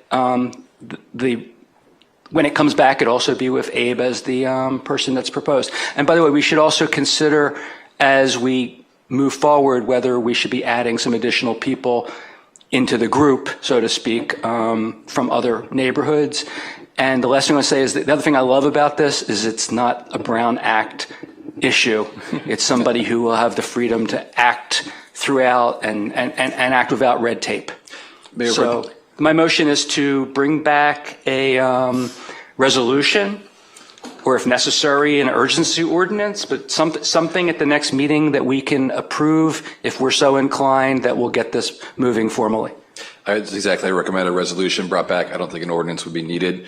And if you just want to give the key points of it, staff can take it and run with it and work with Abe to bring that back on consent. And the last thing is I just want to make clear what has been said consistently, and I agree with it, that this is not this is not anything negative to the staff. This is not going to be adversarial to the staff. This is intended to complement and facilitate and assist the staff. Everything that Abe comes back with and suggests is not necessarily going to fly. We're still going to have to operate within the constraints of the law, and we're going to be relying on the staff to let us know when that roadblock occurs. But Abe will do his best to find ways through the roadblocks. Madam Mayor. Doug? Yeah. By the way, I concur in what Bruce said about the unanimity of all the support for this. And I think what we want to do up here is put a little bit of touch to this to make sure it works the best it can. I had a very good conversation with Team Abe the other day. And I think there was 5 or 6 of you guys on the call, and I don't know if you were being nice to me or whatever, but I think I'm the one that said, "Don't call yourself a czar, call yourself an ambassador," because that's what this job is. And as I mentioned, and some of the prior hats that I've worn, I was a consultant for several years. Part of this was in process management and is in banking, but it all works the same. It's all systems management. As an engineer, you know exactly what I'm talking about. The boxes are different. Boxes may have different names on them, but the flows are what you're looking at. And I looked at this and I said, this is participatory management. Classic name for basically having decisions brought up from the, and I hate to say bottom up, but from this, if you think of a factory, it's the people on the factory floor that know how to do the job best. It's not the manager in the ivory tower. And what you want to do is get that participatory management to start working its way up. And that's what this really is. It's about having the people that are affected by this, who have a need, calling out for someone to coach them and shape the process so it works best for them. But I want to say one thing. You take this approach and you say, what's broken? But we haven't really had a chance to try out and really exercise the Rebuild Center yet. the concept. And this idea of having concurrent approvals, concurrent process is in its infancy. But already we've had, a third of the people that are affected by the burn already been into the rebuild center. So it's doing something right. What we need to do is make sure it does it best. So what I'm going to propose is we put the ambassador position in. I'd like to have it not report as it currently is right now to the city council. I'd like to have it report to the group that we already set up for this, and that's the Rebuild Ad Hoc, and that's Bruce and Mary Ann, because they can be nimble. And the whole idea of this is don't wait for somebody have to go on the agenda to come back and so forth. If we say you guys report, the ambassador reports solid line to the ad hoc, now you got the chops and the support to get things done without having to go to the council. But at the same time, I'll call it a dotted line to the building and safety and planning people, as well as the city manager, to work with. And this isn't a job where you have power. This is a job where you have persuasion. You're going to have to persuade things to get done. You're going to have to, and this is where the ad hoc committee may be able to help you, because you're not. My experience so far in this is I've had people give me stories, say, I can't get this done, I can't get that done, can't get this done, that done. Usually it's because they haven't checked it out well enough, or we didn't have the right resources for it, but it's in process. What I think the ambassador is going to find is he's got two jobs. One is trying to run down things that are off the tracks, but also starting to consolidate where there's bottlenecks and issues. And that's what you're going to be looking for, is the common problem, not the common symptom. And once again, this is talking consultative talk, perhaps, and I'm not charging $300 an hour for this. The idea is to make sure that you guys have the ambassador has a system in place that allows things to be accomplished. And I think having you report to the ad hoc, rebuild ad hoc is a right move to give you the stature, if you want to call it that, as well as the input to the council without having to go all the way to a council meeting. And I think also to help facilitate the persuasion side, because you need somebody to tell you you're off track, if you are off track, or to encourage you to do more of what you're doing. So I'd like to have this report to the ad hoc committee, and I think we're on the right track. I think the other thing is, let's put it on a 3-month review. I'd like to have it come back, not so much that it has a 3-month life, but it has a 3-month review for the ad hoc and the manager to come back and tell us what's working right and what's not working right. But at the same time, I think you need to be reporting to us periodically about how things are going in the rebuild center. And I think this is where it's a collaborative report, sort of like a commission report. This is almost a commission of one reporting directly to the ad hoc committee. So I'm looking at around the room here, see if there's any heads nodding or not nodding. I'm getting Abe's head nodding. But I'm wondering if we could address what Bruce just proposed with 2 amendments to it. Well, first of all, can I get a second for the motion, first of all? Well, from anybody? I'm trying to build you a second right here. Well, I know you are, but I would like to see if I can get a second before we work on friendly amendments. Second? Yeah, to the motion. So as far as this modification, I'm not supportive of having Abe report to the ad hoc. I think it just adds another layer of bureaucracy. It's also, I'm going to know far less than he is, or anyone else who would be in this position. And I am just spread so friggin' thin right now. It's just not going to help. I think that the way it's been proposed by the community and by Abe is that they they coordinate with the staff directly, and that's what they need to be doing, and they don't need to be putting another layer of interference in the way. And so I want to keep it as it's proposed, not that they work through the ad hoc, they work directly. We'll be hearing about it if there's problems, but we don't need to be involved where it's working. So I don't think that makes sense. And again, we got to stop creating layers of bureaucracy. We want to get the residents directly to the end result. Okay, are you saying that the ambassador reports to no one? Yeah, the ambassador reports to the constituents, the residents. I know, but he's having to work with the city. But he doesn't have any authority, so there's no reason to report to somebody. I'm trying to give him authority. What authority? To report to the ad hoc? Ad hoc helps carry the water for this. If you don't want to be on the ad hoc anymore, then get somebody else in there if that's the issue. If you don't have time. If the ad hoc's going to become part of the rebuild process, I don't know that I have the bandwidth to do it. But I don't think that's what. Well, I learned a long time ago. Don't try to read into facial expressions and head nods what people are thinking. So I would like to hear from Abe and if others have any objections to what you're proposing, because it doesn't work for me. If there aren't objections, then maybe it does work. We're talking this thing to death. I agree. Let's get it done. Okay. Try it out. Abe, if you hit speed bumps, come back and talk to us. All right, and we'll fix it. I mean, this is going to take some time to work out. You're not going to walk tomorrow morning have everything running smooth as silk. So let's give it a shot. I think I heard a recommendation says that he's going to come back and work with city staff to come up with a definition of exactly how he wants it to work. I think that's an excellent idea, but I'm in favor of this thing. Let's get it done. It's time.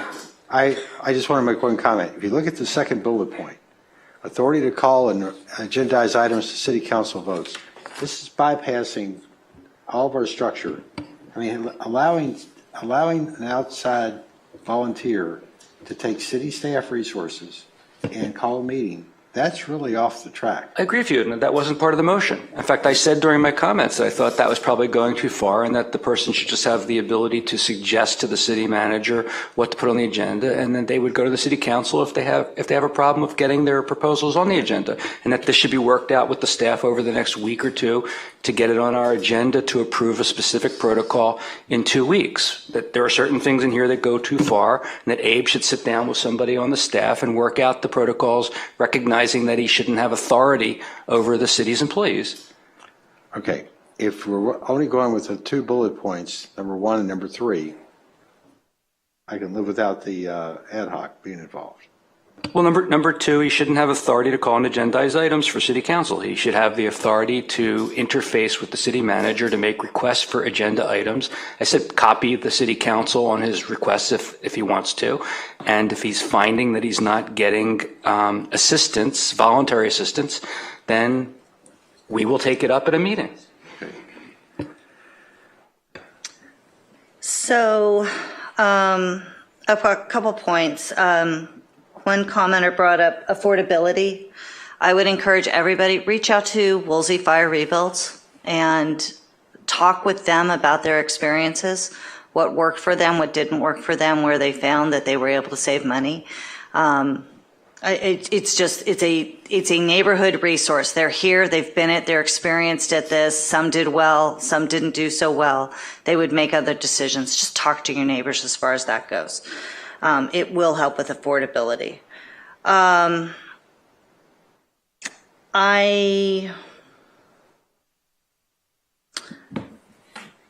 see the need for this. I'm not disputing that there is a void that, when I spoke earlier and said that we need to look at Woolsey and what we did well and what we didn't do well.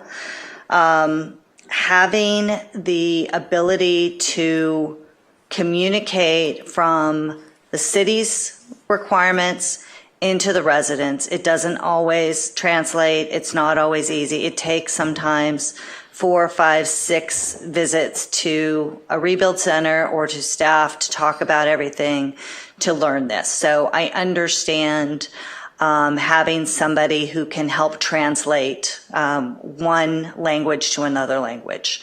And having somebody who's very well versed in both worlds can be quite helpful. I do have some concerns over this being more of a somebody who's going to direct things. I think that they're gathering information from both directions and giving feedback in both directions. What things could be modified or changed. I'm concerned of, this is one more thing that staff is going to have to answer to. And that concerns me. That's a distraction sometimes for them from maybe being able to get the job done. But I recognize that sometimes, yes, bureaucracy gets very stuck in the mud and doesn't always bend where those options can be available for them. I'm disappointed that Bruce isn't open to having the rebuild ad hoc liaison with part of this. I think that it could be very helpful on both ends to do this, but if one person of the ad hoc is not going to participate in that, then there's no reason for the other person to.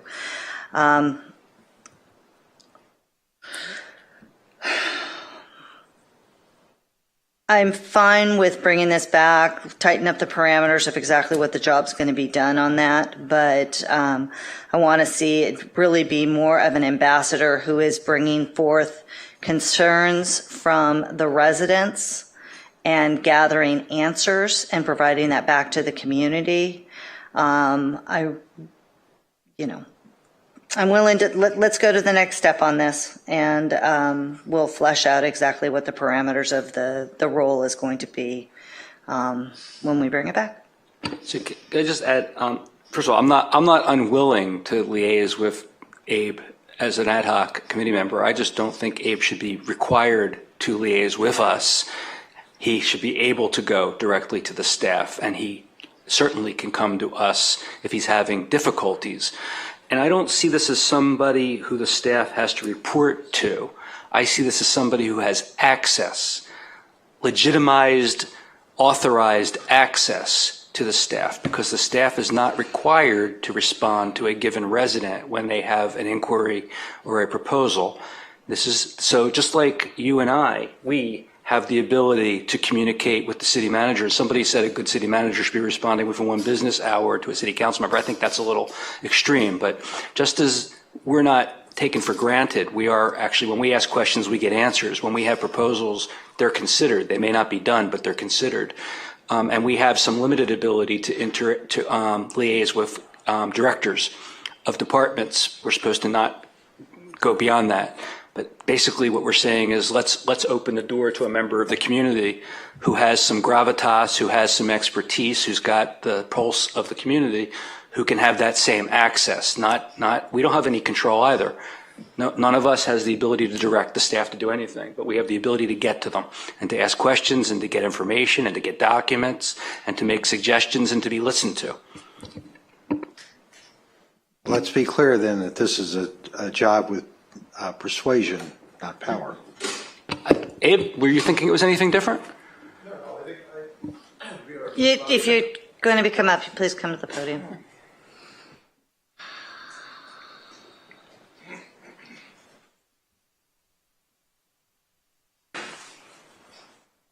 I think we are largely aligned in terms of what we're looking for. In terms of exactly the format, I would concur with Steve. We should give it a go and see exactly how this sort of interface, how frequently. I mean, my expectation is that we don't need to escalate a bunch of these things to council at all. We work collaboratively with staff and get them addressed. So, but it's hard to sort of figure out all the pieces when we haven't tried this format before. So we give it a go, and we're all here to figure out the right format. By the way, while you're up there, and one at a time, please. If you run into speed bumps, let us know. Yeah. And while you're up there, I should thank you so much for volunteering to do this. No clapping. Fingers, please. It's a true honor. No question about it. So everybody's concerned about the staff being able to handle when the city has staffed up to be able to handle this by hiring consultants and everything else. You're stepping up to potentially take on hundreds of people to come to you to get questions. How do you perceive that you're going to be able to handle all that inundation? the questions to staff will, it's more the issues that we will filter. In practicality, we heard a whole bunch today from the Carbon Mesa folks regarding the water flow. So it's issues like these that we will address. We will have working sessions with staff, with residents, with subject matter experts, and bring them to a resolve. In certain instances, we may need to bring it up to council, but that's how we see it interfacing. The direction will continue to be provided by the city staff. I will not be stepping in the way and instructing residents on what you can or cannot do in order to get your planning approval or in order to get your building and safety approval, but it'll be more a resolution of the key issues that are affecting the creation of the permit application, so to speak. So that's one instance. The other would be looking at all of the administrative steps that are slowing things down and working collaboratively with staff to see that for like plus 10% builds what we can or cannot do. So it's along those lines. Well, that's why I think it's important that the rebuild ad hoc be involved in it, because if we're going to be looking at ways to be streamlining things, that is directly within. So long as Abe is not mandated to go through the ad hoc, I've got no problem with him interfacing with the ad hoc. And I would add one other thing we haven't talked about that would be a tremendous benefit to everyone from this is I would think that like we have commission reports at meetings, Abe would have access to speak. I would hope he wouldn't be limited to 3 minutes. And it might cut down on the 60 comments we get from residents every meeting because he will have the pulse of the community and he will be filtering those comments and providing them in a more concise format. So exactly how much dedicated time will staff have to meet? I mean, I think we need to put some parameters on their workload that they're not. This is what they should work out with Abe over the next week to bring back as a proposal, and we can then discuss whether we agree or disagree. Yeah, I would say that's. Well, then I mean, my thing would be max 2 hours a week that staff is to interface with because they've got to get other work done, and I have a motion that we approve directing the staff to put together a proposal with Abe. I'm not prepared to discuss the details of that proposal. I think that's exactly what Abe and the staff ought to do. Then they'll either come back in agreement, or they'll come back and Abe will say, I want this, but they won't agree to it, and they'll say, we want this, but he won't agree to it.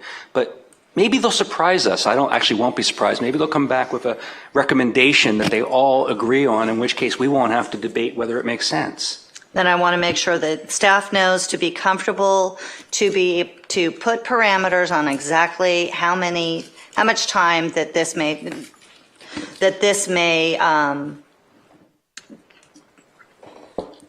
to be productive, so that you're able to still actually get the work done that is required to handle everything.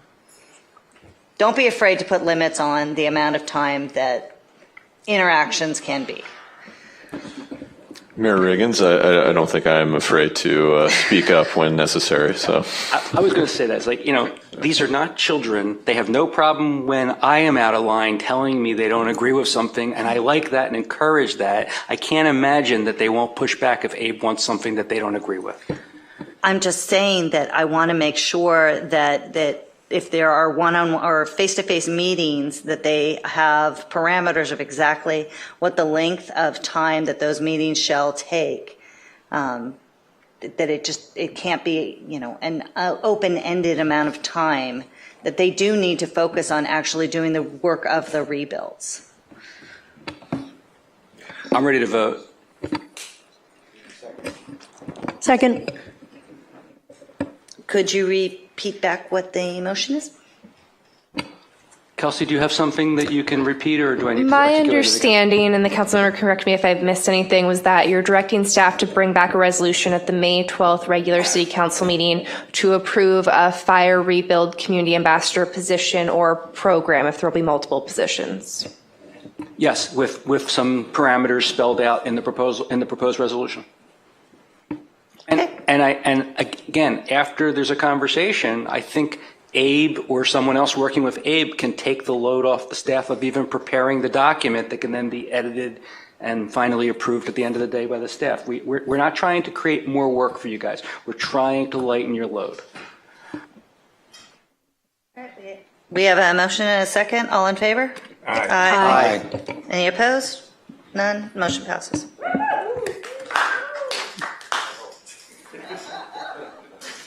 I think if you clap, there's no one here that would be intimidated. Do good, Abe. Do good. Yeah. Thank you, Abe. We're on to formation of a sewer ad hoc committee. Actually, do I have a motion to continue? I'll make a motion to continue after 10:30 Second. for item And- 16. We need 4 votes at least. I'm good with continuing. Yeah, let's do it. Go for it. Okay, we'll hear item 7D, formation of a sewer ad hoc committee. Please raise your hand in Zoom if you would like to speak on this item, and you will be called after the staff report. Do we have a staff report? Anyone? We don't need a staff report. Just not really. We don't have a staff report. It's really the council deciding Okay. who to appoint to the ad hoc. I'm just following the script. Yes, okay? no, thank you. You're welcome. You're welcome. I know the feeling. We have public comment? Yes, we have one speaker slip coming your way. Okay, Darren Graves.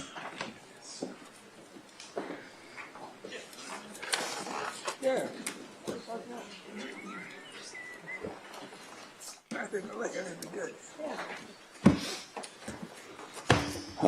Good evening once again. I want to thank you for bringing this resolution to the agenda. I, as a resident of Big Rock Beach, definitely would like a sewer to be constructed. Option 1, option 4, don't care which, but one of them should be constructed, and thus I believe an ad hoc committee should be formed. This morning I did meet with the CEO of Heal the Bay. She's part of the Blue Ribbon Committee that Fran and Mark Gold. Mark Gold were representing, I guess, on Thursday. And Heal the Bay is also in support of a sewer for many reasons.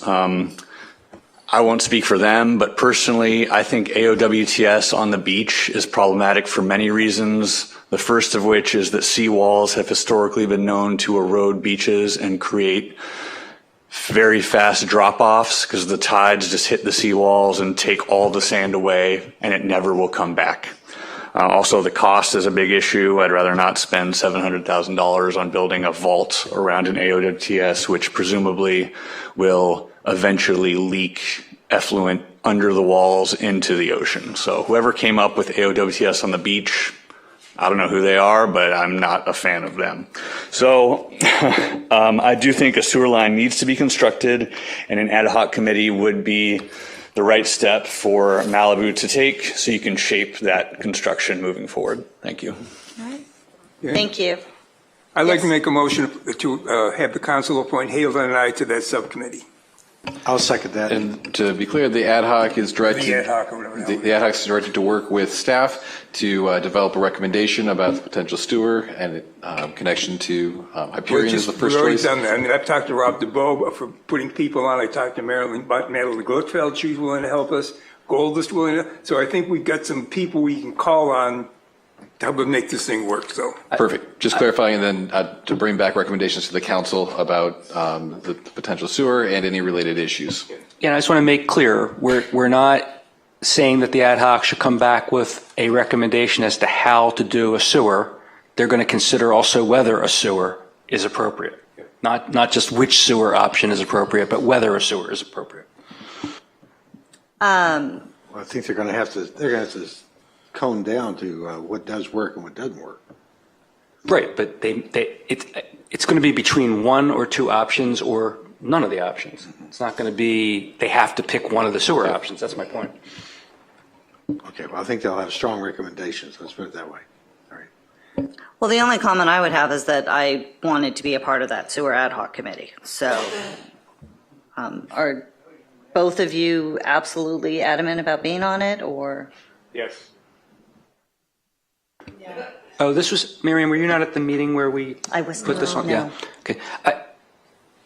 I'll let you guys work that out. But the other thing I would add is whoever does this needs to take the pulse of the entire community. This cannot be limited to just what the people in the East want.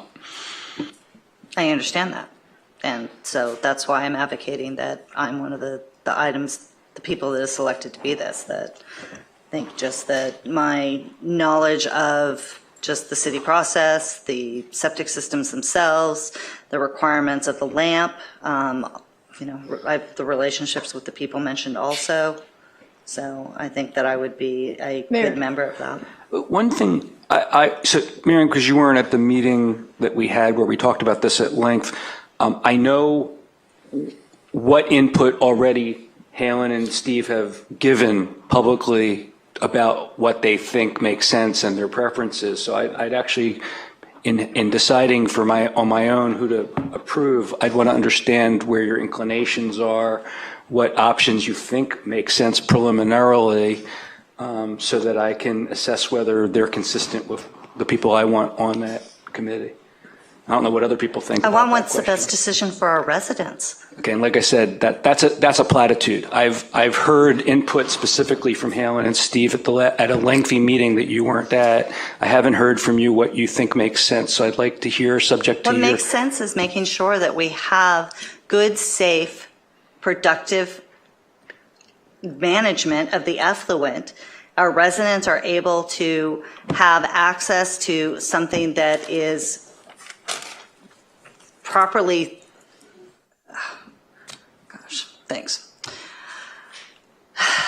that our residents are able to make a choice as to whether or not that installing a sewer in their area or continuing with an OWTS is the right for their rebuild, not to mention for the residents of the city, what's best for the environment. This is a big change for our community to even consider whether or not to have homes rebuilt with a sewer or not. Have you reviewed the 4 options that Rob put together for us, the details of what the pros and cons, as well as the 5th option of not having a sewer? I'm the one that brought this forward. Yes, of course I have done it. You've seen the presentation that we talked about? No, last I did Thursday? not see it. I have seen the other items that were. So where are you leaning as far as the top 2 or 3 items? That's what I'm trying to understand. Looking at what is the best option for our city and being able to take input and advocate what's best for our residents. Bruce, she was the one that actually first put the idea of a sewer in. And now all we're doing is coming down to what might be the best way to do a sewer. I think I was the first one to talk about sewers, but that's neither here nor there. Being mayor, do you think that you have more connections or more pull with the county? I don't think that's going to weigh into it. I think we need to have somebody who's on this that's going to advocate for our residents, whether that is. Well, I think whether Steve we and go I through would his- advocate for our residents. Yeah, I mean, I would very much like to be a part of this ad hoc committee. I understand, but what you're making it sound like, one, we don't have connections with the community, which I think we have. I think you're making it sound like we're not interested in getting input from the entire community in terms of understanding what's going on. I think we are. I think we've got connections both inside the community and, like I said, with some of the other folks who have been proponents of the sewer, so we can get information from a whole bunch of places. Look, I think I can do a good job. I think Halen can do a good job. And I think I can do a good I'm job sure I also. can. And it would be great to be a part of this, since sorry to disagree. Yes, I was the first one to raise this idea. So we have a motion and a second on making it Halen and Steve. I'll tell you the thing that's important to me that I'm trying to understand, and I'm not getting anything other than a generalized answer. I'll be frank about my own views because I expressed them last Thursday at the meeting. I think the options of tying into the center of the city is a no from day one. I forget what the specifics of the other options were, but that there was at least one other one which was a no from day one. The one that to me made the most sense to continue to explore was the Hyperion option. There was the Los Virgenes, and then there was creating a separate. The option of not having a sewer to me needs to be considered, because if the Hyperion option, which is the only one that made sense to me, doesn't work out, that's where we're left, because the other ones are a non-starter to me. That's not to say I can't be persuaded to the contrary, but I want to understand where you're coming from, other than I generally want to do what's best for the city, because we all want to do what's best for the city, but I have ideas about what's best for the city, and I'm not hearing your ideas. I heard everyone else's at a 3-hour meeting where they expressed them. So, what do you want to know? Number one, Hyperion would be my first choice. Tying into the Civic Center is not something that I think that is a viable option, nor should be explored. Going over to Las Virgenes, I think it has its own host of problems, and not to mention the additional expense that it's got. Whether or not we stay with traditional OWTSs on the beach and the seawalls, that's a possibility. In addition to the sewer, we also have to engage with Caltrans, because now there isn't going to be shoreline protection devices provided by our residents. So we also need to be engaging in with Caltrans to make sure that they're taking responsibility to the highway that will no longer be protected by our private residents any longer. Is that sufficient to satisfy your? Absolutely. That's what I was trying to find out from the beginning. I appreciate that.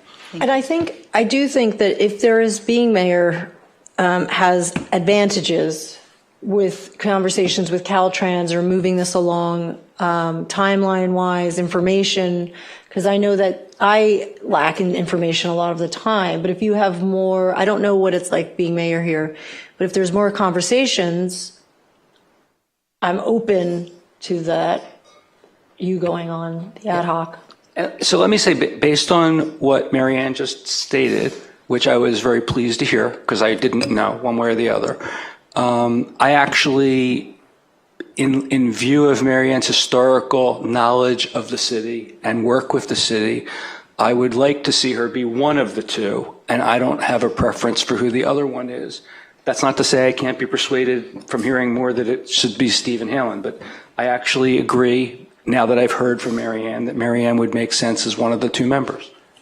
Well, look, I thought we volunteered to make life easy. If that doesn't work, I'm more than happy. I'd rather sit at home and drink wine anyway, so. So are you withdrawing, Steve? I would withdraw. I'm withdrawing. Wow. No offense, Gee, Mayor. Who doesn't want to work with me more? No offense. No offense. I think that you have more institutional knowledge about the ocean. You're on the, I know what the oceans. And Steve, you and Marianne are racists, aren't you? Yeah. I don't care. Look, why are we fighting over a process that says we're trying to come up with a solution that helps the city? This is the most amazing thing to me that I have, unfortunately, had to listen to. We have 3 people that want to fill 2 positions, so we need to. I would like the mayor to take my spot. Thank you. You're welcome. Steve, it's are you a still willing to substitute stay? motion to move that the ad hoc consist of the mayor and Councilmember Euring. Steve, is that acceptable to you? That's fine. All in favor? We need that formalized as a motion, right? Councilmember Euring, were you withdrawing your motion to appoint yourself and Councilmember Conrad? I guess I have to. You don't have to, but it's a procedural option. Okay. All right, so I'll move that it be Marianne and Steve. Thank you. Second? I'll second. Okay. All in favor? Aye. All opposed?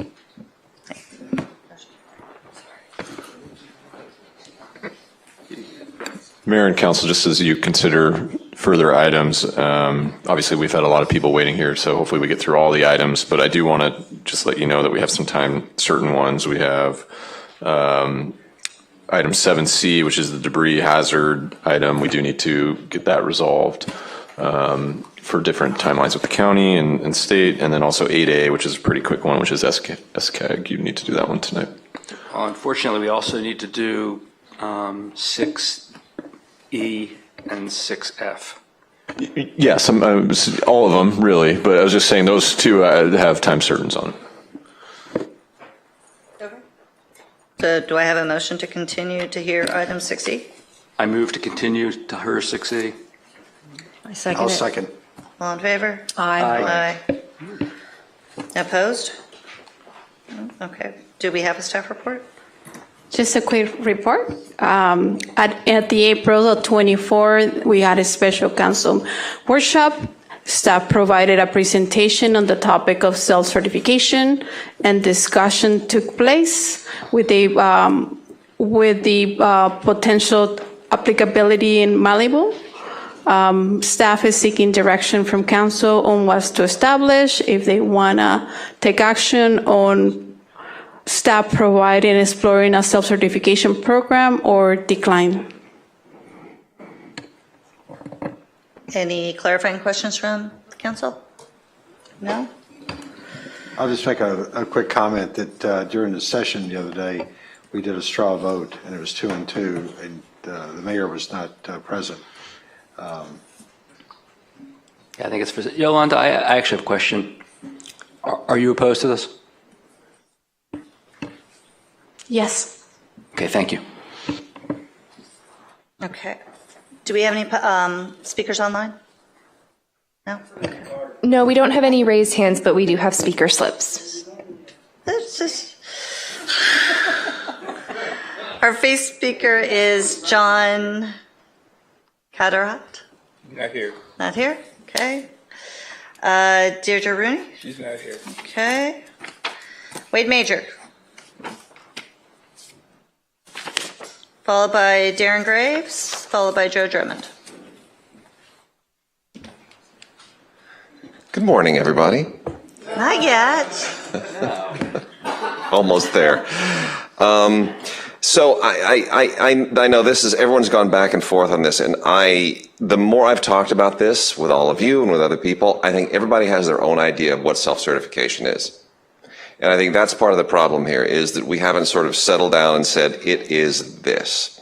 And I think that's because we're all looking for a solution. And it kind of goes with the rebuild juggler as well, which is that we want something that gives us more investment in the process, that gives our design professionals a role at the table, and that helps lift the burden off of the staff.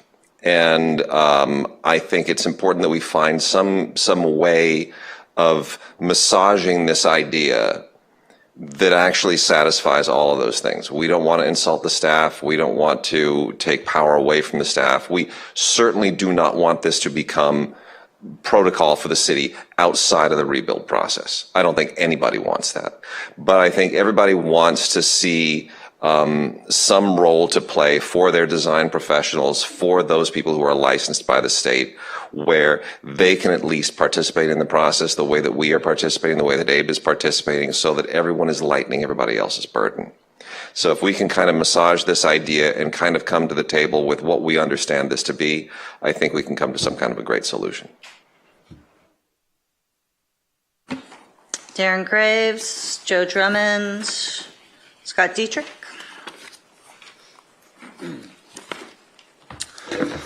Hello once again. Like everybody here and all of you, I'm for a speedy, responsible rebuild of all of Malibu. And so if self-certification will hasten the process, please adopt it for the hillside and inland, i.e. north of PCH properties. Please do not allow it for beachfront properties. The geotechnical concerns tied to the bluff dropping off of PCH down onto a sandy surface are quite questionable. I personally, if you allowed it, I wouldn't do it. As stated previously at Thursday's meeting, previously my neighbor illegally installed a hot tub on his balcony, a balcony that sat on wood piles, cantilevered off of those wood piles, was not designed for whatever a hot tub weighs, and he broke the foundation of his building. His house, which was built to the property line, leaned into our property and destabilized it. We had to fix our piers in order to keep our house from thus falling towards the eastward side because of his hot tub. He passed away. The real estate agents listing the project advertised that hot tub, although illegal, as an amenity to the property when they listed it. So anybody who bought it would continue to use that illegal, dangerous hot tub. That's the risk of self-certification. People who are not licensed or educated in structural engineering, geotechnical engineering, architecture, they really don't comprehend these things, and they're inviting risk into their rebuilds, at least on the beach. Inland, they can do whatever they think they see fit. If you do adopt this, you may also want to consider adopting Chapter 7 of the California Administrative Code. California Administrative Code is part of the CBSC, Title 24. That chapter is mostly adopted by OSHPD, and it dictates the manner in which construction of healthcare facilities are, built in the state of California. It really comes down to identifying the role of a design professional, the role of a contractor, and the role of an inspector in the construction of every healthcare facility that has acute care patient care because of the life critical situation in those buildings. If somebody's going to self-certify some drawings and say it's all per the building code and the city's okay with that, one way to manage it in construction is by adopting Articles 7-141 to 7-145 of the CAC. So that would be my suggestion. Thank you. Okay. Joe, Scott, and Sam is gone. So go ahead, Joe. So this decision is too important to rush through. Now that you've appointed, hopefully, Abe as the rebuild manager, he can look and decide, like he can see what's going on with the reports and with the staff and decide what can be certified, what can't be. I mean, it's complex. So. And the city needs to use its power to get us back into our homes as quickly as possible. So whatever options are available should be available to us, whether an option or not. If Sam Hall Kaplan was here as a veteran urban planner, he would be advocating for this, and he's advocated for Abe. And this should only be applied for rebuilds up to 10% and only original owners, only fire victims, and it should be an option, not mandatory. For example, with geology, we do need exact requirements, not discretionary reviews, like for, say, our flat lots to be rebuilt that haven't moved ever. We need approximate costs for these reports that the consultants are apparently extorting more money for these than required. Perhaps you can award maybe with Abe deciding or not, certain licensed and insured consultants that can give a reasonable flat fee for completing these reports for fire victims and are able to certify their trusted professional reports. There are inspections required for each aspect of our rebuild, so if it's done at our own risk, that should be an available option. That's on the residents, not the city. And if you don't utilize every solution available to streamline and fast track our rebuilds, it's frankly inviting developers to buy up our lots and change Malibu forever. So this is something that you shouldn't rush into. See how it works out with Abe and come back to it, I'd say. Thanks. Thank you. Scott Dietrich, Colin Drummond, and Lester Tobias. Thank you, Council. Yeah, I like Joe's idea that rather than vote on it now, late at night, let's turn it over to Abe and see how they can massage that. I can see that it will work really well in certain circumstances and might not work in others. It should definitely be the, like for like 10. And when you go forward with it, you're going to require, as Darren said, like the problems. Well, we've got inspectors. We're probably going to have to hire some more inspectors with 737 homes. So, there's a lot of moving parts. I think it could be really valuable in cutting how much staff has to do, but that's a really good place for Abe to start with staff and just massage how it's going to work. Thanks. Scott, Colin, and then Lester. Yeah, very similar to what those guys are saying from a layman perspective, because I don't know nearly enough about what self-certification would be best applied to and not. But I do like the idea that using it tactically, maybe there's some smart ways that just make sense that are lower risk but actually increase the efficiency, which is kind of what we're trying to do, right? So if we've got a whole master plan, we're trying to figure out how to make this thing run more quickly. Maybe the right people in the room can figure out, okay, let's use it here, here, and here, not use it on the beach, not use it for, whatever, strong slopes or whatever, see, I don't know enough about it to say specifically, but I do like the idea that we could try it and maybe find some smart ways just to make the thing run a little bit better. Thank you. Thank you. Lester.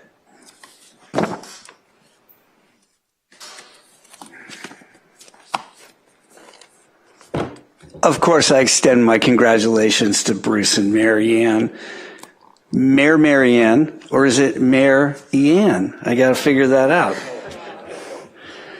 Again, props to the big rockers. They show up, man. All right, so I just want to make sure we all understand this is not an up-down vote. It's sideways-down vote. I'm just trying to get you to vote sideways so that we can get more information to you. Because the more I think about this, the more sense it makes to me. One of the reasons is we've got the city of LA has actually done our work for us, okay? I got the EO, I read it. I'm shocked to think that Karen Bass did something that made sense, but it makes total sense, okay? It's a pilot program, it's audited, and the big thing is there's a test. So I'm reading this thing and I'm like, I'm going to do this, and then there's a test, and I'm like, whoa. I haven't taken an architectural test since 1987. So I pulled out the California Residential Code, which we look at when we're doing our stuff, and I just started reading it. And at the end of the day, it's nothing that we architects don't do, just every day. What's happened over time is, I'm just going to say a lot of architects, I think, we know the code best the year we get our license. And I got my license in 87. So, there's been probably 30 revisions to the code, or maybe 10 revisions to the code. And they're all incremental. And at some point, there's stuff we don't look at. And we tend to use building plan check, Yolanda and her excellent staff, as a crutch. Okay. So if I got to take a test, and I got to read through the code, and because I know what I'm doing, it's easy to take a test off this thing because I'm like, oh yeah, right. The bottom line is, if we allow self-certification, we're going to have better architects working here. We're going to have quicker plan checks, and that could lead to something where a self-certification might not be an automatic stamp, but it might be a fast lane for a sit down with the building official and get this done. So, again, I think this is a good thing all the way around. Thank you. Okay. Still no raised hands? All right. So we're back up here with the council. Who wants to start? Or you just want to go to the tie vote breaker? I'll be happy to go first. Okay. Go ahead. You may not become a tiebreaker. Again, thank everybody for your comments. I won't. When Josh Spiegel earlier said that he needed to give a shout out to one of the members of the staff and identified Luis Flores, I was expecting him to say Yolanda. From what I can tell, Yolanda may be the most critical member of the staff at this moment, at least when it comes to rebuilding Malibu. She was when it came to Woolsey. And to the extent that there's been any delay in or insufficient number of homes rebuilt, it has not been because of Yolanda. It's been despite her best efforts, because they've been Herculean. Yolanda is award-winning for her efforts, for her abilities.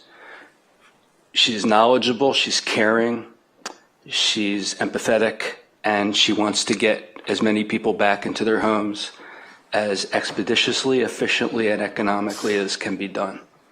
I know that.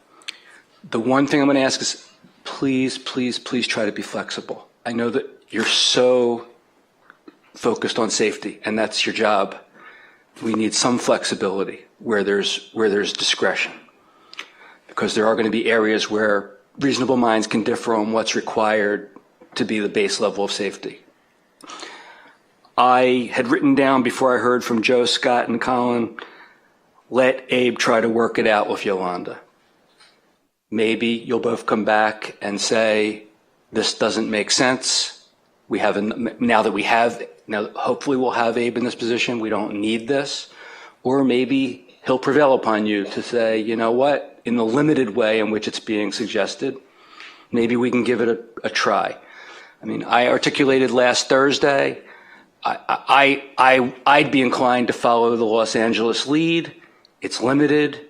It's a pilot. There's going to be inspections. There's going to be audits. There's going to be more inspections.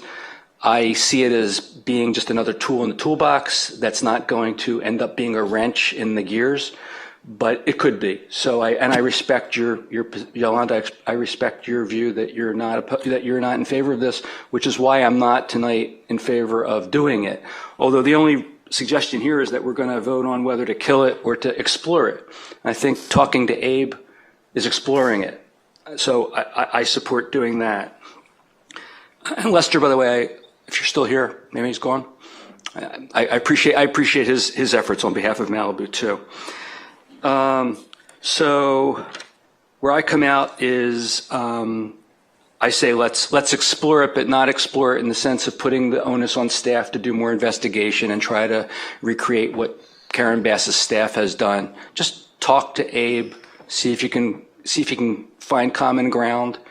I think you will, because again, look, this is a small town. We are a family. This is one of the things I have been struggling with since I first got elected and when I first ran for office. I want us to be operating more like a family and less like a government and the people. And I have confidence that when we start working together and not as if we're not together, and I don't think anybody's ever been doing that intentionally, but I have confidence that when we're working together, we'll accomplish things. So I know Yolanda is incredibly reasonable and smart and wants to get to the right place. I know Abe is incredibly smart and reasonable, wants to get to the right place. So my proposal is that let them talk, let them see if they can get there. And if they can't, then we'll have to make a hard decision.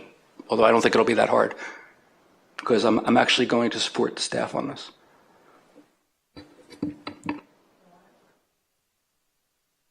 Well, I think that sounds really reasonable. Of course, I respect you, Yolanda, and your opinion of this. I still stand by what I said on Thursday. I think exploring it with Abe and what LA did is an opportunity for us to learn if there is a new tool in our toolbox, and to not shut out opportunities that may help our residents. That being said, being responsible and safe and building and not shortcuts is also on the table. So an exploration sounds like where I'm at. If this is not a yes or no, I think that we find out what LA did. I wrote down they have a test and they have a pilot, and it sounds pretty reasonable. So I'm open to that and open to hearing more. It's a chatty end down here tonight. Between Bruce and I should never be allowed to sit together. We talk too much. I'm going to go back to what I said on Thursday very quickly. I looked at the LA proposal, and when you look at what they can't do it on the beach, can't do it on slopes, can't do it on slides, and you started looking at that overlay against the fire burn area, and almost none of the fire burns are able to use this.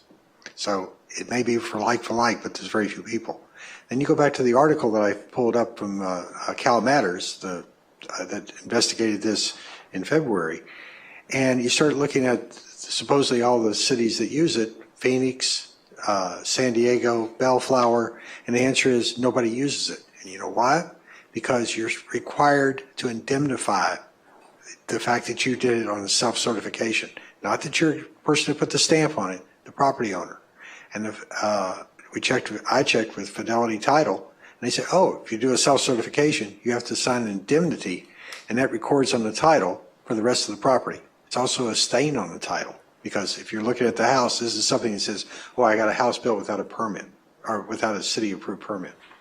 The other thing is, if you look at the major builders in these cities, the manufactured housing builders, the production builders, they have the option to use it, and they don't, because they want that second test. They want to make sure it's right, because you don't want to find out that you made a mistake on the building code and have a building inspector find it, and now you got to take it all down.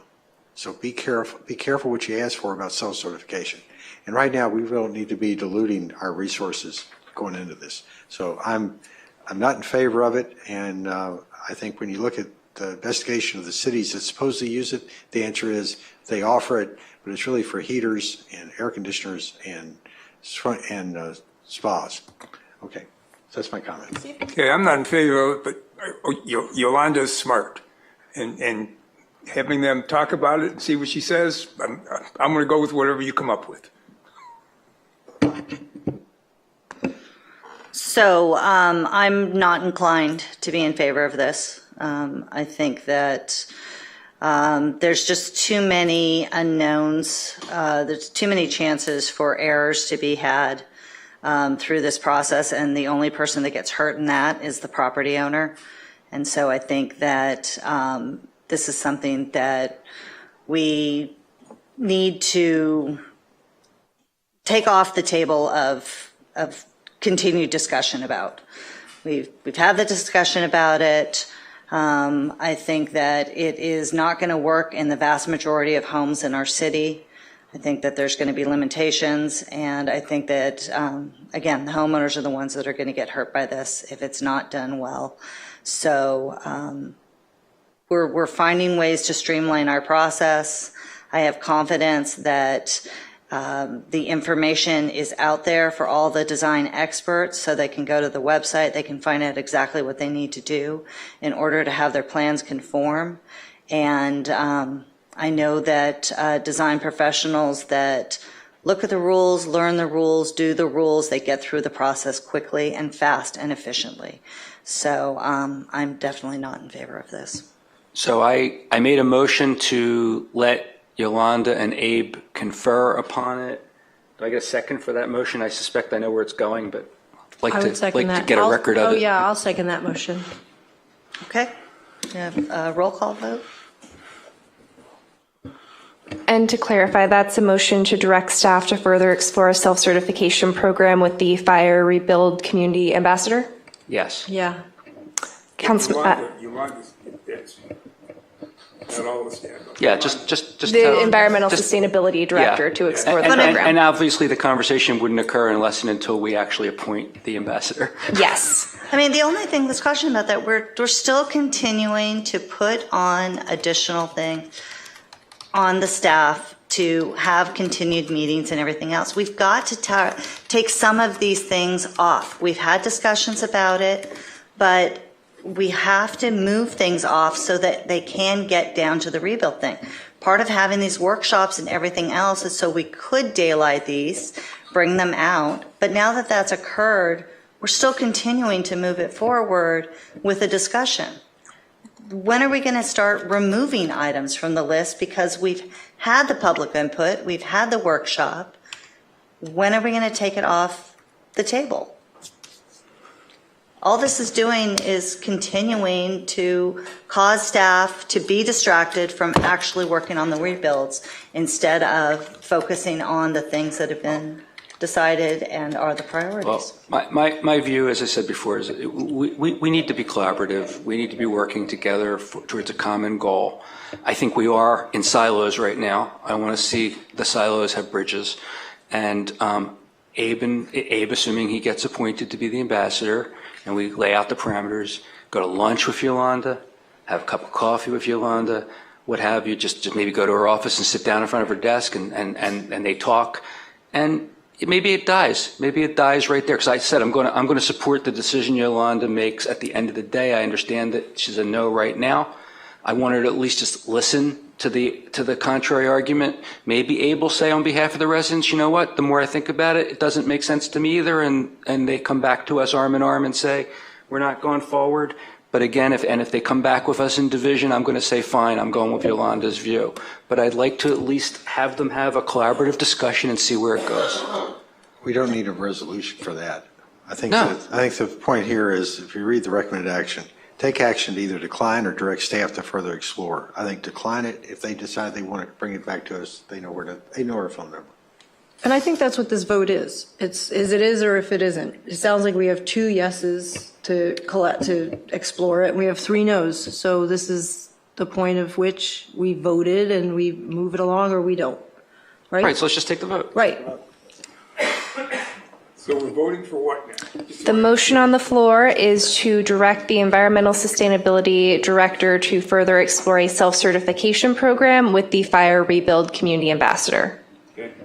I vote yes. Let me do the roll call. 1 moment. Mayor Pro Tem Silverstein? Yes. Councilmember Conrad? Yes. Councilmember Stewart? No. Councilmember Euring? Yes. Mayor Riggins? No. Motion carries. We're never going to get anything done.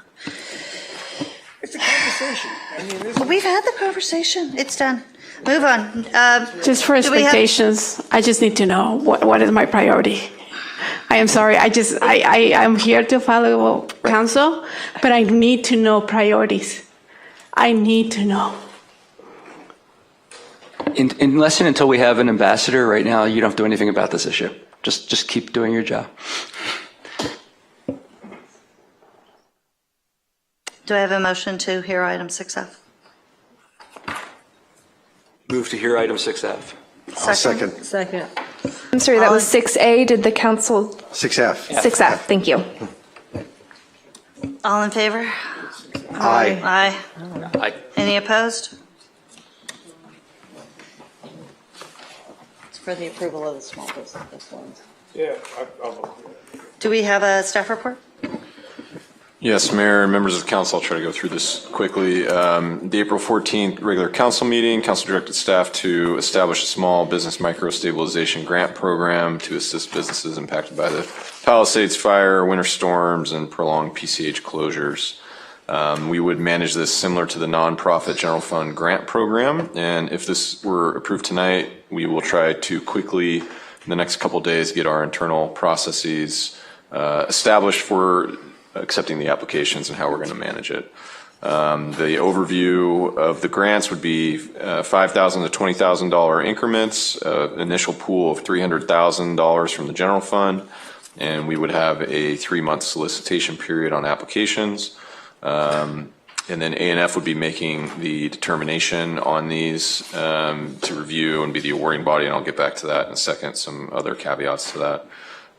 There's some eligibility requirements, so valid business license would be required on or before December 1st of 2024 for those businesses that require it, as there are some businesses that do not per LA County licensing requirements. Operate an independently owned business physically located within Malibu city limits, demonstrate financial hardship directly attributed to the fire, storms, or road access disruptions, and be in good standing with the city. The application will also have the requirements for establishing the hardship. The eligible uses are suggested to be for rent assistance, payroll, inventory replacement, equipment repairs, utilities, marketing, and recovery-related costs. The review process would be that applications will be reviewed on a rolling basis about every 2 weeks by the A&F subcommittee during that open application period. The subcommittee will review, score, determine grant awards based on eligibility, all the requirements. And then the additional step would be A&F would make the award and report it to City Council and finalize the approval on consent. A key to this that we need to add is the public benefit. So there needs to be a finding that this is for a public benefit, so there is not a gift of public funds. So our application will have to also have some area for a justification to describe that benefit to the public that the A&F will then make findings on. And I'd look to Trevor to elaborate on that if needed.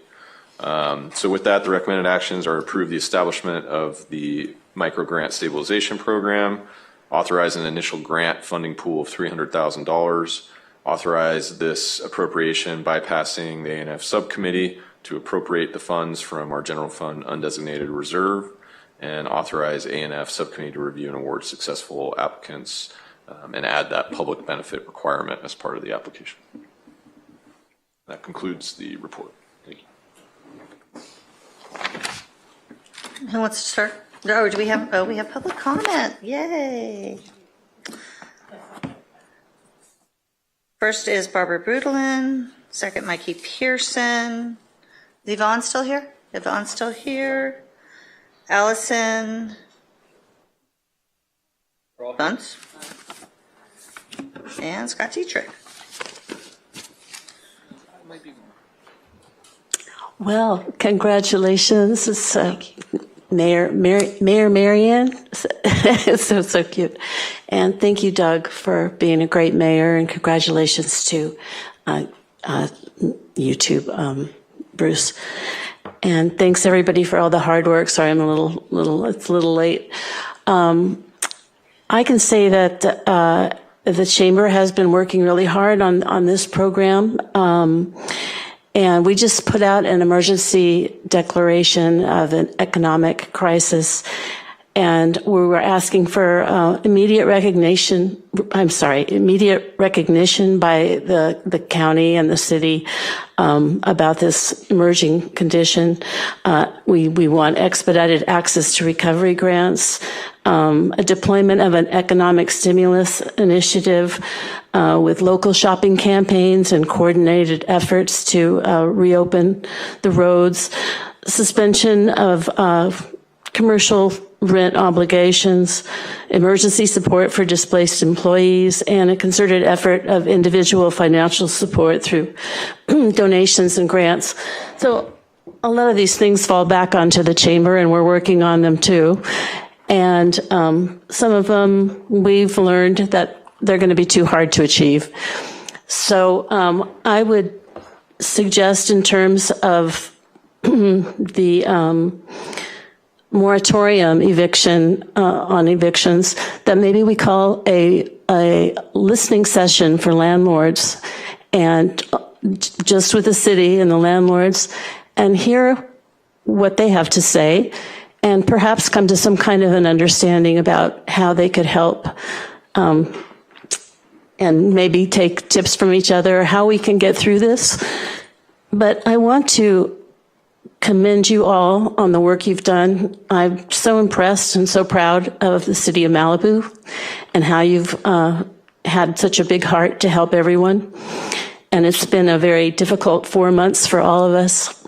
Our businesses have silently been paying the price during this cleanup, and many, as you know, are falling through the cracks. And the ones who are falling through the cracks are indeed the smallest and the most unique, the picturesque businesses, the charming ones, the ones you want to go to with your best friend, the ones where you have a glass of wine on the sidewalk or go look at books. And it's indeed sad. The big chain stores are beautiful, but they're not the heart of Malibu or owned by our residents.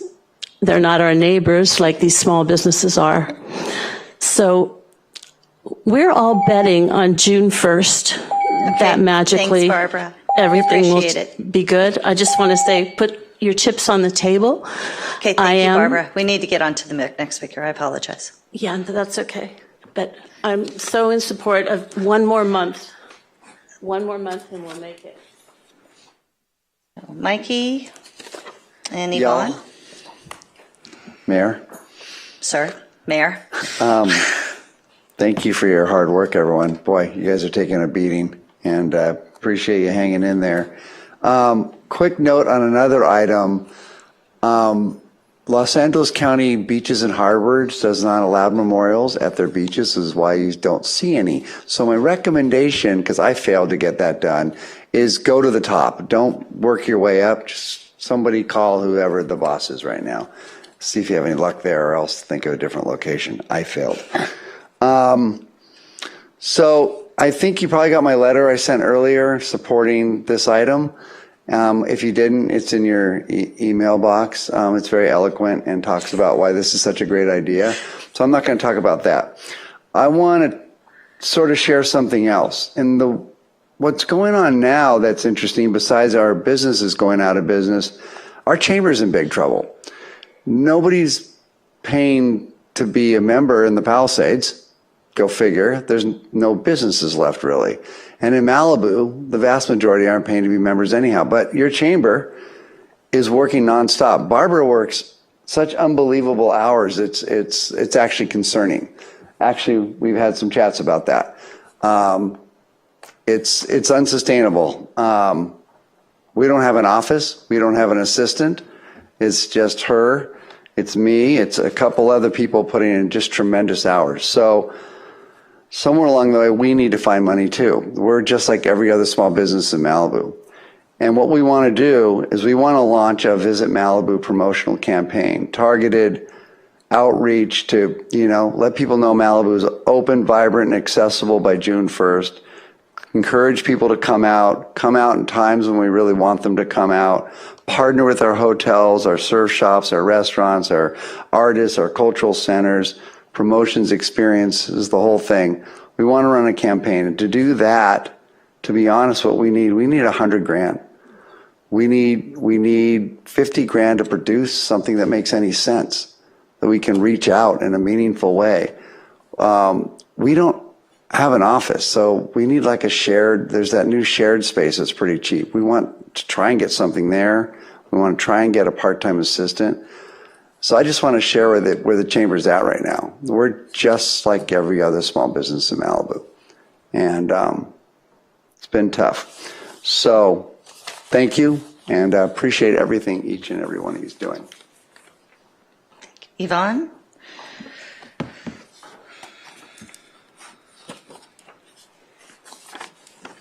And then Allison, and finally Scott Dietrich. Good evening again, or I say good morning, oh my God. Thank you guys so much, truly, from the bottom of my heart, everything each and every one of you have been doing and researching to try and help. Not just me, but all the small businesses. Yes, I just fully want to support this grant and any grants. It's definitely a much needed support. I do ask that, that the application and requirements and everything just be simple and time sensitive for those of us that have been applying for grants. It's so brutal. It's just, and it's like, it almost takes half a day to fill one of these out. And if it could just be streamlined, easy. And even though this will be a nice help for many of us, please don't give up on this eviction moratorium and other, lease provisions. Trevor, I know you mentioned you would continue to try and look into this to see how you can possibly make it work. And I understand the concern because of the lack of explicit state authority over it. And I understand Mayor Pro Tem's concern of, infringing on contractual laws. And however, during a federal disaster and the civil PCH closures, Malibu's police powers do allow for temporary, narrowly tailored moratoriums and lease provisions, provided they're justified for the public good. And this is, as we know, an immense crisis, and it justifies bold measures to protect our small businesses. And just quickly, I'm so sorry, a few other things that could help also would be maybe city-funded mediations with landlords and tenants, kind of like piggybacking on what Barbara said, just getting us to all talk. And sometimes when landlords don't want to talk, that costs a lot of money because you have to hire attorneys, and when you're already struggling, that's really impossible. Also, more grants will be great.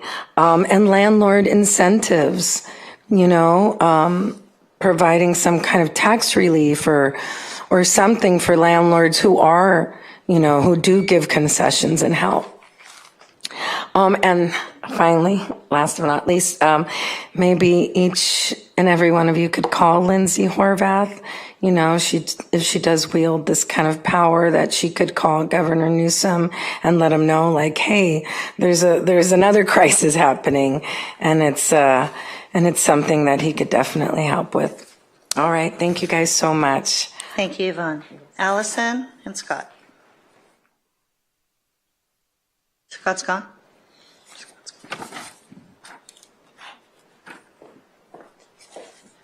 Good evening. My name is Allison Bunce. I am a Malibu resident, business owner of Bunce Bakes, and a member of the Malibu Chamber of Commerce. I'm speaking tonight on behalf of the Malibu Chamber of Commerce in advocacy of the approval of the City of Malibu's Micro Grant Stabilization Program. There is currently a funding pool of $300,000 in the general fund undesignated reserve. As many of us are aware, one of the primary needs of Malibu's small businesses is to receive grants, not loans. I'm here today with 4 asks.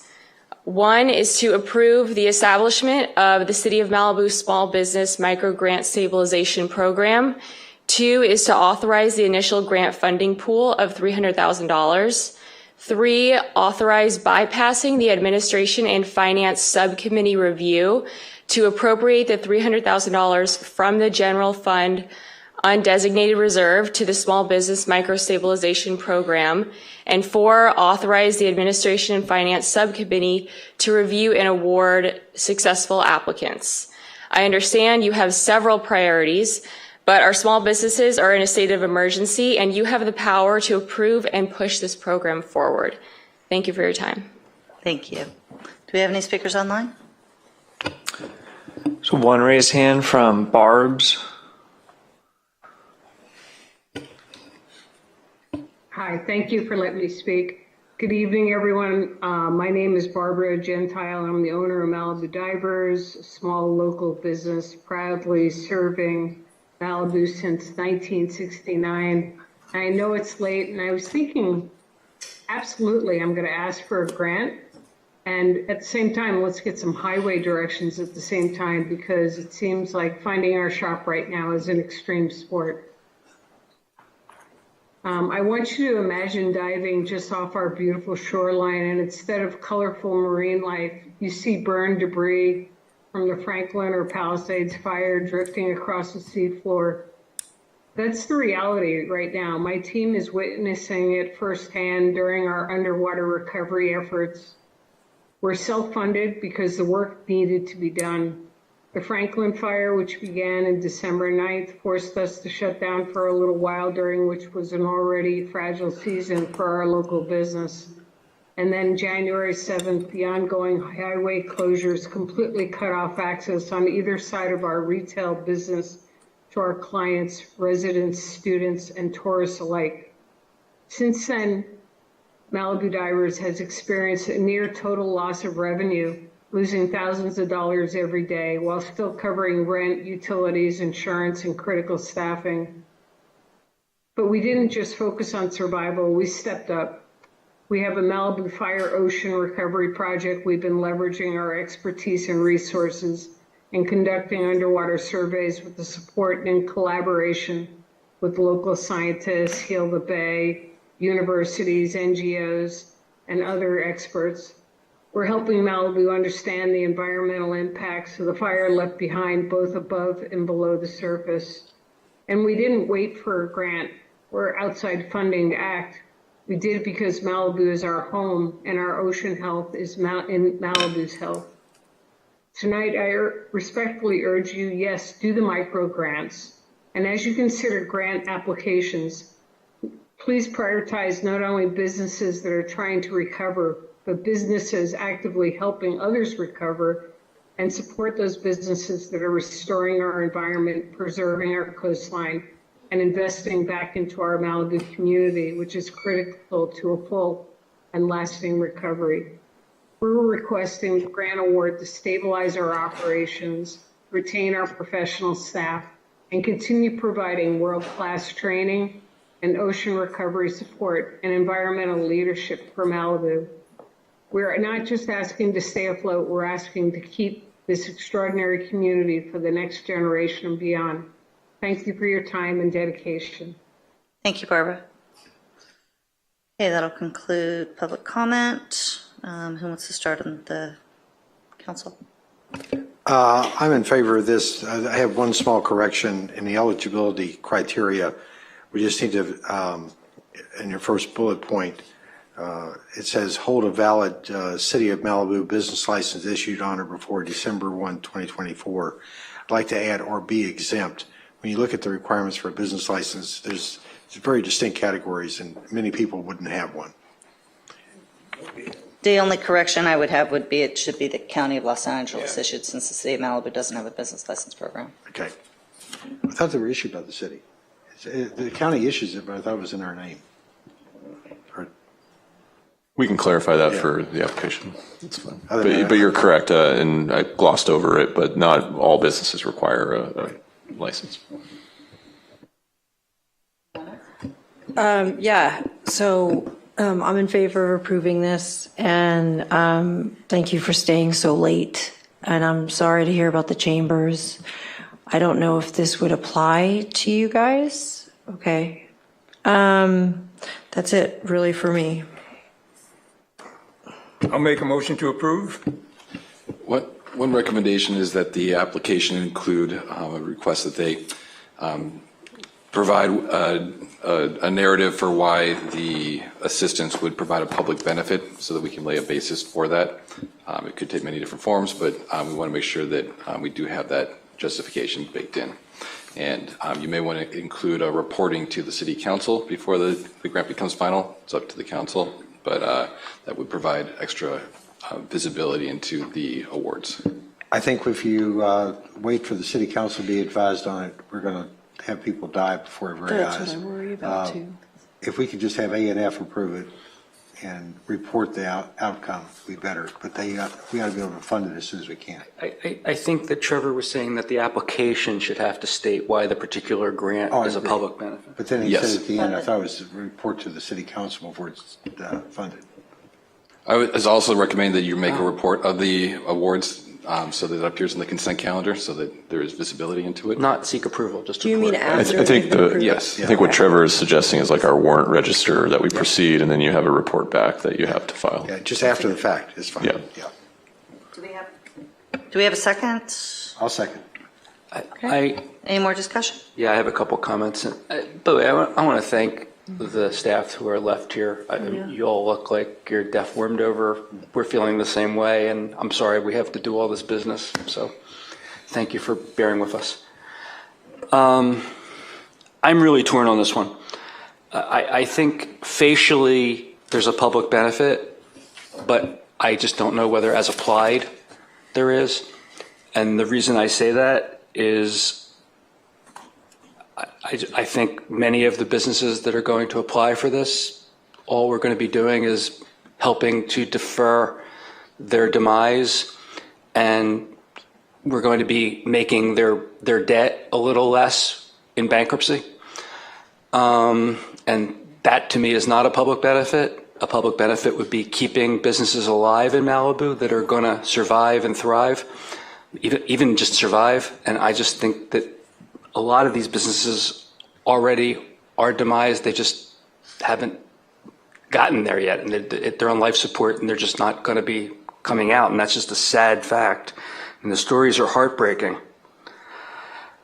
But I just, just like people's houses have burned down, I think these businesses, a lot of them have burned down. We just haven't seen it yet. My house is toxic, right? It's sitting there, but it's gone. And I think a lot of these businesses are in the same place.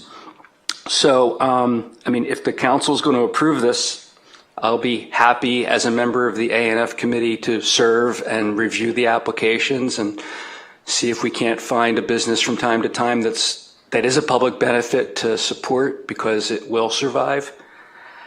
But I fear that a lot that are going to apply won't. I'm hoping we can do something for Malibu divers, maybe even hire them in some respect, because that story has been particularly compelling to me every time I've heard it. Just one last comment, and I hate to be the naysayer. Yvonne, well, I think, Trevor, we're going to need, in addition to Yvonne's application, if we do this, to consider the application on the merits, I'm going to need to know that we're allowed to make a grant to a business which I believe has federal law issues.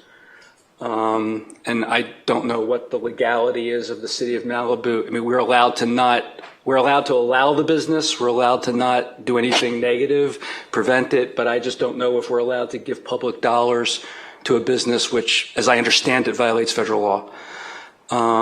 So I need to understand that. And those are my comments. Anyone else? No?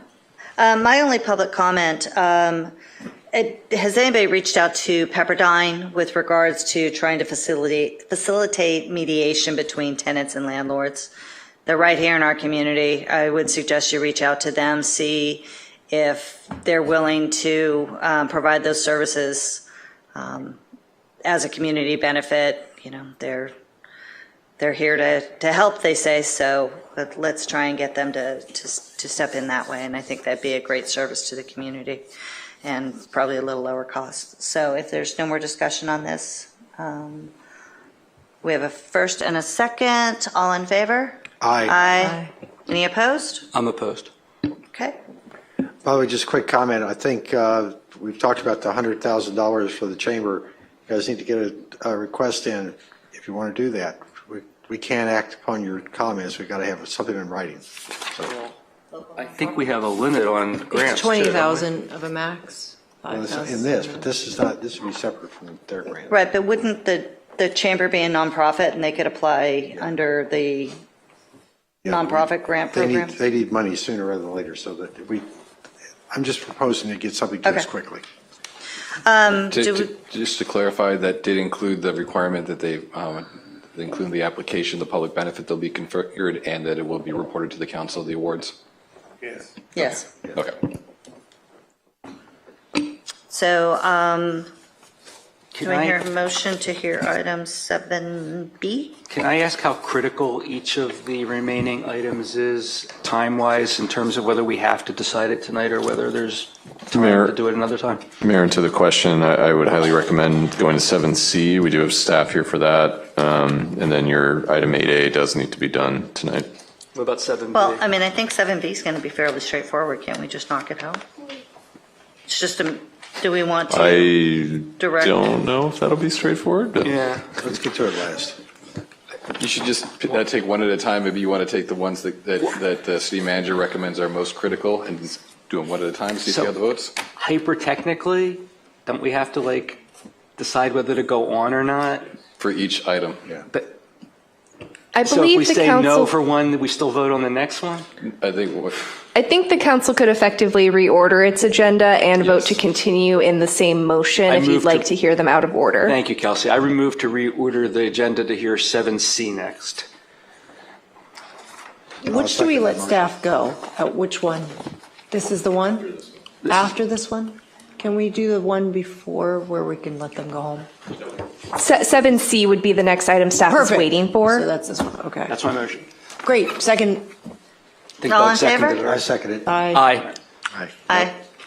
Now that we've reordered it, now we need a motion to hear Move to hear 7C. I'll make a motion to hear 7C. Second. All in favor? Aye. Good morning. What's for breakfast? I don't know. I woke up at 5 this morning, so let's keep on going. It's going to be really simple. I just need a direction on the options for addressing debris hazards per properties that have been non-responsive. Next slide. So where we are right now, we have 640 properties that were eligible for the debris cleanup. 500 of them have decided to opt in, and 130 have decided to opt out. Great news, we only have 8 properties that have been non-responsive, and all of them are on the beachfront properties. We still have the case manager from Public Works and County trying to contact those families City Attorney's Office was also helpful this weekend finding phone numbers for those 9 properties. So we're still pushing for them to be in compliance. But as a region, we are moving into what's going to happen for those properties that are not responsive. What is being proposed from the region, the LA County Supervisor Horvath's office is bringing a proposition today at noon regarding the possible abatement, and the timeframes are going to be in concurrence with the Army Corps of Engineers cleaning those parcels. What they're proposing to do is have an urgency urgency ordinance that will set up timeframes for complete cleanup, meaning by June 30th of this month, have all of the parcels fully clean. That means the ones that has been opt-in and the ones that has been opt-out. Currently, the city has, under the municipal code, several nuisance abatement procedures, and also under the building and safety code, there is an unsafe building procedures that we can move. The reason why I'm recommending moving with the potential cooperation with LA County is because of the timeframes. As critical as you know with those properties that we have on the beach, that everything gets clean. So just leave it at that, and then you tell me what do you want me to do. The other benefit is, I mean, if we go at the county, then we have somebody set up to go and do the work. We don't have to go on contract and take staff time to go and work that out about how to clear the properties also. The city will still be on the hook for the cost until it can be leaned against the property and recovered other ways, but the county's not providing the cost for free. We would still be responsible. Yeah, moreover, the county and the region is considering for those properties that if we go into this regional abatement of those properties, having the Army Corps, the possibility of them cleaning that up, we will still need to reimburse, but having everything done and complete by June 30th, that is the goal. That is also, will be also have to be done by all the ones that have been opt out, which in our city, we have 22% of those properties have decided to opt out. Any clarifying questions? I'm assuming that if we have a charge, I see 150,000 to 250,000, which is probably more than even the insurance would have paid if Army would have taken it for free. But let's assume it's $100,000. We get to put a lien on the property, but we'd be behind any loans that they would have on the property. So it's. So we have to come back exactly on the on the cost and how the Army Corps work. If we go into this regional cooperation with LA County, how that is going to be, because we're still under the 180 days. So there's a possibility, but I want to provide you with more information when I have all of the information in my hands. And at this time, they are finalizing that. So you're just looking for an approval from just you just want direction, right? Yes, we have 4 options. So just need direction on which council is more willing for staff to move forward and start. But your preferred option is to go with the county, correct? You want to go to LA County, right? Okay. Yeah. Okay. Okay, I'll make a motion. Public comment. Yeah, do we have any public comment? No, we don't have any speaker slips or any raised hands on Zoom. Thank you. Okay. Now we may proceed. The recommendation is to work with LA County to work out whatever agreements and steps are necessary to work with them to get the abatement done as quickly as possible. I'll move to accept and follow the staff's recommendation, and if we need an urgency ordinance or a declaration pursuant to our emergency powers, I think we should come back and sign that to get this done, because this is an emergency. I second that. I want staff's recommendation. Thank you, Yolanda, for that and staying so late. I'm in agreement. Any other discussion? All in favor, say aye. Aye. Any opposed? None? Item passes. Thank you, Yolanda. Thank you. Thank you. Do we have to do any of the others? Yes. I think we need 8A, because that, if you want to have the vote happen, I think it's required. Is that I correct, believe Jill? we only have one council member attending the SCAG General Assembly. That may help. And also I can confirm for you that we do not have any speaker slips for this item, and calling 8A, I don't see any raised hands on Zoom either. Move to reorder the calendar, the agenda to hear 8A next. Second. I'll second. Okay, good night. All in favor? Aye. Move to hear 8A. Who wants to go to SCAG? No, we need to agree to hear it. Move to hear 8A. I'll second. All in favor? Aye. And Mayor, just to confirm again, we don't have any speaker slips or any raised hands for this item. Move to appoint Mayor Riggins. I'll second. I'll accept. All in favor? Aye. Move to adjourn. I make a motion to hear item 7B because this is time sensitive if we need to get this going on. How long is it going to take? There's not anybody here to talk about it, so Yeah. let's talk. We do have one speaker slip for this item. Are they here? I don't see Alicia Peak in the room any longer. Well, let's see if there's 4 votes to proceed. I'll make a motion to proceed with 7B. I'll second. All in favor? Aye. Aye. Any opposed? I'm opposed, but I guess I'm outvoted. So, do you want to do a staff report? Or, You can just briefly, I mean, it's an informational item. I think it's apparent from the report here. If the council is interested in exploring the ability to use these for league play, it would require first the working with MTC to amend the agreement, and then also an amendment to the coastal development permit application that controls the use of the property. So the first step would be to work with MTC to amend the agreement if that is the desire of the council, and then what, if any, limitations or seek details about how you would want the use to change would be appreciated. okay. We don't have any public comment, correct? We do have a speaker slip from Alicia Peak, but I see she is no longer in chambers, and we do not have any raised hands on Zoom. So that concludes public comment. Okay, comment, council comment. I got one. Yes. Just so you know what we're getting into. The Malibu Township Council is not the one that approved limiting play at Trancas Park. We didn't do that. It was the city council that did that. So just, and the second thing is, the city council, when they designed the park, the soccer field up there is not regulation size.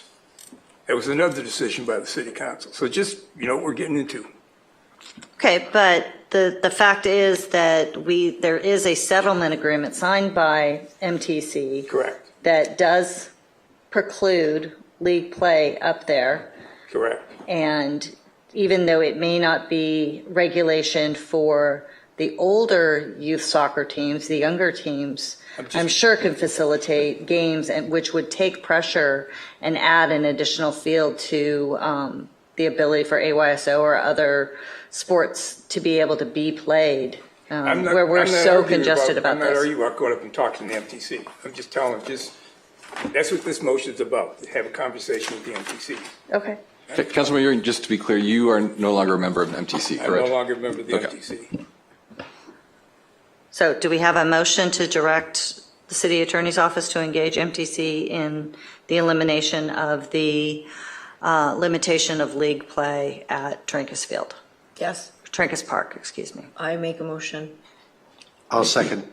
Okay. All in favor? Aye. Any opposed? None? Now I'll entertain a motion to adjourn. You get to adjourn. Do you want to give the exact date and time, Kelsey? Yes, and Mayor. We're not adjourning, No, we are adjourning. We are adjourning to a specific date and time rather than just concluding the meeting. So we're going to adjourn the meeting to Thursday, May 8th at 2 p.m. in this room. Okay. And there's no meeting this Wednesday, right? We're adjourning in the name of Randy. Bob Morrison? Bob Morris. Morris and Randy Crawdad.